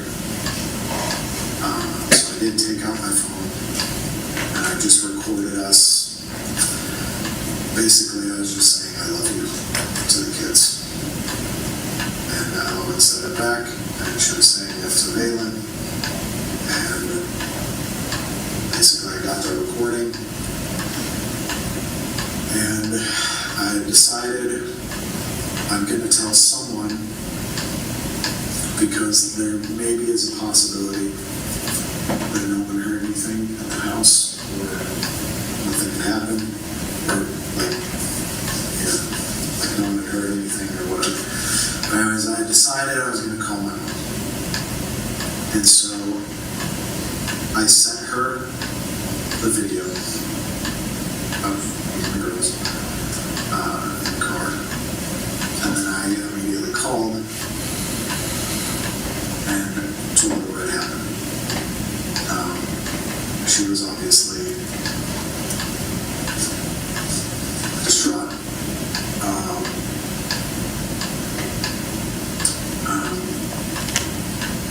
The conversation didn't go very long because I didn't want it to.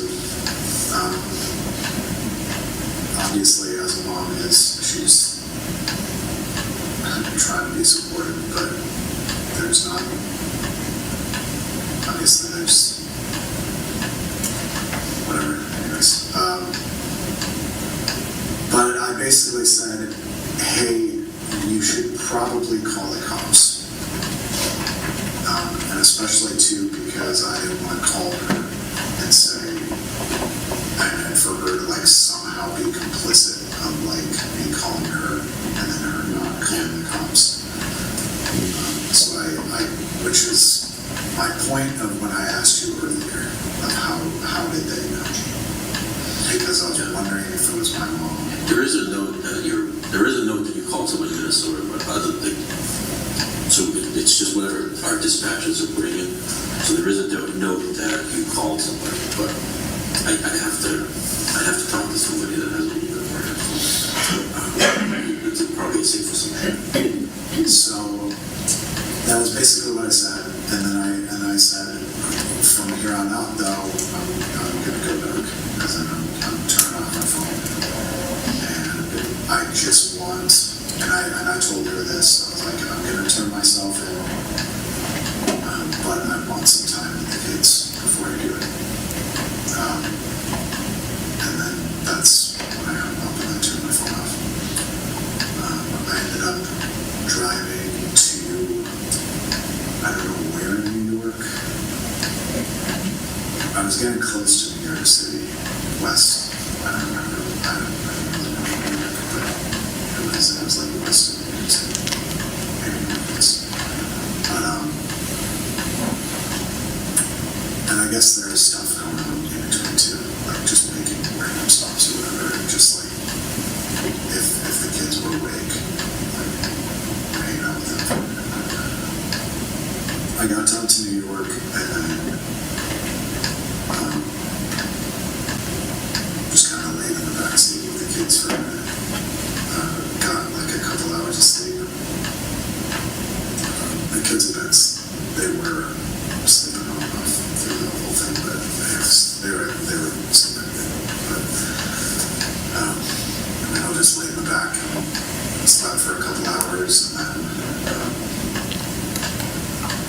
woke up, and at that point, that was kind of when I was deciding, because my initial thought was, oh, I'll just surrender at just a random police department.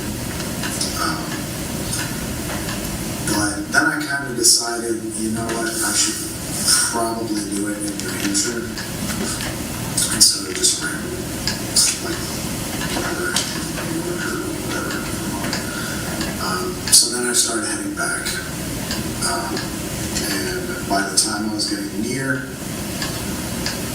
my decision was, well, okay, I know that I'm going through Keene.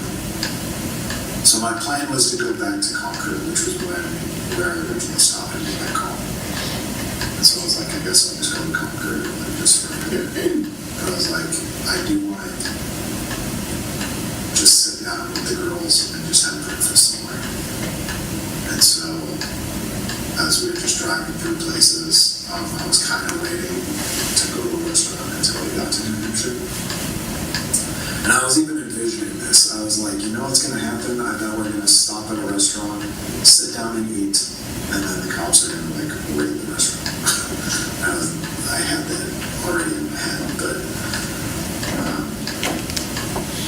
anyways, as we were driving through Keene, I was like, well, okay, well, let's see what's going on next. And I kind of mentioned this, but as I was driving through Keene, I saw the Chili's right there, and then saw the police department, and I was like, well, they're probably like eating right there, and they're probably just sitting right there. So I just kept driving, and then I saw the Applebee's, and was like, well, I guess I can see if Applebee's is open, and then turned the corner, and like I wasn't even paying attention because I was just trying to see if the Applebee's was open. So I had pulled into the Applebee's and was trying to see their hours open sign. And so I pulled up to the hours open sign and was trying to like look to see what it was. And then I see a cop pull up behind me. And I was like, wow. I was really not expecting it because I'm like, God, you guys are like chilling at Applebee's, okay. But I pulled up. Then there was parking spots kind of right in front of me, so I pulled up in the parking spot, and I was like, well, and the officer didn't do anything. I was assuming he was like trying to verify like a license plate or something like that, but he didn't do anything at first. But I was like, my immediate reaction was he was just pulling me over just randomly for something. But then I was like, well, he's going to run my plates and there's probably something out there. So something's going to happen. So I immediately, and the girls were both asleep in the backseat. And so I immediately was just like, fuck, like I'm not even going to give him the hug. And I wanted to, but I was like, I can't move because this was the exact situation I didn't want to be in. Because I didn't want something crazy to happen. Like I didn't want whatever, someone shooting or something happening with the kids right there. And so basically I just sat there and I turned and I was like trying to talk to Ellen. But then immediately came out, like obviously gunpoint at me, yelling at me, putting my hands up, and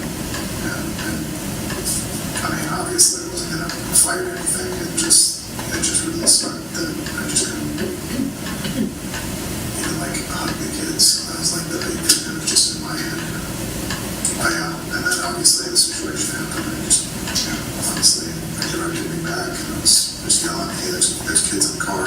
Just trying to make sure, like, yep, like just making sure there's kids in the car. Like, I'm surrendering. Like, don't get crazy. Obviously.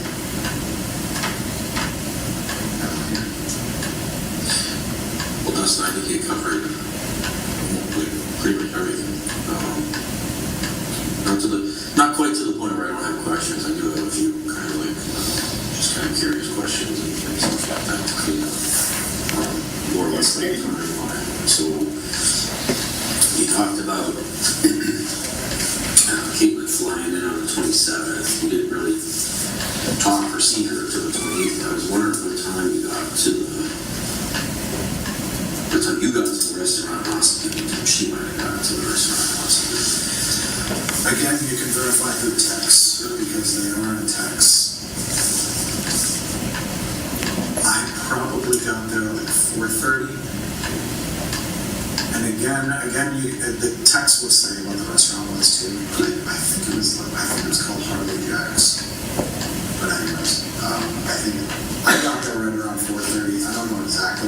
when she got there, but she called when she got there. And she called and just said, hey, come out, because she had that suitcase for between 5 and 6. So probably, well, yeah, I was gonna say probably somewhere around 5:30. what time do you think you got back to your apartment? The apartment or house? It's a large house that has apartments. So I don't know if you saw it specifically, but so I just had the first floor of this house that has 3 floors.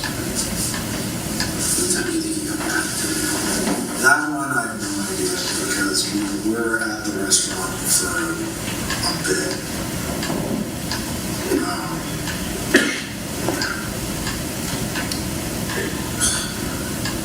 I have no idea. And that one, and I don't even know, I don't think anyone was texting or anything. Well, actually, I was home at this point, so this was a text that went out that night.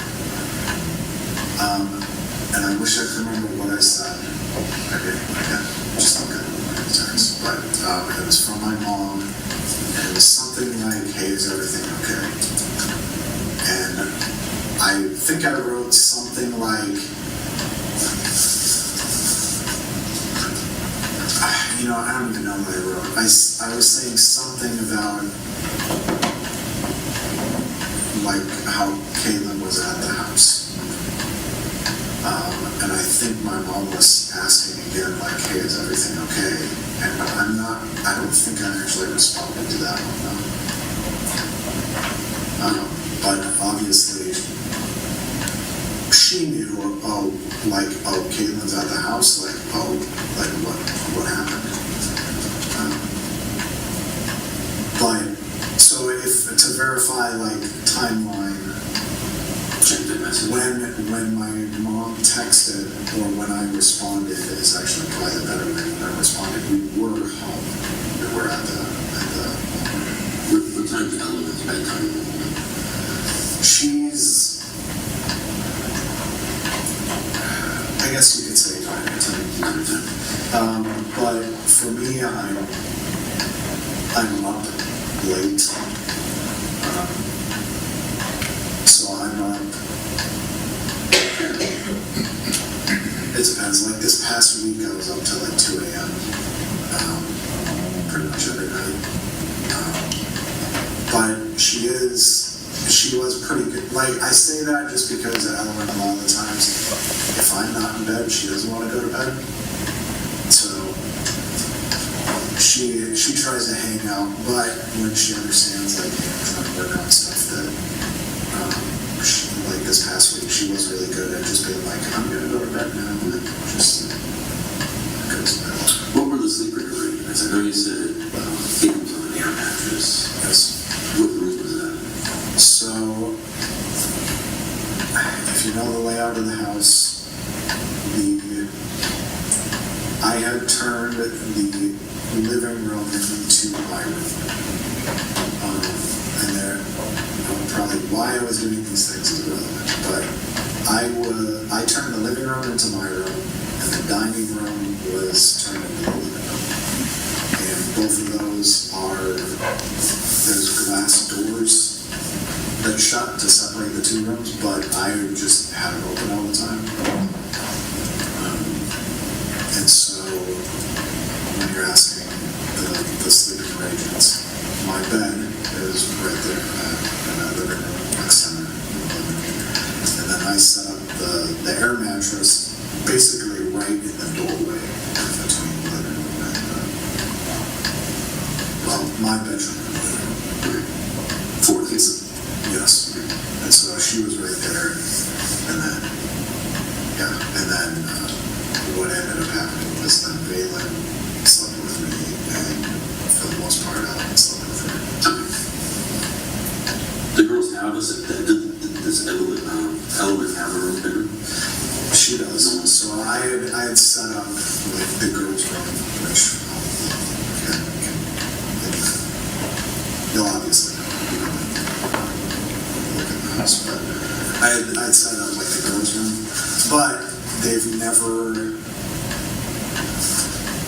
like, we tried it a little bit to get Ellen to sleep in her own bed, but she never liked to, but neither one of us ever had a problem with her sleeping with us, and so Ellen has always just slept with us. So like when Ellen and I have been here, she always just slept in my bed. Is she in school yet? Or homeschool? Getting there. That was another thing. She had preschool set up there on, so I had got her accepted into the Head Start preschool in Berlin. But right now they're on like a break, so I think they were starting up like the 5th. Starting back up, yeah, I think it's the 5th Tuesday. So then Thursday morning, you guys get up at some point. So I had a couple questions about that. As far as, I guess basically, maybe it makes sense to ask first what time you actually shot Caitlyn. Was it nighttime? Yeah, it was definitely night. I couldn't tell you that. How about like phone calls and stuff around that time? Nothing until you got to your mom's. I didn't. Nighttime. I don't know what I heard in text or whatever. Because I obviously kept saying like, hey, like call Brenda, text Brenda, like. And so she was doing something on her phone, whether they were text or okay, so she might have been texting. She might have been texting. I have no idea what she was doing, but I have no idea what her text would have been if she was texting or her phone calls. I don't know.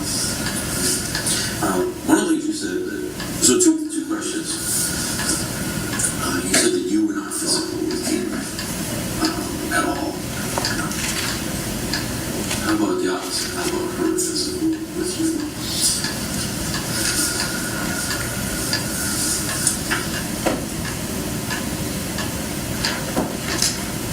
I guess I haven't thought about it. I would. Don't quote me, but right now I'm going to say I do not recall. And I'm only saying that because it probably wouldn't really register if she did ever hit me. I can say even if she did, it would have been like very rarely.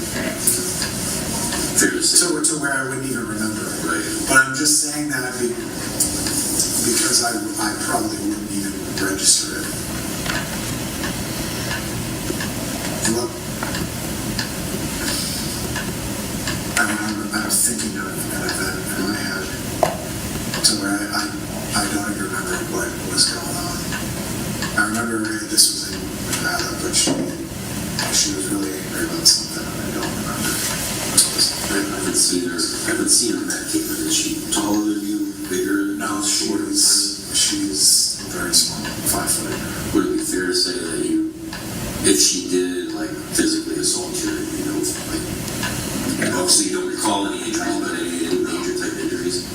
Alright.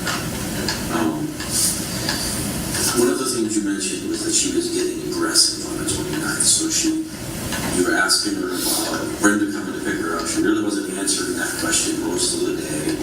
She finally got to the point where she's saying she's not going to leave, and then and this is one of the things that kind of popped out of my head, is that she's now saying that she's making those threats about taking the kids away. So the threatening to take the kids away, for the most part, was over the phone. Now she's threatening to take the kids away in person. Yes. And you said she grabbed Eloise. I was just wondering if you could describe like how she's holding Eloise. I messed up on the other side. Eloise. How she was holding her. So, like full bear hug. So definitely 2 hands bear hug. Which was again why, which I said a couple times, more than a couple times. I don't know, I couldn't say how many times, more than a couple times. I had, and obviously I couldn't really pull that much because obviously I didn't know how I was doing this. there's a couple times I did try to grab Elowen, and I was never grabbing Caitlyn, but I did grab Elowen and try and pull Elowen away. But she was full, like, bear hugs, Elowen. Was Elowen upset, crying, or was she homeless? She was crying. So she's holding her forcefully enough to cause her to cry, or was she crying because you guys were? No, I could probably say both. Because, she's very smart. She knows, like when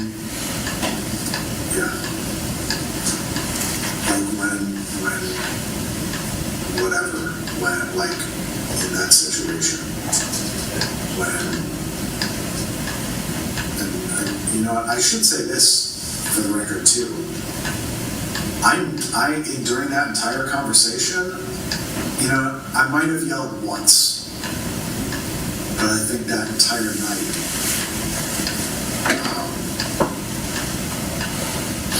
I probably only yelled once. But anyways, I was gonna say Elowen knows when something's going on, so it was probably a combination of both of this.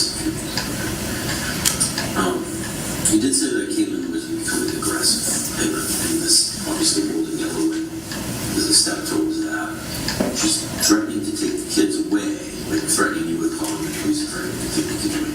She threatened to hurt Elowen or harm or do with any kind of threat to physically hurt Elowen or you. Is it safe to say that, or fair to say that she's not armed with any gun at this point? She's holding Elowen. I will say I'm very aware of the surroundings. Obviously, I knew my gun was right there. And then there's a couple knives that are like pocket knives. Where do you normally keep that firearm? On me. Pretty much all the time. Since I've been in Hampshire, so for the past month. In a holster? I guess it depends on what I'm doing. If I'm in the car, I guess you would probably ask about the house. I do have a little handgun safe that's up on. It's still there. It's up on the safe. It's in a closet in the front room. I'm pretty sure it's still there. It should still be there. It's in the front room closet, which is where I was storing stuff on the top shelf. So I'm gonna guess that's what you're referring to. Could my kids get to it? No. That's in the back of my head, but that's not really what I'm referring to. I was just curious if it was in a holster on the desk or if it was just on the desk. At that moment, it was just on the desk. Any other firearms in those? Do you want any other firearms?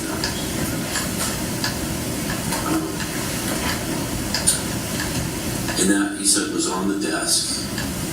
I was curious about your training a little bit. I know you were in the Marine Corps. I'm assuming your disability has something to do with it's through the VA, so it's PTSD or something similar. I'm a veteran too, so I'm not uncomfortable talking about it. Well, that's a question I'm hesitant to answer. Okay.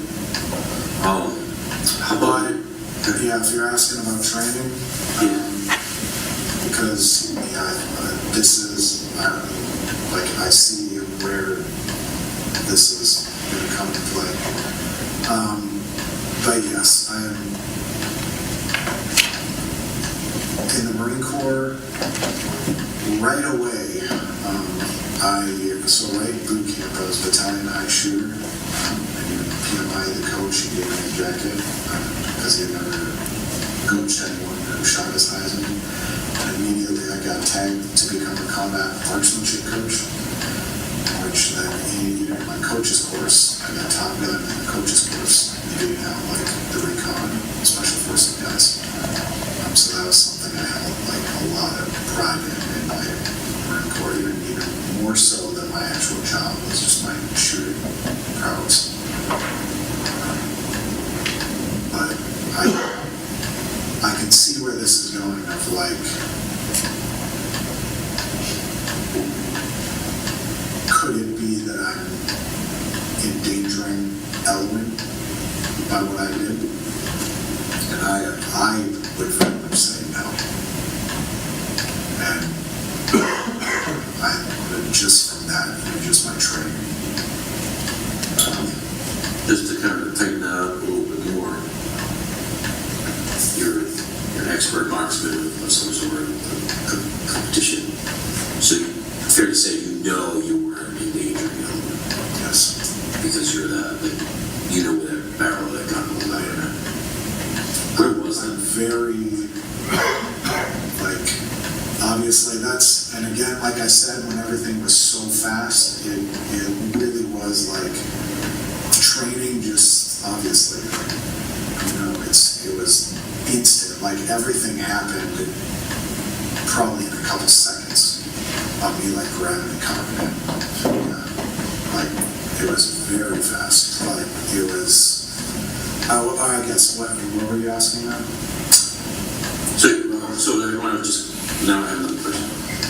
Training you're talking about is marksmanship training, not like specifically costly or anything like that. Because that was my first thought, was you trying to remove Elwyn from a harmful situation. Yes. So you have training like hostage type scenarios? Or is this more of a marksman training that you're referring to? Well, it would be just from we would have done that in the coach's course as well. Yes. You know exactly, I don't want to put words in your mouth and I don't want to assume anything, but I'm guessing, is it fair to say you know exactly where you saw the truck Caitlyn? I have a very good idea, yes. Where was that?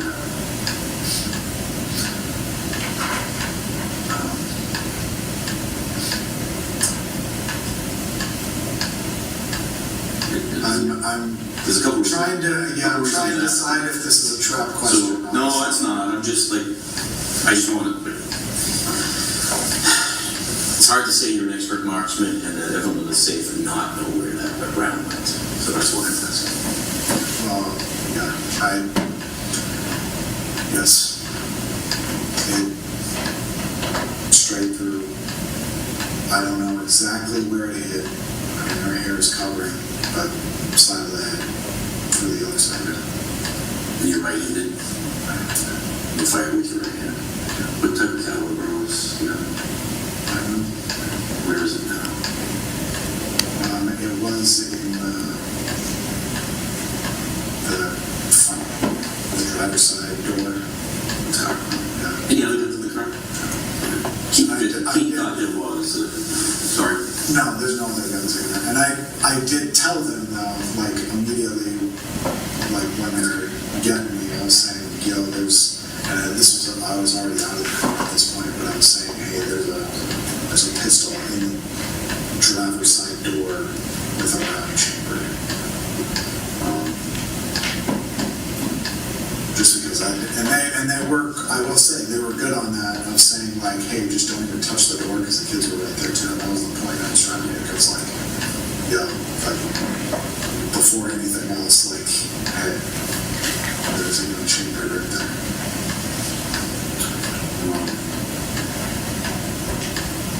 Do you have any injuries on you at all, or any I see, like, the handcuff, obviously, dug in a little bit. Nothing on you? You said both girls, as far as you know, were armed and one of the line. We've talked about it. I was going to say, no. I was going to say, because which again is probably relevant, I was continually trying to, like, as we were just throughout the day, morning, night, whatever, I was trying to check, like, to make sure that Eloin's hearing was fine, and obviously I don't have any tools or anything like that. But it seemed like it was fine. She wasn't complaining about it, and she said it was fine. So, yeah. Do you have any questions? Yeah, I guess so. Obviously, you've had a super difficult past year, probably. You've done everything you can as a dad, and everything has been against you. You know, she's friendly to keep the kids apart because you won't let her put them on your taxes. Stuff like that doesn't make sense. Obviously, you have to put up with it because you're concerned for the kids. I know you said you wish you stayed in Nevada in the first place because things were good there. You had this feeling in your gut. It's all right. I'll clarify with Nevada. I do really love Nevada. Yeah. It's not that I regret moving to New Hampshire, because for the month I've been here, I like it. Obviously, things are different now. But my regret with Nevada was leaving to follow Caitlyn to Minnesota. Because if I had talked to my Nevada lawyer before I left, then they would have said, oh, it's very simple. She took the kid out of state. File your paperwork or whatever you have to do. Yeah, like very easy. The kid's going back to Nevada, and so that, and I hadn't talked to a lawyer before, so when I say I regret leaving Nevada, it was specifically for that reason. Okay. I wish once she left, that I was just like, well, no, you left, you screwed up everything. Like, nope, bring the kid back here. I'm staying in Nevada. And then that was my regret. And then you follow her in Minnesota. Obviously, you want to keep the kids together. You're doing this long commute from northern Minnesota to southern Minnesota twice a week for the kids and with the kids. So you're making all the sacrifice. You finally get to New Hampshire. Things are working out or getting better. You have your own place where it's peaceful. And then she comes to meet you with the younger kid. You're at the restaurant, and she wants to come to your house. And you just have that feeling like the pit of your gut, like, this is not going to end well. You know, she'd already threatened to make false accusations when she wasn't even with the older kid. Now she's in access to both of them. She comes over to your house. She threatens to have you arrested and stuff. And obviously, you had that feeling in your stomach that you didn't want her in there in the first place. Things were not going to go well. She was going to make it worse and worse. I know you had that, we'll call it a regret, I guess, of, like, this isn't going to end well when you guys leave that restaurant and Ossipee to head back to your place. And do you have any other regrets or things you just wish, like in the whole grand scheme of things, if things went differently? Just like obviously there's such a long buildup of you trying to make it work for the kids and nothing seemed to go your way. And there is a lot. I don't know if I would phrase it like that though. Yeah, correct me if I'm wrong. I do want to say this, that from every point of our relationship, her biggest issue was never communicating, which she never does to anyone, like her own family. Like I'm the one talking to her family, and she doesn't even talk to her own family. So it's like I'm super big on communication, and she never wanted to talk at all. But then two, of how she would never compromise on anything. And so, like, even small stuff of, like, as an example, so, like, whatever, everyone's been in relationships, so, everyone should know what I'm talking about when it's, like, this small stuff like that. But it's, like, all these small things that just, like, add up. And I always felt like, in my head, for years, it was always like, and again, I said this at the very beginning, I am so much into, like, for a nuclear family to raise kids. So I'm like, the mom and the dad have to be present to have a good child, to raise a child. And so this comes into like all of my decisions of like, suck up my pride, whatever, fine. She doesn't want to use the detergent, then I'll make sure our clothes are separate, all of our stuff is separate, I have my stuff, like my whatever shirts that I want to do this, and like, I couldn't wash the kids' clothes, the kids' clothes had to be different, but anyways. But it was just like, okay, for the kids. And again, it was like when she took Valen to Minnesota, and with talking to my parents and her parents, and I was just like, do it for the kids. And yeah, so that it's, I guess, I'm trying to remember what word or what phrase you were using specifically. I don't know if you remember regret. I mentioned it earlier, just kind of like things you could maybe wish had done differently or whatever.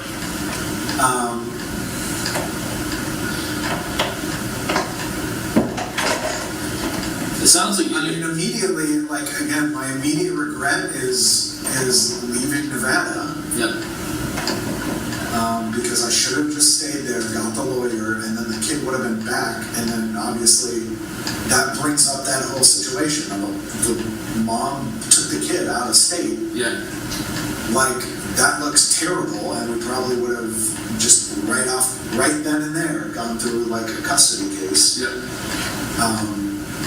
And it would have, at the very least, it would have benefited me. Yep. Whether we was split or whatever, obviously, it doesn't really matter, but obviously it would have looked a lot better on my part. And so that was obviously like my first big regret.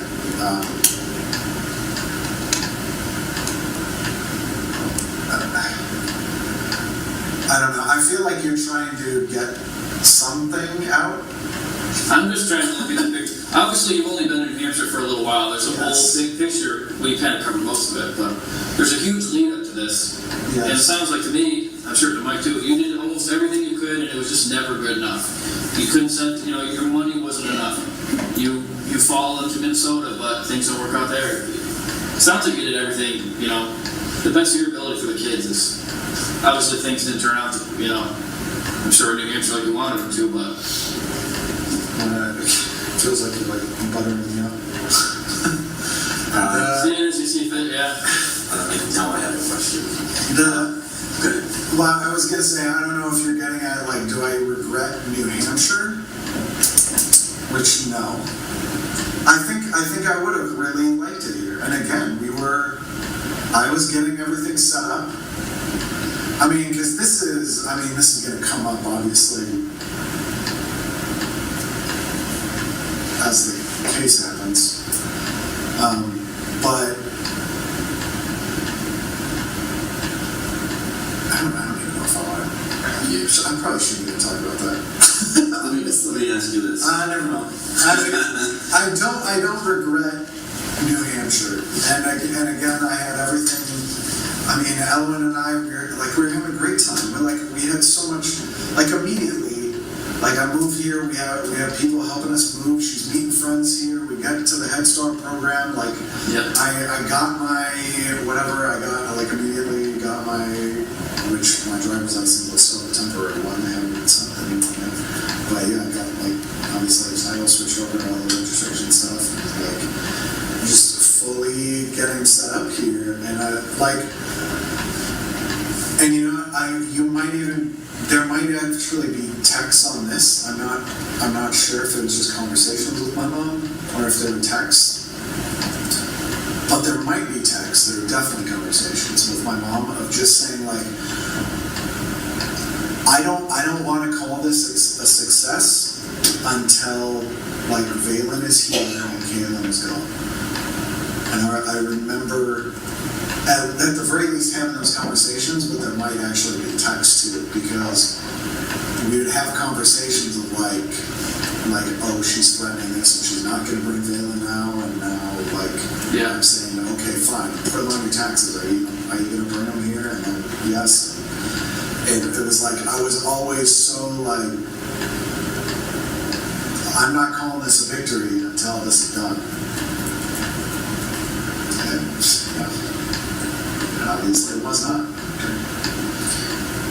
Yes, I'm now having a question to ask. But I'll give two quick questions, and I think we're pretty much done. So, just kind of listening to the last couple minutes of the conversation, I have to ask now, like, it was never your intent for Caitlyn to come here and kill her. Is that fair to say? Yes. Okay. And this was... Because even the way you just mentioned the text message to your mom, like, I mean, I realize what you're saying, but at the same time, listening to it, it's making me, now I have to ask that question. But yes, without a doubt, never any intention to ever do anything like that. Absolutely. Absolutely not. And the other thing I do, being a military veteran myself, or combat veteran myself, the other thing I do is I put myself in your head, and as I'm listening to you talk, the other question I have to ask is, could you have done anything in that moment where you're reaching for that gun, and from the moment you grab the gun to the moment you pull the trigger, could you, in your mind, have done anything differently to prevent racking around and pulling the trigger? Or is it just set in motion and done? No. Nothing you could do? It was... From the moment that it was like, nope. Even like, just even before I grabbed it was like, nope. And then, again, it was like, it was almost like, again, to what I'm saying, it's like your training coming out. It was muscle memory, just, not even in it, well, it's, whatever, it's dumb to even say that, because it's not like that's ever happened before, but anyways, yeah, if you could do anything differently in the last 24 hours, what would you have done differently?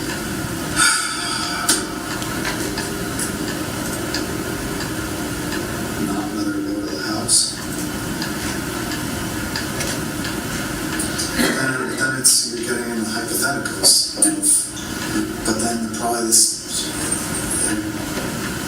there would have been situations then like at the restaurant and like, or whatever else outside the restaurant, or like, again, because she very clearly, and I guess I didn't even say this, she very clearly had, no, I did. I guess I did. Anyways, she very clearly had no intention for Brenda to pick her back up from the restaurant. She very clearly had intended to come back to my place without telling me. And so that obviously factored in to where I'm like, well, what am I going to do? So I have to drive her to Hampton. So I have to drive her an hour and a half to Hampton and then drive 3 hours back to my place. And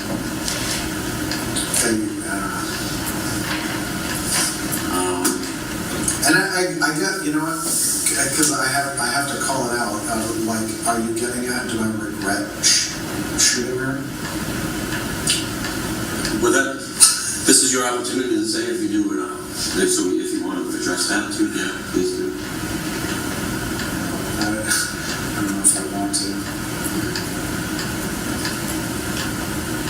You knew she was, based on your training and everything else in marksmanship, you knew she was dead pretty instantly, I would imagine. For sure. So I'm done with the question. I'm going to have to look at the time, but I want to end the recording. Do you have anything else that you wanted to add before we wrap up?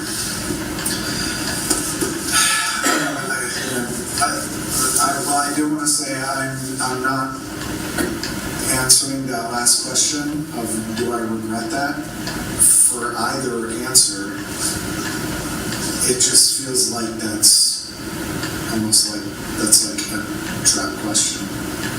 I don't know, like that's it's your choice to answer or not. I'm not trying to treat you pretty fairly to let you answer whether you want to answer or don't want to answer. And if you don't want to answer, please don't feel like we're trying to get something out of you that you want to give us. And I guess just to end it,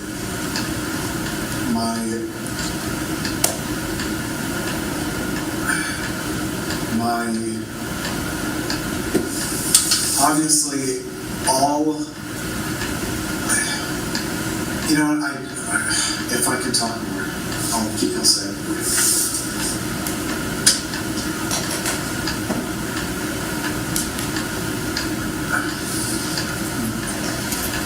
I have a very, you know, I'll say this because you asked this already, and this is probably, okay. You can answer this first. Can you even look up what my disability is? Can that even get brought up on court? There's a way to do it, and it has to be in the middle of the situation. So in this particular case, I think it would have already had to been done. So it has to be what's called exigency. And by that, I mean like something like heat of the moment type thing, hot pursuit type thing. And there's a way to call, not the VA, but there's some our intelligence people can call and get stuff like with certain exigency. If that hasn't already happened, then there's ways to do it with search warrants and stuff too, but I'm sure it'll come up one way or another. And I don't even know if it even matters.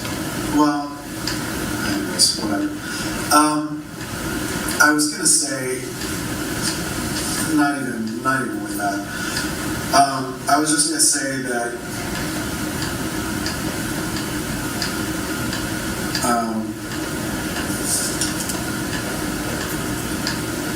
starting back either 2016 or 2017,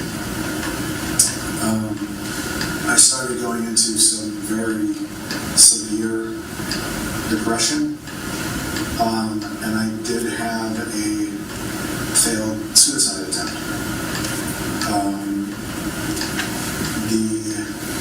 This was in Nevada. This was before I got a kid.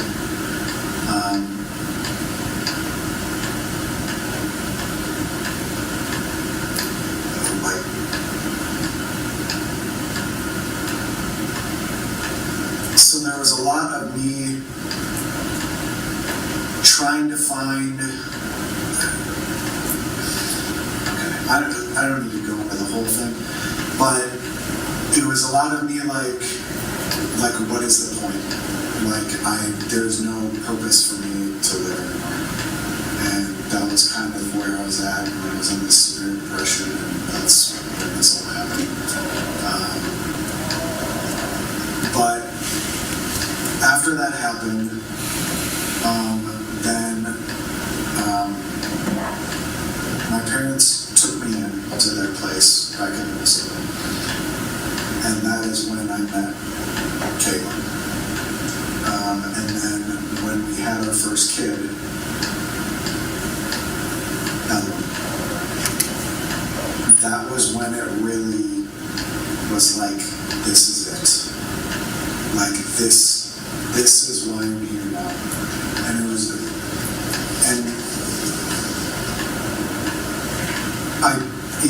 okay.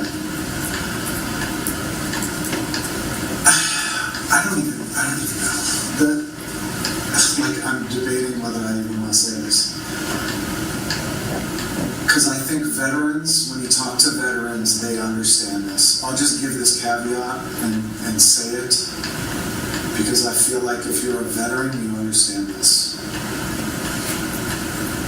But I remember our very first Christmas, to where Ellen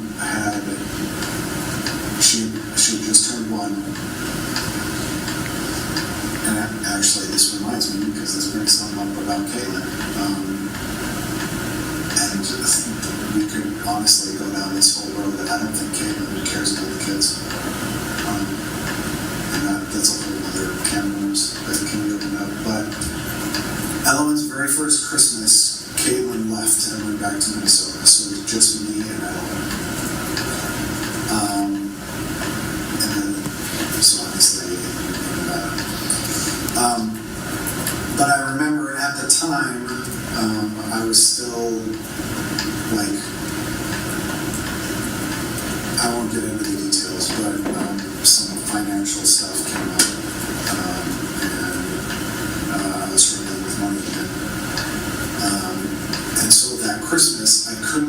can't handle anything. And so I took pictures, and then there's pictures of me and Ellen when she's, whatever, just her first Christmas, and she's like opening up. Well, I think she had like 2 toys. We had like 2 toys, and we had just this little Christmas tree.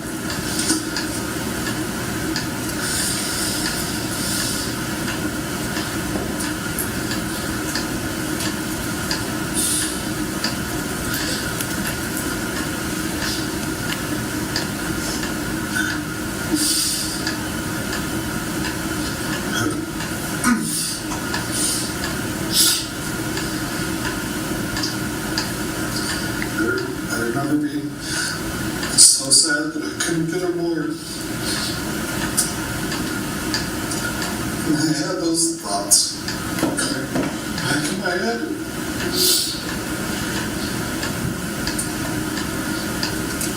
But because Ellen was there, and she was so happy,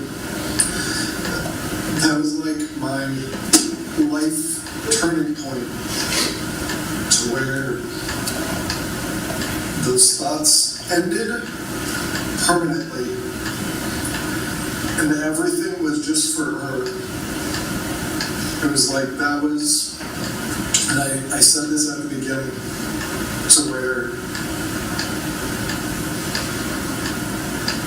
I have such a strong connection with Ellen just from like that moment, that was the turning point moment in my life.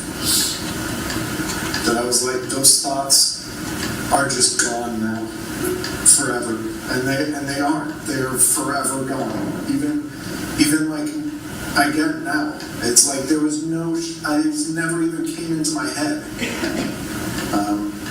that I would try to kill myself. Like that didn't even be a possibility.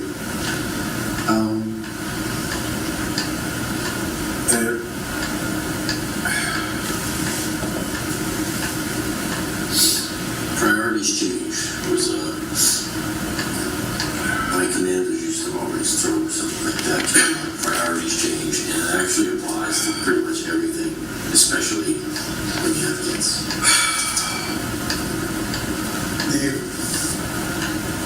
So anyways,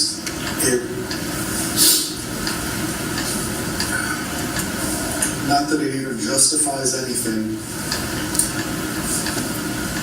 but it's like,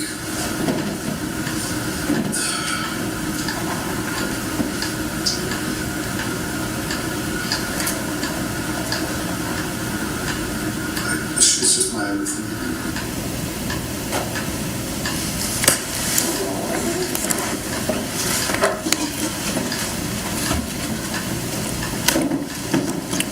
Questions for Sergeant Buck? Okay.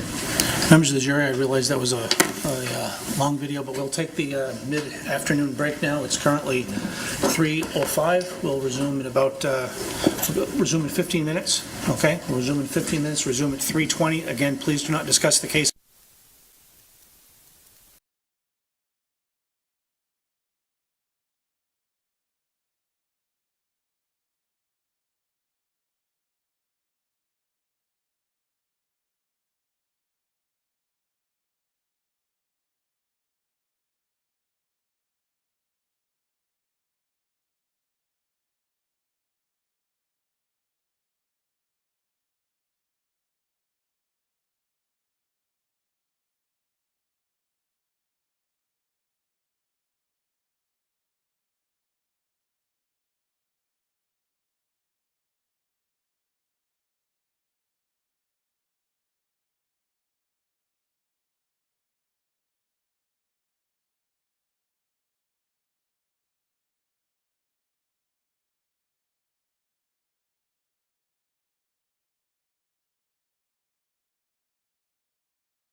Yes.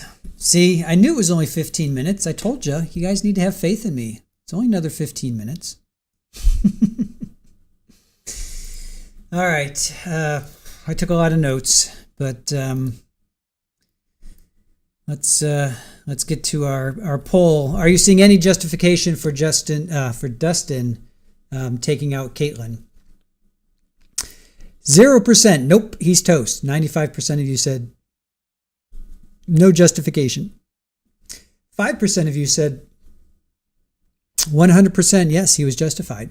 So 5% of you thought he was justified. I'd like to hear your point of view because I'm not seeing it. I mean, I don't know. I'm not seeing it. All right. She was running into money problems. He didn't have an income. He was living off VA disability. He has a spreadsheet. Cost to move was $5,000. He went into debt. Once he gets settled in, he could stabilize. She keeps asking for money, and he kept saying she. Rarely did he say Caitlyn, but whatever. I'm just going to read it as I wrote it. She wanted $2,000 a month. He couldn't afford it.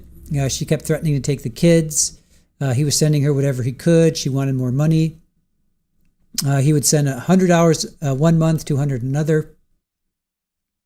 She was yelling that she was going to have him arrested. He wasn't going to play these games.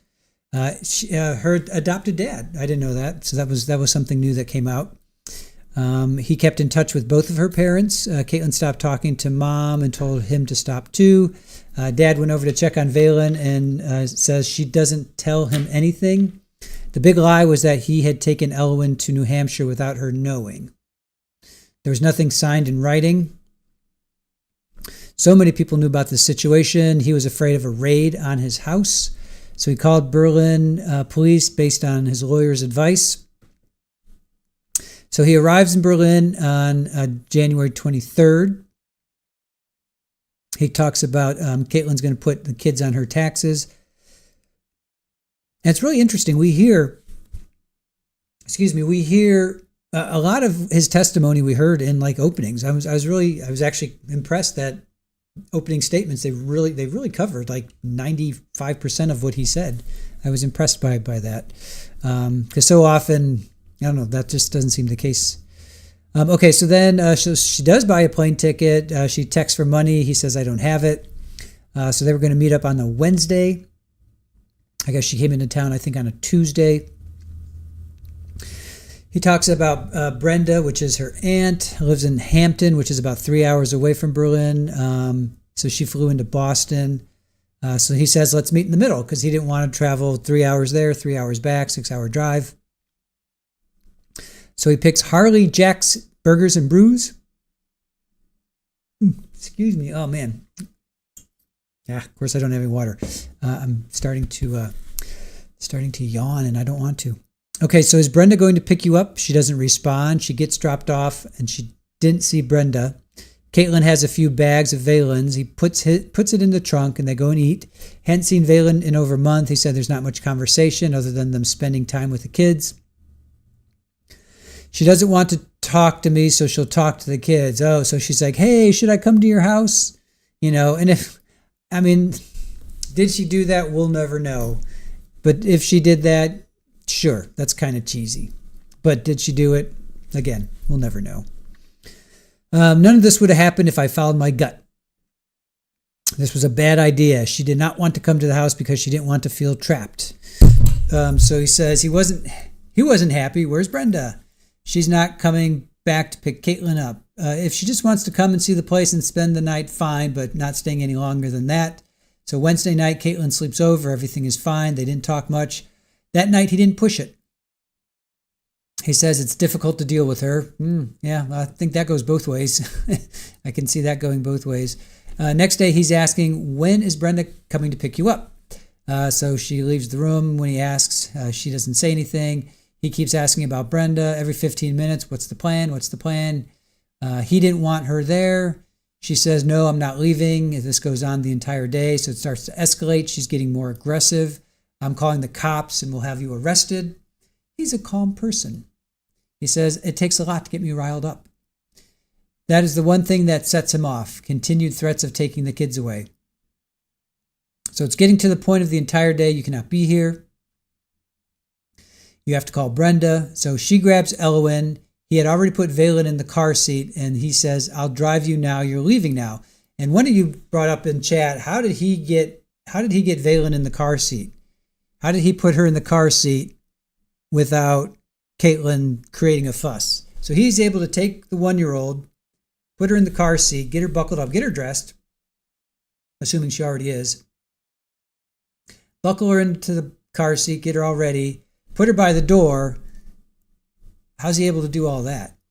So, good point. All right, so it hit a breaking point, especially when she had Elwyn around her arms and wouldn't let go, so he tries to take Elwyn back. He says he never hit or punched Caitlyn. Ever, I guess. He said he was meaning ever. He tried to grab Elwyn and she would let go. Oh, she wouldn't. She wouldn't let go. She wouldn't let go. Hold on. And she wouldn't let go. Hold on. And she wouldn't let go. And that was the tick. The moment was ...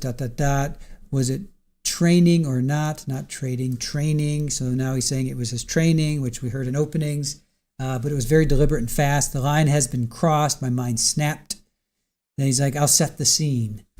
He's like a director. Let me set the scene for you. On the couch, she's holding Elwyn. Gun is on the desk to the left. Couple of attempts to grab Elwyn. It's very fast, deliberate. He grabs the firearm, chambers it, grabs Elwyn, pulled her back, and shot Caitlyn. Very immediate. So what's big in his head is Elwyn yelling, I hope I didn't see it. No, I hope she didn't see anything. Was Elwyn yelling? That's what's big in his head.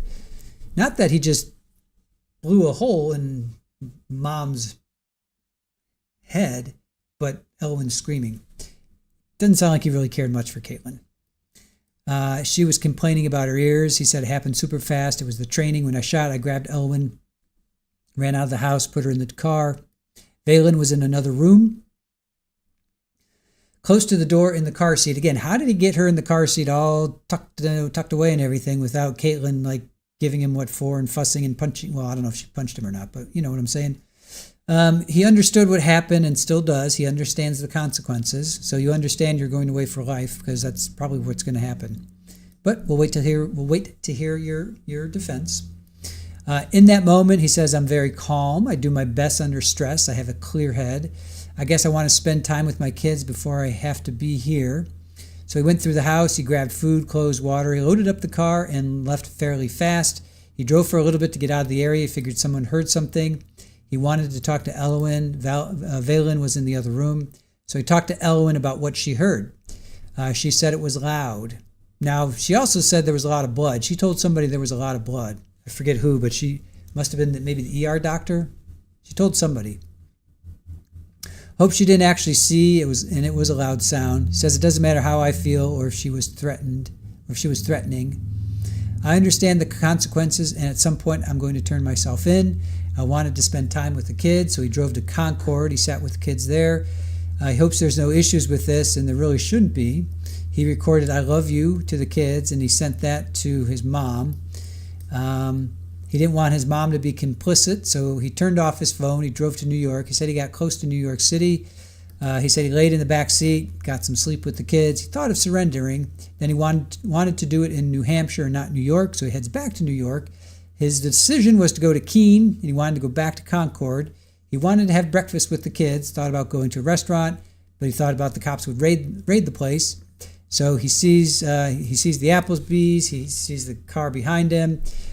He wasn't expecting it. He pulls into the parking lot or parking spot.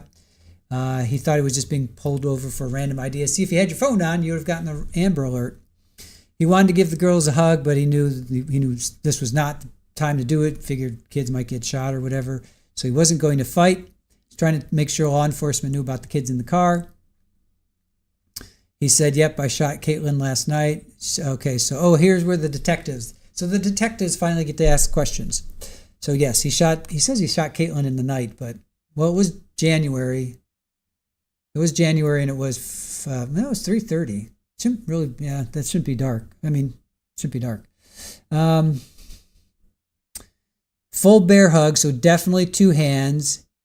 So was never grabbing Caitlyn. He did grab Elwyn. Elwyn was crying. She's very smart, you know. I should say this for the record. He says, I might have yelled once. Wants to make sure that's on the record. Elwyn knows when something's going on, so it was a combo of both. Her crying from Caitlyn holding her and me trying to grab her. So Caitlyn didn't threaten or hurt Elwyn or him, and Caitlyn wasn't armed. All she did was have a bear. All she apparently was a bear hug. So then he goes into his. He was a battalion high shooter. No one shot as high as him. He got tagged to be a combat marksmanship coach, and even in his coach's courses, he was the top gun. He's like, I can see where this is going. So it lasted a couple of seconds. It was very fast. Hit her in the side of the head. Went out the other side. He said the firearm is in the driver's side door. He was trying to check Elwyn's ears. She wasn't complaining. So then they talk about his regrets of leaving Nevada his regret was leaving Nevada was leaving to follow Caitlyn to so leaving Nevada he was regretting leaving to follow Caitlyn back to Minnesota. He said he should have stayed in Nevada, and the kids would have been back. I guess he could have fought custody then. He says, I don't regret New Hampshire. He's like, this is going to come up in the course of this case. I shouldn't even talk about this. Elwyn was meeting friends. She was in the Head Start program. He said it was never the intent for Caitlyn to come to New Hampshire. The detective is also a combat vet. He says, and the other question I have to ask is, could you have done this differently? Could you have done anything differently? He's like, no, from the moment it was like, nope, your training coming out, muscle memory.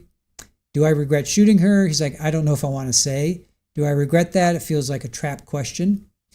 Detective's like, it's your choice to answer. Then he's like, to end it, he's like, can you look up my disability? Then they talk about this exigency, and they brought that up, I think they brought that up before. Heat of the moment type thing. Then he talks about he had severe depression. He had an attempt, self-deletion attempt back in 2016, 2017. This was before he met Caitlyn. He's like, so what is the point? That's there's no purpose for me to live anymore, right? So his parents took him in. That's when he met Caitlyn. They had their first kid, and he's like, Elwyn. He's like, this is it. This is why I'm here now. He's like, veterans understand this. If you're a vet, you understand this. So that first Christmas, this is when he gets emotional. He's talking about he could only get Elwyn two toys. He had a small little tree.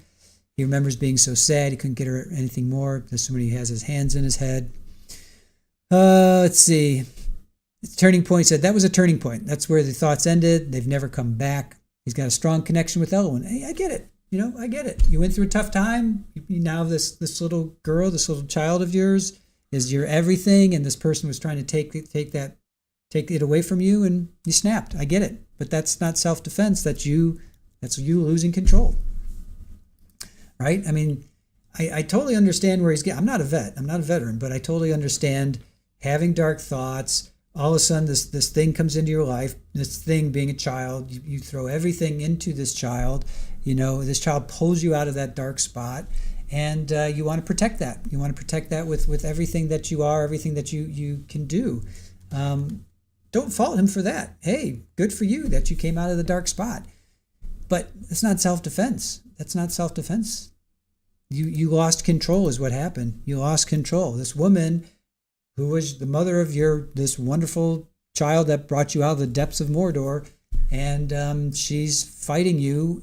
All she wants is custody. Was she saying, I'm going to get you arrested? Just go to a lawyer. Just go to a lawyer. I mean, yes, lawyers are expensive. I get it. But, as long as you're paying her $5 a month, they can't throw you in jail. As long as you're paying something, she has to go to the courts and do all this stuff.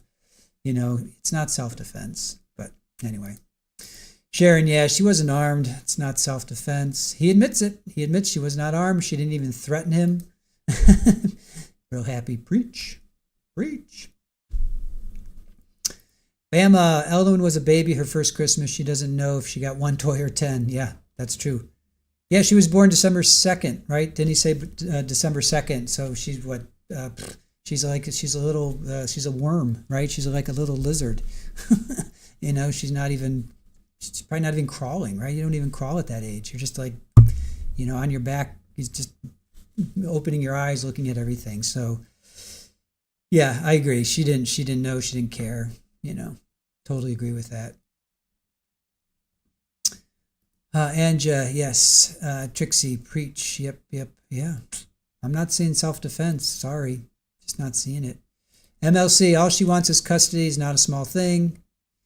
Virtuous five, right? I mean, isn't that true? If you're just giving, hey, this is all I can afford until we can get it sorted out. I mean, as long as you're paying, that you're showing good faith. I think any judge would be like, all right, at least you're showing good faith. You're trying to sort something out, and then they would look at your income and they would be like, okay, no, you owe $2,000 a month because you're making $4,000 or whatever it is. But I think as long as you're making good faith, just work it out, So did his training kick in? Did his training take over, kick in? Sure. Yeah, I'll even give him that. Yeah, you were trained to be a killer. Sorry. I mean, that's just the reality of war. That's the reality of the military. You are trained to take the other person out. You are trained to protect the people behind you. You are trained to protect your country. You are trained to eliminate the threat. That's what you are trained to do. So I'm not going to fault his training. Yeah, he did what his training did. He did what his training told him to do, but he allowed himself to get to that point. And he maybe that's the problem. Maybe therein lies the problem, is that people like him need some kind of training to get out of that training or something, You know what I'm saying? It's like we train these people to become a certain level of take that person out no matter what, or maybe that's not quite right. But then once they're out, how do we train them to integrate back into society where, that person is not a threat? Work it out, I don't know. I don't know what the answers are. I don't know. Oh, this is perfect. This is perfect for Halloween. I got to show you this, you guys. This is awesome. This is perfect for Halloween. This is perfect for Halloween. All right, I got to show you this, you guys. This is really funny. Aaron just posted this. You guys will get a kick out of this. Hold on. This is funny. So this is perfect for Halloween.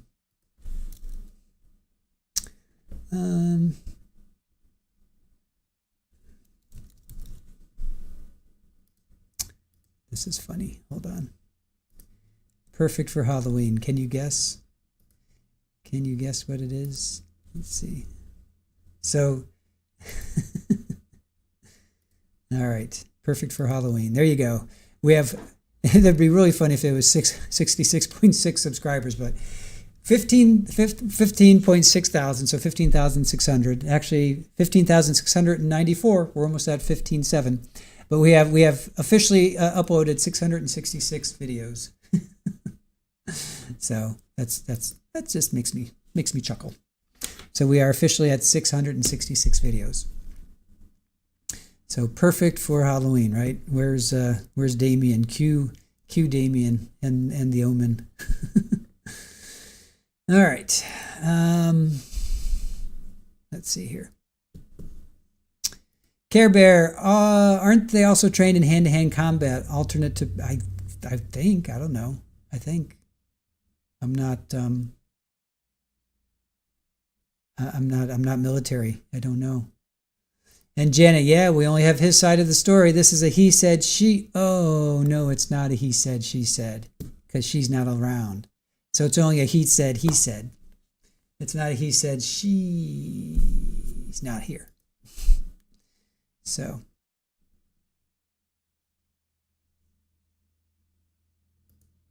Richard, 666. I have 666 in my social.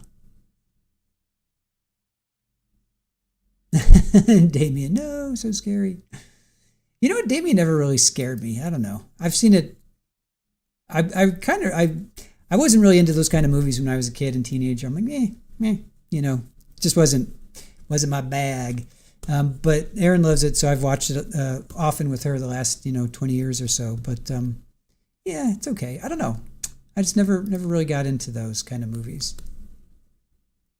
And when I say those kind of movies, I mean like Devil and Satan and that kind of thing. It's it just never was my bag. All right, what else? What else are you guys talking about? Kathy, there was no threat. He wasn't getting his own way. Yeah, that's the way I see it. Unfortunately, that's the way I see it. Yeah, I would say Amber. Yeah, Blair Witch scared me. That was a creepy movie. That was definitely a creepy movie. She was working, he wasn't. Yeah, he was on disability. He said it a couple times. He said it a couple times. Barry, well, the police believed his story of the events. That's why we're here. But the rest of the narrative, well, again, that's why we're here, right? Janet, the truth of the night could be very different. Yep. Irene, yep, not yours.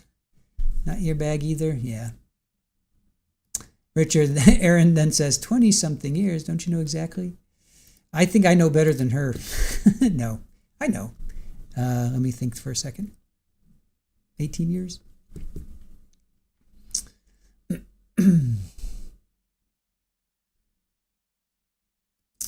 But my son-in-law is not retaliating against the mom. I hope not.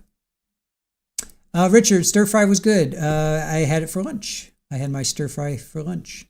I still have a lot of it. I make enough for like 4 meals, 3-4 meals. So thank you, Richard. Yeah, it was really good. Erin made some rice as well, so I had some. I didn't have rice. I had some leftover orzo that she had made for her chicken soups. I had the orzo with my stir fry, but tomorrow I'll have some rice with that. Oh no, tomorrow's pizza. Tomorrow's Pizza Friday. I haven't had pizza in a couple weeks. I think I want to order pizza tomorrow. I'm gonna make it a Pizza Friday. All right, Denny Dawn. He used his disability only after he knew we're not buying what he's selling. Yeah. Widespread panic. I don't think the police believed him, and that's why we're here. CJ says, love horrors, but not evil versus good ones, just monsters, etc. Yeah. Yeah. Yeah, I'm the same. I mean, I like more psychological thrillers and that kind of stuff. I like that. Kathy, yes, I need some pizza too. Richard, I was married 23 years. Then I got a Harley and a good dog instead. Nice. Yay, Pizza Friday. Yes, Irene, tomorrow is going to be Pizza Friday. Erin had some pizza last Friday from Bocce's. Those that know. She had ordered some Bocce's, and she's finishing up her Bocce's order. So I did not have any pizza last Friday. So it's been like 2 weeks now, 2 or 3 weeks, I think. Janet, he was calculating his every word in the interview. The truth doesn't flow that way. He was definitely saying, hey, I don't know if I should be saying this, or hey, I should think before. That's a trap question. I mean, he definitely was measured in his responses. Gina's saying, yay, Pizza Friday. And Kathy's saying, we love Aaron. Yes, we do. Okay, let's see what else. Janet, if you have to say that you're a calm person every 2 minutes, you're not a calm person. I know, right? Oh, Denny, I have to read the rest that you typed. Okay, let's see. Is there court tomorrow? As far as I know. What else did you type? Is there court tomorrow? I'm not seeing anything else that you typed. As far as I know, there's court. As far as I know. Richard, dogs can't hire a lawyer. Don't care how much money or beer you drink. Barry, you like Saw? You know, I didn't see Saw. I don't know. All right, let me just say from the trailers I saw, it didn't appeal to me, but I'd have liked it a whole lot more if it wasn't so gory. Yeah, hence that's why I stick to true crime. Yeah. Maybe the gore is just a little too gratuitous for me. I like it when it's a little bit more like implied. I like my gore implied. How about that?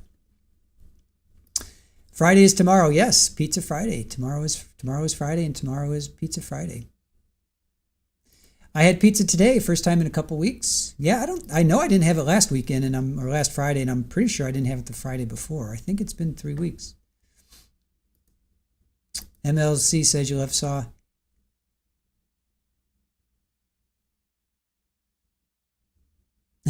Iowa backyard, Serenity Now. My version of saying you're calm, not. Gina, love you guys. Thanks for the coverage. Thank you, Gina. Thank you for being with us. Always love it when Pink Floyd, Dark Side of the Moon makes it into the chat. Celisa says, on the other hand, cats will judge your every move. Yes, they will. And they'll let you know about it at 3 o'clock in the morning. Real happy. You don't do horror or scary movies? Well, Kathy can't do horror movies either. I love horror movies. I watched Salem's Lot last weekend when Aaron fell asleep, so I ended up watching Salem's Lot. The original TV movie, made-for-TV show, made-for-TV movie. So I got that in. I watch that every year. I still need to watch Halloween. We haven't watched Halloween yet, so I got to get a Halloween in there. The original, of course. The original. John Carpenter, of course. Just realized that Tobe Hooper, not only did he do Texas Chainsaw Massacre, but he also did Poltergeist, which I knew, but he also did Salem's Lot. He directed Salem's Lot.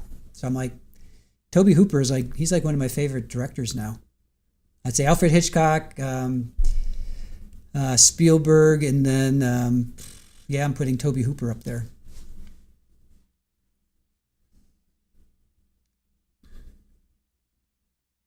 Yes, David Soul, absolutely, JMS. David Soul. Yep, David Soul and with Barlow, the original. They did a remake of it. That one was pretty lame. I don't even think I saw that. Oh, real happy. That's your husband's favorite movie? I saw it as a kid. I remember my sister and I watched it. Everybody else was out of the house because I have a large family, so it was just my sister and I. And I watched it and it scared the out of me. Read the book, scared the out of me as well. And ever since then, that scene with the Glick brothers tapping at the window, forget about it. I still have nightmares about that. All right, looks like they're coming back. I got to get some water.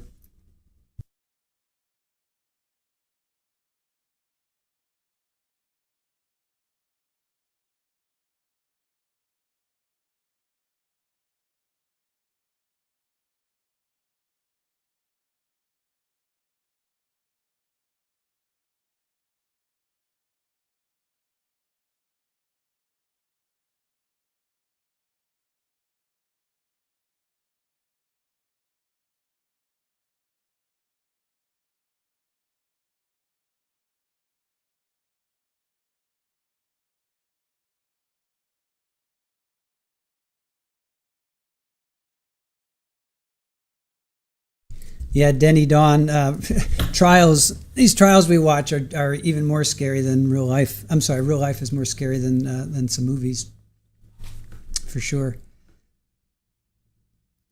All right, I think they should be coming back. People were standing up, now they're sitting down. So we'll see if they come back. Yes, David Soul was, he was hot. The defense's objection to the use of subtitles, and note the dozen or more errors that I saw during the review of the video with the subtitles. These are either errors from what you could audibly hear and what the subtitles said, differences between the subtitles and the corrected transcript, or both. And given the pacing, I can't tell you which, and I couldn't tell you that I got all of them, so these are just the ones I caught. And I'm just going to note for the record the errors in the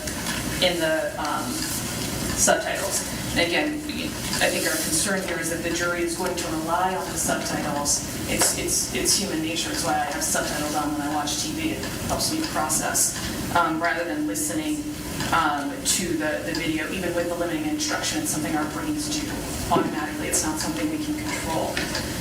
And so, just for the record, error 1, page, this is what's been marked for ID as states 32, and I'm going by the page numbers at the top right.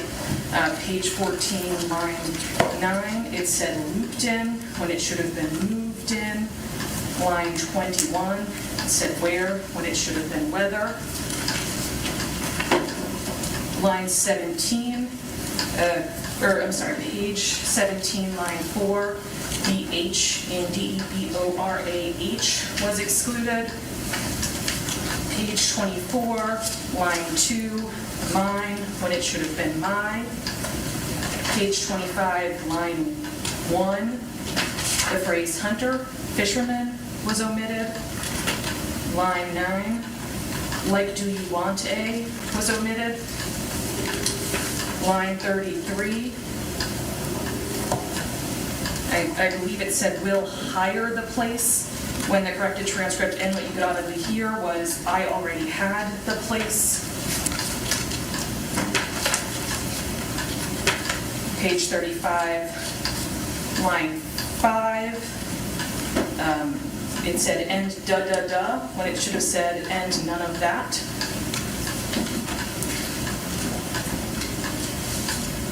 Page 46, line 14, and again line 16, it should have said I then Venmo'd, and it said I mailed her. Page 50, line 4, it said I was when it should have said us. Page 52, line 1, Sergeant McLaughlin is misidentified as Detective Horton. Page 55, line 12, it said pulled when it should have said filled. Page 57, line 6, the word like was omitted. Page 58, line 4, and instead of I. Page 58, line 21 to 22, it said I never like hit her or punched her or anything, when it should have said I never like hit her or touched her or anything. Line 59, it said after a couple of times, or was it page 59, line 15, after a couple of times, when it should have said after a couple of attempts. Page 60, line 14, Sergeant McLaughlin erroneously identified as Detective Horton, or vice versa.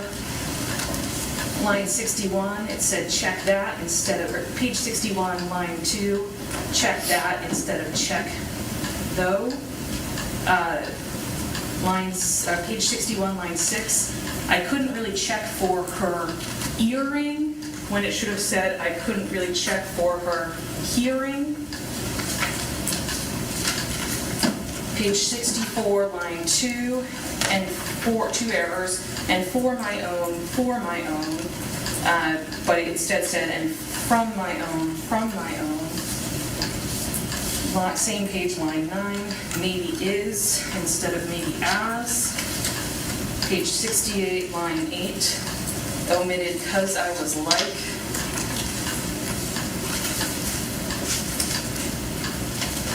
Page 76. This one was moving too quickly, and there was, for me to catch, but there was an error sometime around line 19 to 20, when some statements were omitted from the subtitles that were said audibly. Page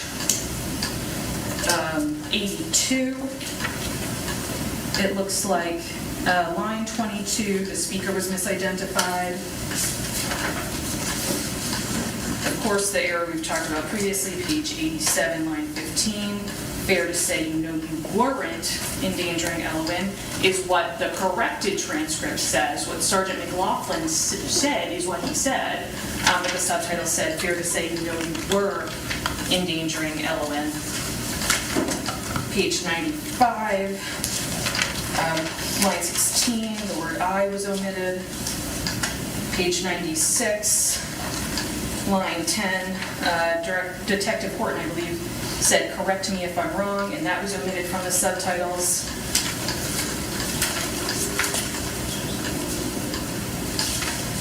Page 105, line 17, this is one that Sergeant McLaughlin identified on direct. It said, whacking the round, the subtitle did, when the actual correct statement was racking the round. Page 106 had multiple errors, line 2, to what I'm saying versus is what I'm saying, omitted because line 5, because it's not like that has even happened to me ever before. Line 14, the problem is versus but then probably there. Line 108, page 108, line 17, honestly was what the subtitle said, but the audio was clearly obviously. Page 112, line 18, speaker misidentified. And I think we ended there. And Judge, I think it's more about the overall quality of the information being presented to the jury. I think the most substantive error is the one we've already discussed at length. But I would say if those are what I can catch at a full-speed, non-slowed down review, it's likely there are even more errors. And so I understand the jury has heard it. I'm just making my record about the impact that using the transcript has had on the jury. And renewing, noting our objection made multiple times prior to it being played. And that's all I have on that issue. Okay, thank you. Attorney Duren, any comments? Or just that counsel has noted, as they've noted, most of these are minor errors. Different people hear different things, as is obvious. The transcript was provided to defense counsel before June of 2024. They chose to utilize this one in terms of their motions for redaction. In fact, the state had offered them the opportunity to reconsider that and utilize the edited, corrected version done by Detective McLaughlin. Defense chose not to. The state followed what the defense requested in terms of transcripts. These are minor. They've been corrected on examination. They've actually been notified, I believe, 3 times. The detective as well as this court have instructed the jury that the audio is what they should listen to because the transcript can show errors. Even the larger error or the error that defense counsel points out as being substantive was corrected on direct examination. Defense counsel is free to cross-examine. This was given to the jury and instructed by a limiting instruction that this was merely for a guide and that they were to rely on the audio for any differences. Your Honor, unlike defense counsel, I don't listen to subtitles because I don't trust them.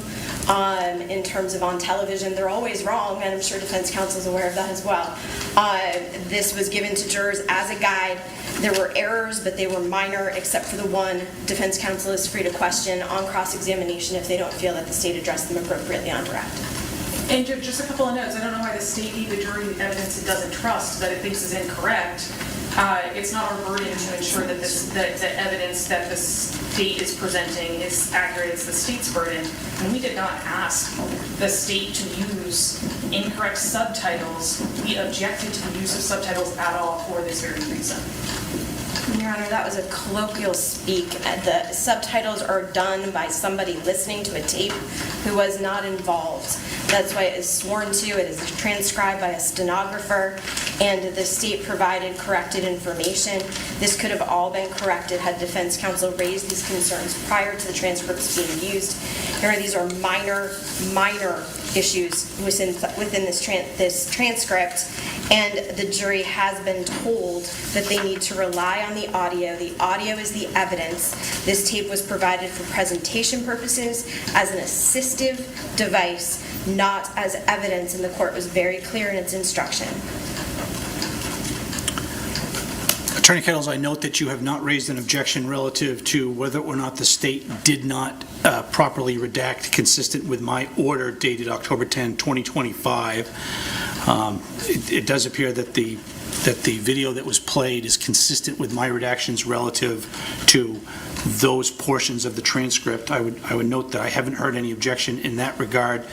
And Attorney Duren, based upon your argument, is my understanding that the state's position is that with the exception of the were versus weren't endangering comment, my understanding is that the state's perception is that any perhaps incorrect word choice does not alter the sense of what is being said as part of the tape. Is that correct? That is correct, Your Honor. Okay, all right. Satisfied with the record? Yes, Your Honor. All set? Okay, so any further, the court is denying any request for a further limited instruction. Again, the transcript in whatever form will not be going to the jury. That's number one. Number two, the version of the video that has been admitted as a full exhibit, that version does not have subtitles on it, and that version has been admitted as a full exhibit, so that version will be going to the jury. I've already instructed them that they are to consider the audio to be the primary evidence, and they are to rely upon that, and the jury is presumed to follow my instructions. So that is my ruling with respect to that. Satisfied with the record, counsel? Yes, Your Honor. Okay, jury. Thank you.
Superior Court is now in session. The Honorable Jonathan S. Frizzell presiding. Thank you. Please be seated.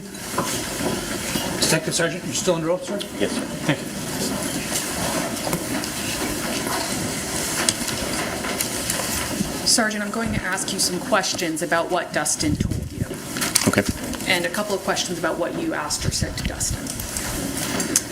Dustin said, I can see where this is going, of like, could it be that I'm endangering Elowen by what I did? And I would very much say no. That sounds correct. And you responded, yeah, just to tighten that up a little bit more, you're an expert marksman of some sort in competition, so it's fair to say you know you weren't endangering Elowen. Correct.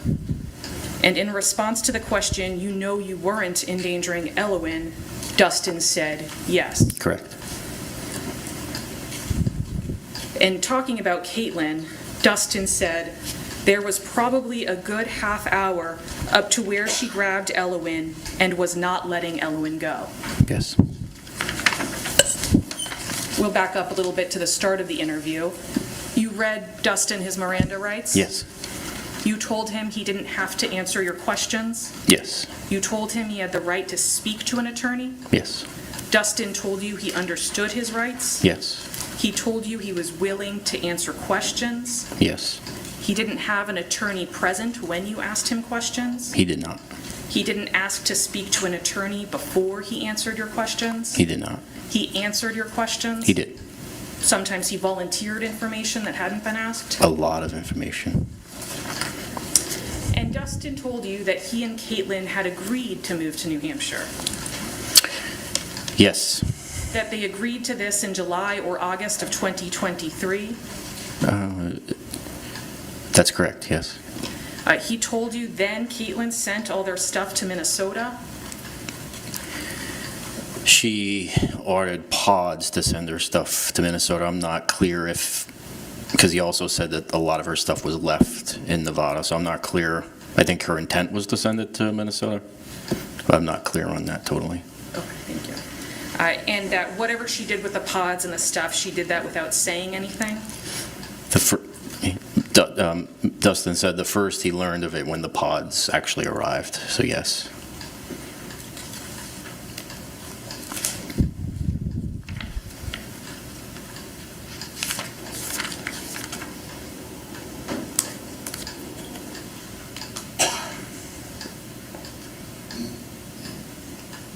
Are you saying that he didn't say that that was without her saying anything? My recollection is that he didn't know, so he didn't know, which I guess you could assume she didn't say anything, but he didn't know until the pods actually arrived that he didn't order, or that she had ordered. And he said that she took their 1-year-old without Dustin knowing? Yes. That Caitlyn took the stroller like she was going to the park? Yes. That several hours later, Caitlyn and the 1-year-old hadn't returned? Correct. That Dustin went to the park to look for them and they hadn't returned? They were not at the park, yes. And Dustin tried to call her, like, what is going on? Correct. And Caitlyn was at the airport, That's what he said, yes. bringing their 1-year-old to Minnesota. Yes.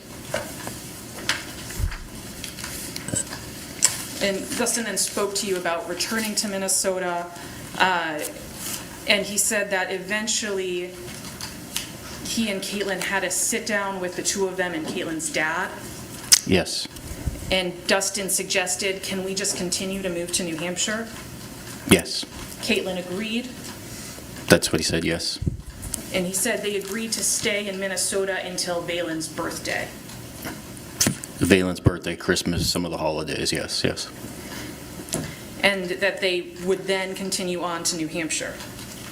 I'm not clear, it's not clear to me if by they he meant himself and Elowen, sorry, or all four of them. But he said part of the agreement was for Dustin to drive to New Hampshire with Elowen, Yes, and then the plan was for Caitlyn to fly out with Valen. yes, He told you that Caitlyn kept asking for more and more money. yes, He told you that she kept threatening to take the kids away. Correct. I'm not sure if that meant custodially through the courts or something else. I'm not asking what it meant, I'm just asking what he said, Yes. right? Which is that Caitlyn kept threatening to take the kids away. Yes. And every month it was the same thing of her wanting more money with threats of taking the kids away. That's accurate. He said when Dustin and Elwyn got to New Hampshire, Caitlyn got more aggressive with her threats. Yes, and more aggressive with asking for money. Caitlyn was saying she was going to keep Valen in Minnesota unless Dustin started paying her money. That sounds correct. They had a phone call where Caitlyn was yelling that she was going to have Dustin arrested. I'm not sure about the yelling, but that sounds correct. Would it refresh your recollection if I showed you the transcript? May I approach? Certainly. This is what's been marked for ID as States 32, number on the top, page 37. Right here to where she was yelling that she was going to have me arrested. So he told you that Caitlyn was yelling that she was going to have you arrested? Yes, him arrested. Have him arrested, yes, apologize. That she was threatening to put Dustin in prison and take the kids away? Yes. That Caitlyn was lying and saying he had taken Elwyn to New Hampshire without her permission? Yes. And Dustin said that after that phone call, he reached out to both of Caitlyn's parents. Yes. He was trying to get her family to help out? Yes. He reached out specifically to Caitlyn's mom after Caitlyn threatened to arrest him and take the kids away? Yes. He had also been talking to her dad about it? Yes. Dustin said he asked Caitlyn's dad to check on Valen? Yes. Because Dustin wasn't seeing Valen and wanted to make sure she was okay? That's correct. Dustin reached out to a Minnesota lawyer? That's what he said, yes. Dustin was afraid that Caitlyn was going to lie to the police and have some sort of raid on the house? Yes. Dustin told you he called the Berlin Police Department? He did. And he said the Berlin Police Department said they wouldn't get involved? Something to that effect, yes. I want to turn now to what Dustin said about the incident itself. He described Caitlyn refusing to leave. Yes. He said Caitlyn was getting more and more aggressive. Yes. He said Caitlyn told him she was going to take the kids away from him. Yes. Caitlyn told him she was going to call the cops and have him arrested. Yes. Caitlyn grabbed Elwyn and was not letting her go. Yes. She was again threatening to take the kids. Yes. Caitlyn was saying she was going to take Valen and Elwyn back to Minnesota. That's what he said, yes. Dustin tried to grab Elwyn and be like, hey, let go of Elwyn. Yes. And Caitlyn just wouldn't let go. To my understanding. Caitlyn had Elwyn in a full bear hug. A bear hug, yes. A two-hands bear hug. Yes. And he made a motion to demonstrate. He did. Dustin tried to grab Elwyn a couple times. Yes. But he couldn't pull that much because he didn't want to hurt Elwyn. Yes. Elwyn was yelling. I don't know if she was yelling or crying. If that's what the transcript says, then yes. It said both, right? He told you Elwyn was yelling and Elwyn was crying. I recall crying.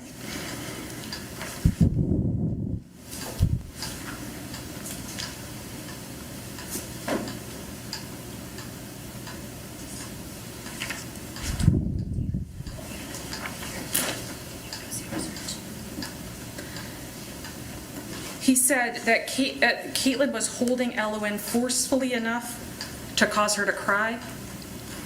I asked a question about that, and my question, I got kind of a combination of the two, forcibly enough and also the arguing. And also the arguing, but both of those were causing her to cry. Combination of the two, yes. He said it was very, very fast, very deliberate. The shooting? Yes. Yes. Very, very fast, very deliberate was the phrase. Yes. He said it was very quick. Yes. He said he grabbed the gun, chambered it, grabbed Elwyn, pulled her back, and shot. Yes. He said it was immediate. Yes. He said it happened super fast. Yes. He said right when I shot, it was immediately, I just grabbed element. That doesn't sound accurate. That doesn't sound accurate? No. I think there's more to that sentence. Grabbed element and put her in the car.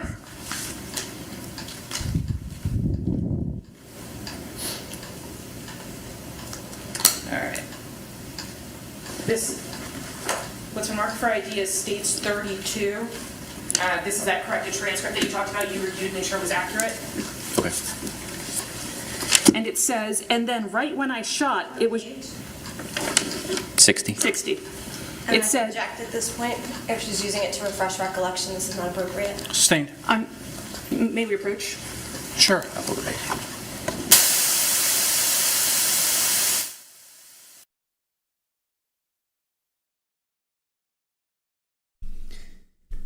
Well, they're doing better with the sidebars today, I think. I think they're actually doing a little bit better with the sidebars. Right? They're not objecting every 2 seconds. So if she's using it to refresh his recollection, yeah, she shouldn't just be reading it to him. He's just supposed to look at it and be like, oh, yeah, my recollection has been refreshed. Yeah, this is defense. This is the defense.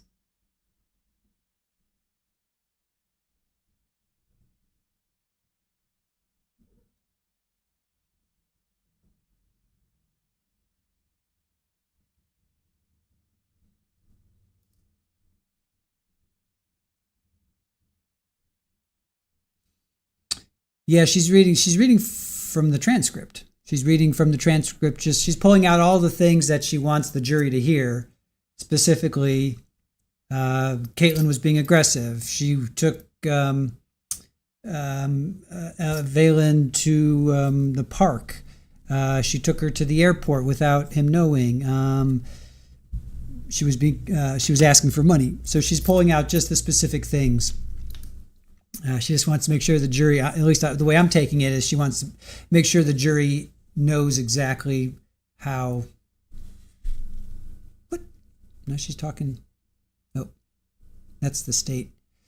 She wants to really hammer it home. You know how aggressive Caitlyn was. I think that's what she's going for. And you're right, Sharon. This is only what he claims. This is 100%. There's no verification. There's no way we can verify this. This is all coming from him. All coming from him. 100% agree. Yeah.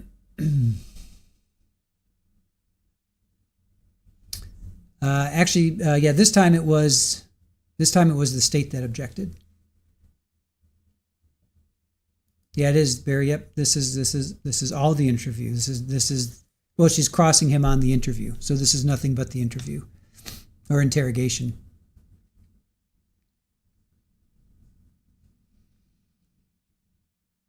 Trixie says she's reading out his motives. Yeah. You could look at that. You could definitely look at that. Let's see. Tosh says, I can have my opinions just like y'all have yours, and it will always lean not guilty. All right, hold on. Let me go. To not discuss the case amongst yourselves or with anyone else. Don't conduct any research whatsoever about any matter you've heard relative to this trial or on any other subject that could impact your eventual determination of the issues at hand. If you do, again, I remind you there's a media presence, and I instruct you to avoid any media coverage of what's happening in the courtroom, and to go so far as to try to prevent any inadvertent exposure. With that, we'll see you at 9 o'clock tomorrow. Thank you for your patience and your understanding. All right.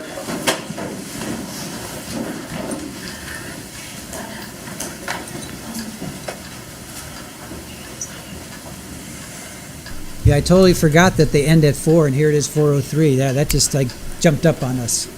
Yeah, this court ends they go 9 to 4. They're a 9 to 4 court, so they're done for the day. Okay, court will be in recess. Thank you. I totally forgot. He did say that, I think, in day 1 or something. He said, yeah, it's a 9 to 4. They are a 9 to 4 court, and that just jumped up at me Whew, that ended so quickly. That was just a weird. That was like, look at. Oh, what, little man? What? Oh, goodness. Hi. What's up, buddy? All right, you guys. Oh yes, clues. Let's do some housekeeping. Let's get to some housekeeping here.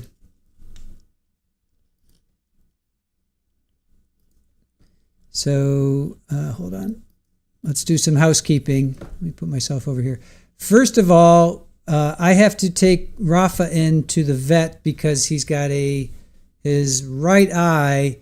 It's kind of red, it's swollen a little bit, and oh, look at that. There you go. Joe Schmo's dropping his clue, Amanda. Right above you. You haven't heard Joe Schmo's clue. Clue number 4 from Joe Schmo. The Overlook was a favorite spot for the local bird watchers. So clue number 4. The Overlook was a favorite spot for the local bird watchers. So, all right. So first things first. Yes, Rafa, Tuesday night, it looked a little swollen. He was kind of like doing one of these. I'm like, okay. So then Wednesday, it looked a little bit worse. Today, he's able to open his eye. I'm trying to get a picture of him. Try to get a picture of him and show you guys. So he can open his eye, but it's like half, and then it's kind of red, a little red rimmed. We've been wiping it with some, like a warm compress, and just trying to keep it clean and flush. But now I thought maybe he got stung by something because it looked a little puffy. Maybe he got bit by a spider. He got stung by a bee, something like that. Not quite sure, but it's been now 2 solid days, so Wednesday and Thursday. So I have an appointment tomorrow at 9:45. So we are going to be late. But the good thing is they end at 4, so we should be able to catch them at lunchtime. So I'm thinking, because I have an appointment, I'm just going to go in, get him checked, and get out of there, and hopefully maybe get an antibiotic or something. Maybe that's all he needs. He's eating, he's drinking water, he's going to the bathroom, everything's fine. He's just got his eye is, he's got something going on with his eye. I thought maybe he got it scratched. Maybe, he had maybe a hair got in it or something. I'm not sure. So anyway, 2 days is enough time, so I'm going to a little bit of Benadryl. We don't have any Benadryl. That's the thing. Yeah, we checked and we ran out of Benadryl, so we don't have any Benadryl. So, oh wait, Aaron sent a picture. Okay, hold on. Aaron took a picture. All right, I'll show you guys. Let me show you in a second.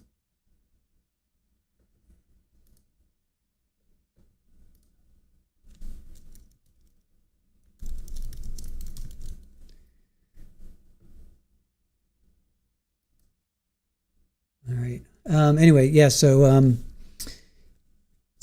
I think he'll be fine. Again, he has an appetite. He's drinking. He's eating. He's meowing.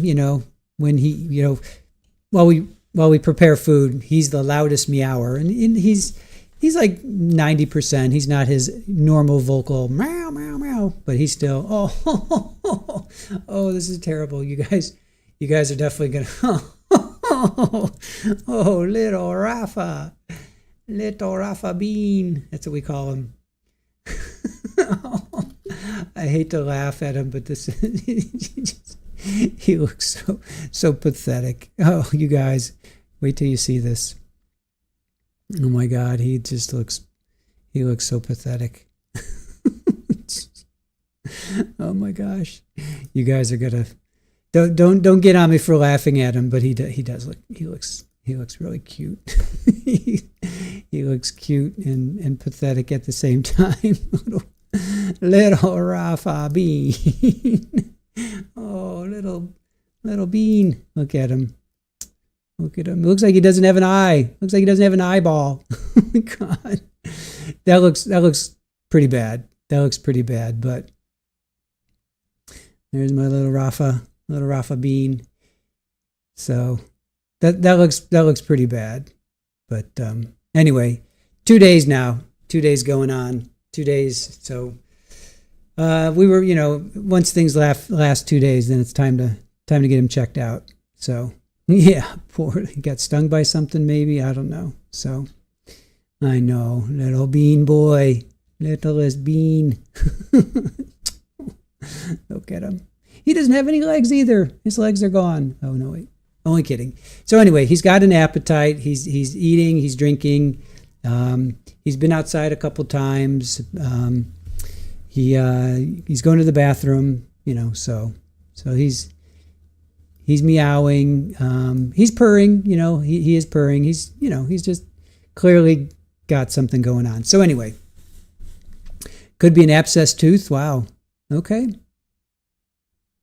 That would be interesting. Let's hope not. I hope it's just he got stung by something.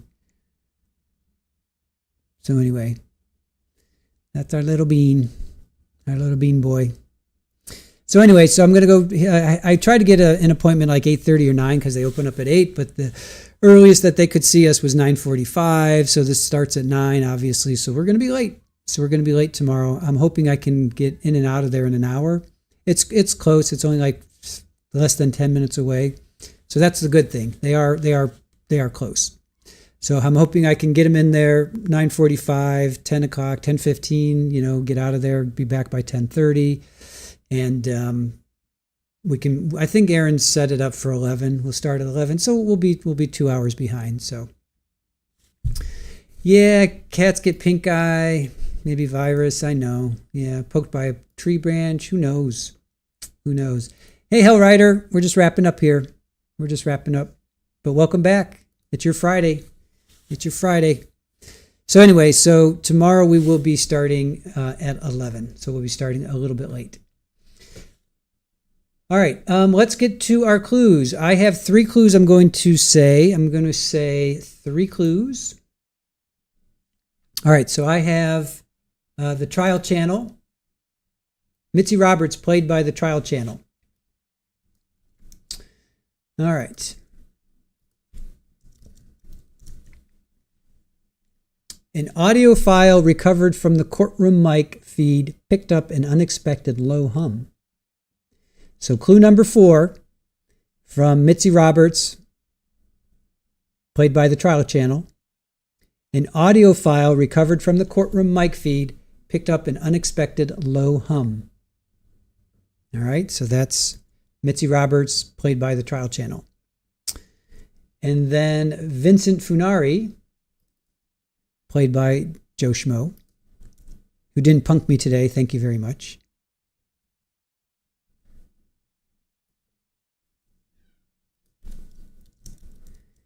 Let's see. So Joe Schmo's post, Vincent Funari. The Overlook was a favorite spot for the local bird watchers. So Vincent Funari, played by Joe Schmo. The Overlook was a favorite spot for the local bird watchers. And then finally, Donna, played by Aussie Gardner.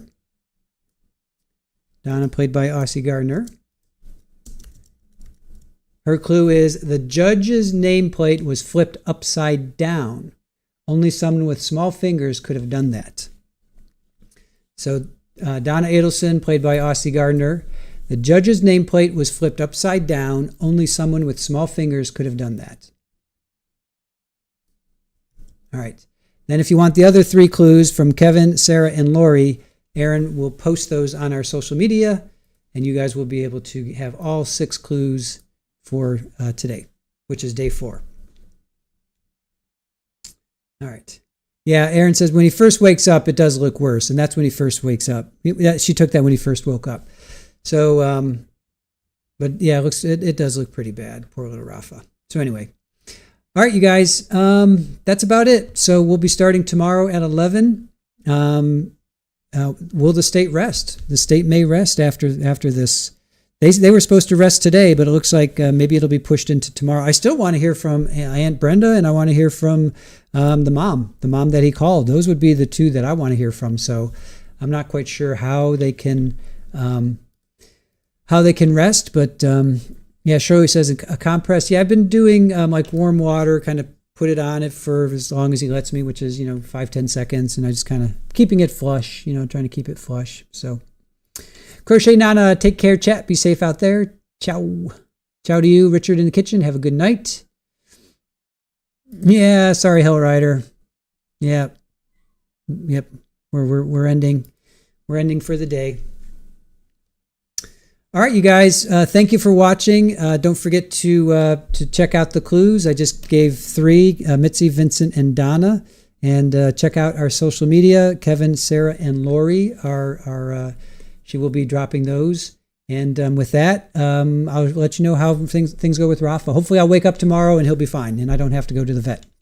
But if he doesn't wake up better tomorrow, I'm taking him to the vet, and we will start our stream at 11 o'clock. All right, have a great one. Let me play the Halloween special. Why not? Right? It's always fun to play this. It's always fun to play the Halloween special before we leave. So here's the Halloween special, Halloween special video that Aaron made. It's always fun to play it.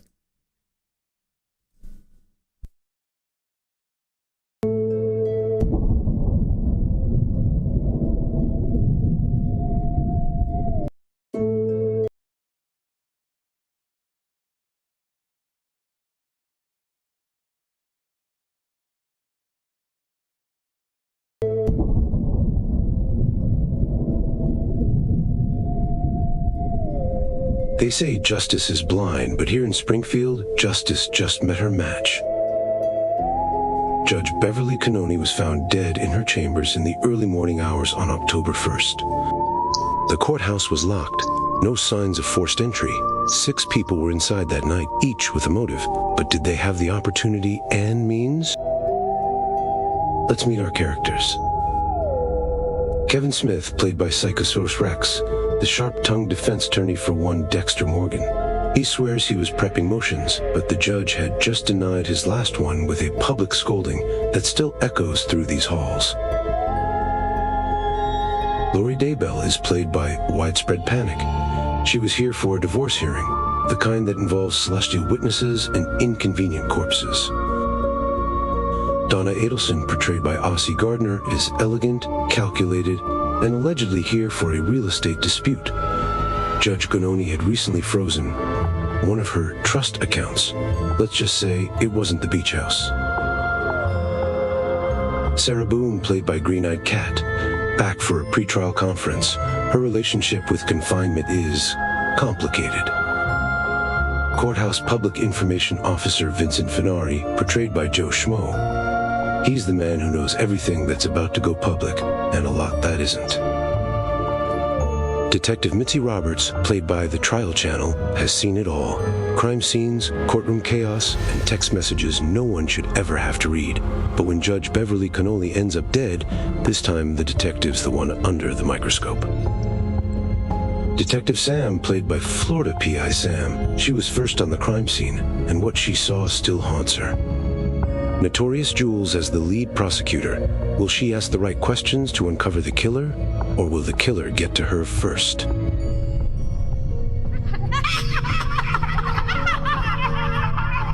Over the next 2 weeks, you'll hear from every one of them in streams, in sidebars, and whispers that sound too true to be rehearsed. Each one claims innocence. Will you be able to uncover the truth? On Halloween night, we'll bring them all to the stand in a mock trial to uncover the truth. The jury, you, will have a chance to ask questions of our suspects and ultimately uncover who killed Judge Bev Cannoni. Welcome to the Courthouse of Horror, the case of the Black Mask. Court is now in session.